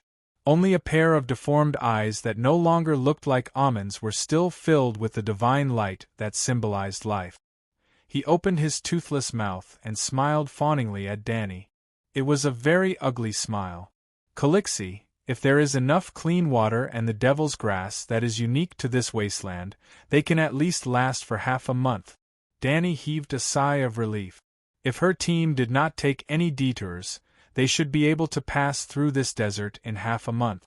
"But all the horses here are healthy," Afanti told Danny worriedly. Other than hundreds of men riding healthy horses, most of them are old, skinny, weak, lame, weak and bad-tempered beasts. Even in the sea of grass, with rich fodder, they will not be able to last for long. Everyone knows that such horses should have been killed long ago for their meat. Our colossi from before used them as food. I understand. There will be other arrangements when the time comes, Danny said calmly. Chapter 20. Danny understood that she was now the leader of the group. She must show confidence and strength. She must not be afraid or show weakness. Just like the doctor in charge must not show doubt and worry to the patient before entering the operating room. Are the horses not willing to drink the water from the puddle? Danny asked again. Yes, they don't even want to go near there. Afanti showed fear and said with a trembling voice, that is poisonous water. The water that animals can't drink is poisonous water that has been cursed by demons. Everyone knows that. Everyone knows. A voice came from behind Danny. It was Agu. Danny's blood oath guards came out with their arms bare, and only their silk pants. Although Ma Min was ignorant, their survival wisdom was still worthy of recognition. I will tell you a little trick to solve this problem. Soon Danny was busy. She ordered her men to carry her big red copper basin out of the tent. It was a bathtub that was bigger than a modern family's bathtub. It was used by the 2-meter-tall Zhuge to bathe. It was a big guy that weighed more than 100 pounds. Then she dug a trench at the edge of the puddle and put the red copper basin in it. The basin was too high. It was not convenient to put water on the ground. Then she covered the basin with a sheepskin blanket. In the middle of the blanket, she dug a bowl-sized hole. The sheepskin prevented the water in the basin from evaporating under the high temperature. The next step was to build a 2-meter-tall triangular frame above the basin. The frame was divided into 4 layers. Each layer hung a cotton bag. From top to bottom, the first bag was filled with a thick layer of thick sand. The second bag was filled with fine sand. The third bag was half filled with cotton wool. The fourth bag was full of coke. Finally, because the weather was too hot, Danny arranged people to build a tent on top of the triangular frame. Now, go and get the water from the puddle. Pour it into the top wide-mouth bag. Do it slowly. Don't spill it. After a while, the water droplets penetrated layer by layer. Drip, drip, drip, drip. At first, it was only dripping. Gradually, the filling of the bag was soaked. At the bottom of the bag, the transparent water droplets almost formed a silver line and flowed into the basin. Agu was crawling at the bottom of the wooden frame. He cried out in surprise, "The water is so clean. It's even cleaner than the water we took from the Shepherd's River." Even the knowledgeable Sir Yora was shocked speechless. He had never seen such a simple and ingenious method of collecting water. Could it be that Her Royal Highness was really a hidden genius? He knew that this extremely intelligent idea of hers had only been inspired by the words of the maidservant. The Red Wasteland was not a big desert. There were many shallow mud pits with sewage. What it lacked was clean water. If this water filtration technology could really dispel the demon's curse, they might be able to bring most of the Khalasar across the wasteland. Thinking of this, Cora became even more excited. "Your Highness, we should melt the bathtub and make a big kettle." There were many shallow puddles and wet mud scattered in the wilderness, but a single puddle could not fill such a large bathtub, and the distance between the puddles was too far. It would be a pity to give them up, but it would be a waste of time and manpower to take them one by one. It would be better to choose dozens of elite cavalrymen, 3 to a group, 2 to each horse, and 1 to each group with a large water bottle and a number of empty water bags. They would spread out in all directions in the form of scouts. While exploring the terrain, they would also search for water in the wasteland. Danny sized up this middle-aged bald man who was as burly as a black bear. This was the first time she realized that he had such a sharp mind. "All right." She nodded in approval of his idea. "Calixi, the water can't go down. What's going on? Rakarov, who had been pouring water into the upper cloth bag, shouted in panic. Danny stepped forward and moved to the side of the wooden rack. She pulled open a corner of the cloth bag. It stinks. In a moment of carelessness, she was actually forced to take 3 steps back from the smell. The originally bright red sand was now covered in a layer of black paste. The filtration system had already been paralyzed. We have to change the sand and charcoal inside every once in a while. The amount of cotton wool is limited. If we run out, we can change it with weeds. Danny thought of the devil's grass that even the tough horses could not chew and added, first, we can knead the grass into a ball and smash it into cotton wool. Or we can stuff it into the horse's mouth and let it chew for a while before digging it out. Can you dig it out, Effendi? She looked at the little old man and asked. Yes, the horse won't swallow the grass until it's crushed. It's just that. Effendi hesitated for a moment and said with a bitter face, Docile Maras are honest, but some fine horses have fierce tempers. They even dare to bite lions. You guys can do as you see fit. Even after the carbon absorption filtration, Danny still had people boil the water before distributing it. This time, she considered the problem of sweat removing minerals from the human body and added salt and dried figs to the water. Faint sweetness, faint saltiness, refreshing and delicious. Doria loved it to death. On the second evening, Danny's Khalasar only traveled 100 kilometers, half of the previous night's distance. They stopped around midnight. Other than the fact that they happened to encounter a slightly larger pool of dirty water here, Danny also hoped to conserve the horse's stamina. Everyone in her team had at least 1 horse, and they were moving at a speed of 15 kilometers per hour. This kind of exercise was not too much of a burden for both the horses and the people. The key was in the supplies. Even a healthy horse would not be able to endure such a high-intensity march without food and water. This time, Danny also made some adjustments to the location of the tent. In the middle of the night, while filtering the water, she ordered a group of strong warriors to use rocks and mud to make a wall. The curved short wall was not sturdy at all. But when the sun rose the next day, this wall blocked 70% of the direct sunlight. On the third day, when they left, Danny made some changes to the centaurs' hairstyles. Centaurs would only cut their braids when they failed. The longer the braids, the more respected they would be. So, even the old man Effendi who raised the horses would also braid his sparse bald hair. Although there was no such thing as the body, hair and skin were given to the parents. Centaurs never cut their hair. The weather was so hot and they couldn't bathe. Not to mention the fact that it was easy to get sick from bacteria, that greasy hair. Even if the centaurs themselves were used to it, Danny, who was beside them, could not stand the smell. If not for her heat-resistant body, she would have cut off her silver-blonde hair. So, she suggested that Ago get a bald head. The bald Cora did not need a haircut. He did not have many strands of hair to take care of. If I cut off my braids, everyone will look down on me. Ago shook his head like a rattledrum. Then I'll get everyone to shave their heads, Danny said. Everyone knows what braids mean to the Dothraki.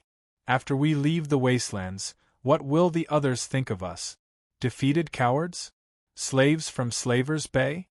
Jogo was also resolutely against it. I heard that centaurs would rather be killed by their slave masters than have their hair shaved, unless they were Dothraki slaves who were raised from infancy. Long braids and the bells on the braids are a clearer symbol of the Dothraki than the Iraq scimitar, Cora persuaded. Danny hesitated for a moment, then gritted her teeth and said, Then let's have a moon-shaped hairstyle. Sigh. Her last sigh was filled with sorrow and helplessness. Other than herself, who else could understand? She seemed to want to revive my great Qing in this great world of innocence. Cora pushed the dagger with great difficulty between his fingers, as if he was shoveling feces in a toilet without a squatting hole. The blade stuck close to his scalp, scraping off a thick layer of black dirt. It was a strange mixture of hair oil, sweat, dandruff, dust and flea eggs, fermenting for months. Ago, who had his hair shaved off, was like a tortoise shedding its shell. That was really a layer of shell that had been hardened together. How do you feel? Carlo asked curiously. Feel? Ago showed a refreshed expression, as if he had been completely released after being constipated for half a month. He muttered, I feel like I've taken off a sheepskin blanket that I've been warming for half a day on a hot summer day. I feel much more relaxed. It's not an illusion. The burden on your head has been reduced by at least 3 pounds this time, Danny ridiculed exaggeratedly. As expected, the braids have been preserved without any damage. Kue Luo pointed at the scalp at the back of Ago's head that still had hair, and exclaimed excitedly, Look, it has no effect on the length of the braids. This Moon Gate hairstyle is simply amazing. It's a gift from Calixi on behalf of the horse god. It should be promoted throughout the Dothraki Sea. Calixi, can we shave our hair like this too? Centaur Meiji asked enviously. Danny almost choked on her own saliva. It's better if you cut your hair short. In the end, her Khalasar, regardless of gender, cut off more than half of their hair. The men, including the boys, all had Moongate hairstyles. The women had planned to follow suit until they saw Danny cut Doria's ear-length hair short. Danny herself didn't cut her hair. She didn't need it. Firstly, she was heat-resistant. Secondly, it was easy for her to clean her hair. She only needed to barbecue herself in the fire. Dandruff, oil, lice, and bacteria couldn't withstand the burning of 1,000 degrees Celsius. Every time she bathed in the fire, her 3 young dragons would flap their wings and follow her, like dolls following their mother into the female bathhouse for a bath. And every time they saw Danny playing with the 3 dragons in the fire, her maids would show reverence as if they were facing a god. It was also because of the fiery bath with the dragon babies that Danny knew how to feed them. Chapter 21. When the baby dragon was just born, it was like a malnourished kitten. It was so skinny that only its neck, tail, and wings could be distinguished. It was as if it had no torso. She could barely feel its weight in her hands. However, it was different when they spread their wings. The wingspan was 3 times the length of their bodies. Each wing was a translucent piece of delicate skin. It was colorful and tightly stretched between the long, thin bones. Danny was more miserable when she was young. Since the age of 5, she had been wandering between the 9 great cities. She lived a life of lack of clothes and food. She was very stunted. Plus, she was young, 14 years old, and did not have a good figure. Her apple-sized breasts could not provide enough milk at all. The baby dragon had no food. It was so hungry that it stretched its neck and hissed. It was like the chimney of a steam train. Hot white smoke came out of its nose and mouth from time to time. Danny tried to put jerky, mare's milk, bloody fresh meat, and cooked meat in front of them. However, the baby dragon only smelled it and moved its head away. She was very anxious. Cora did not know how to feed them. Before the 3 dragons were born, the dragons had disappeared for more than 100 years. Their legend could only be heard in the bedside stories of children before they went to bed. Until the first flame bath, when the black dragon broke free from Danny's arms and hungrily tore at a charred bone in the fire. Then Danny understood. Dragons only ate meat that had been burned, and it had to be the kind that was burnt. They were still too young. They could not breathe fire, and could not roast their own food. And the first thing that proved that dragons were indeed magical creatures was not because they were born from fire, but because of their astonishing appetite. Danny had tested it herself. They could eat 3 times their weight in food at once. What big eater, what unrestrained immortal, compared to the 3 dragons, they were like little brothers. This completely went against her scientific worldview. Danny could not imagine where the food went. Once, she deliberately pinched the black dragon's belly to feel the wriggling of the food, and then there was no then. He kept eating, his belly kept wriggling, and eating. It was also because they ate a lot that their bodies were visibly growing day by day. Danny thought happily that she might be able to ride a dragon soon. In order to ride a dragon, the dragon must at least learn how to fly. Danny's gluttonous dragon was less than 2 feet off the ground every time it flapped its wings and fell to the ground. He was in a very sorry state. On this day, as the egg yolk-like sun struggled to climb out of the horizon, Danny was happy that her baby dragon could finally glide at low altitudes like a paper plane. Every time after feeding, she would use a bamboo basket to carry her dragon and find an open space to practice flying. The golden-red morning light splashed on the ground. Danny held the baby dragon and threw it up. The young dragon flapped its wings and leaped forward. Then, she bent down and scooped up another one from the ground. The dragon whelps that had fallen to the ground would crawl to their mother's side and line up, waiting for the next test flight. At that time, there would often be a group of children who looked like mud monkeys. They would only wear a pair of shorts and hide behind the hills in the distance. They would open their round, almond-shaped eyes and peek at them curiously. From time to time, they would exclaim in satisfaction. Around 10 in the morning, the Ma-Min women would shout loudly for their children to go home to eat and sleep. Well, they would usually sleep until 4 or 5 in the afternoon. After tidying up, they would continue on their way. Other than the call and co, the children would only have a mother and no father. Other than a few, most of them would not be able to tell the father apart. Kalasar would be responsible for raising the children.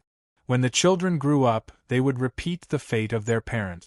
The women would be responsible for giving birth. The men would become warriors and follow the call to conquer the world. This was how the Dothraki had lived for thousands of years. Perhaps the future would change. After all, the change had already happened. Danny carried the basket on her back again.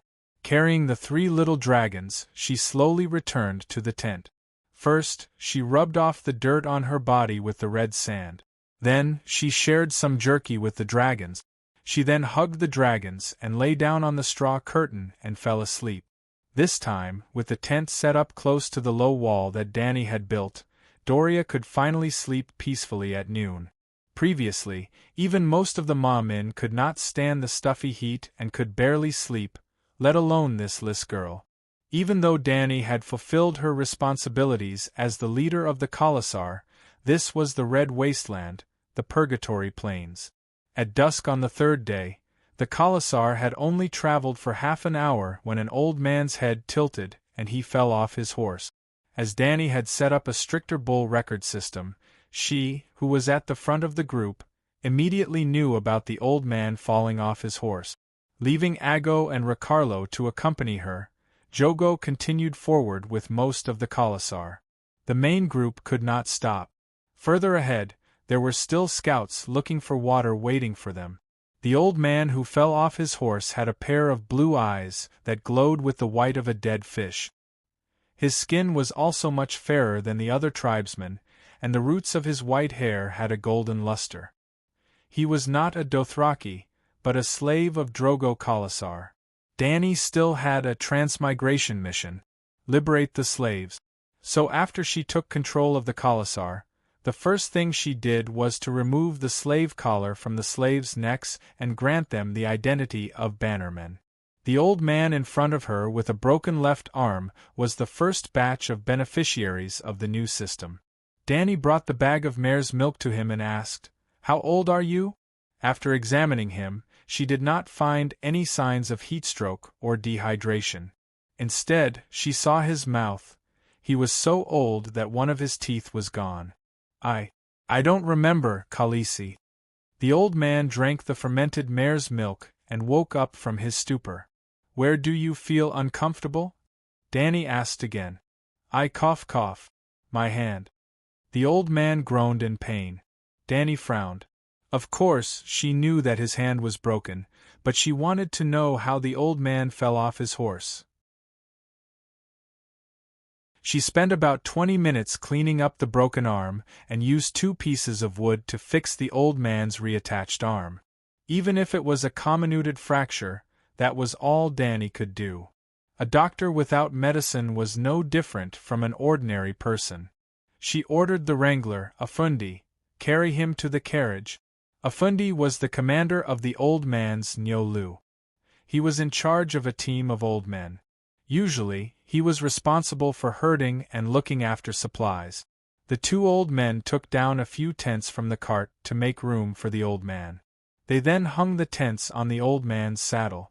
The team continued to move forward. Khaleesi, we should leave him here. His time is up, Eri, the maid beside Dany, announced to the crowd. No one should live longer than their teeth. The rest of the centaurs agreed. Dany disagreed. Have you ever thought about it? The Khalasar does not keep useless people. How can he live for so long? It must be because Cow needs him. I guess he must have some amazing skills. Maybe it's medicine, maybe it's literature. She immediately shook her head and denied it. It can't be literature. Maybe his herding skills are especially good. Isn't that right, Afundi? Afundi rode behind Dany. When he heard the call, he agilely whipped his horse to her side. He was half a horse behind her and praised in an exaggerated tone, Khaleesi, your eyes are like torches. Nothing can be hidden from you. Although the flattery was a little stiff, it was a compliment from the mouth of a Dothraki. It was as rare as seeing a penguin in the North Pole. What unique skill does he have? Aggo asked curiously. Watson is proficient in 12 types of spring cry. Yes, Blue Eyes Volantis is Watson, Afundi added. Spring cry. Dany looked puzzled and asked, what is spring cry? Sigh, those who live in stone houses are so troublesome. Afundi waved his hand. Dany's face turned red. She immediately understood that it was the secret art of the Spring Palace. What kind of unique skill is that? She felt like she had been slapped in the face and was very unhappy. Afundi observed her expression and panicked. He tried hard to recall what old Watson had boasted to him before and said, Khaleesi, even the famous Kayuan, the world's training center for female slaves, only knows 7 types of spring cry. And Watson, he is a Volantis. Before Valeglia was destroyed, only the Dragon King knew the skills. Although only 5 types have been passed down, it is enough to dominate the world. Volantis was the only city that survived the Great Calamity in the Free Fortress of Valeglia. It was one of the 9 free trade cities today. The ruling class of Volantis was the same as the Targaryen family, the Orthodox Valeglia nobles. The Targaryens were exiles back then. Even if he is the best in the world, he is already so old. What is the use? Why is the Khal still keeping him? Dany was puzzled. He is Khal Hago's father, Afundi said solemnly. Khal's father cannot be abandoned. Hago. Khal? Was Hago the Khal of another Khalasar? Dany was even more puzzled. It was not Khal Drogo's blood brotherhood guard. It was blue-eyed Hago from 20 years ago. Our Khalasar is so young now, but there are at least 3 children named Hago. I see. This Watson is not simple. Dany nodded and pulled the white lion cloak closer to her chest. She lamented, the son of a slave actually became a Khal. Mixed blood. Hago's mother was a Dothraki. Watson served the previous Khal very well. He was proficient in 12 types of village cry. His valiant son became a bandit. After that, blue-eyed Hago became a Khal and made a name for himself in the Sea of Grass. Until he met Khal Drogo's father. Afundi sighed. Dany nodded inwardly. A person's worth did not only depend on their strength. An old person's wisdom and rich experience was also a valuable asset. Khaleesi, you know that Khal Drogo was stolen when he was young, right? Afundi suddenly asked. I know. It was Kaholo who risked his life to bring him back. At that time, Kaholo had 2 deep scars on his face. At the same time, he became the Khal's most trusted partner. He even became Drogo's blood brotherhood guard. At this point, Dany suddenly had a thought. She exclaimed, could it be Blue-Eyed Hago? You're tuning in to the Phoenix Knights YouTube channel. Don't forget to subscribe and join us on this journey to catch the most captivating stories.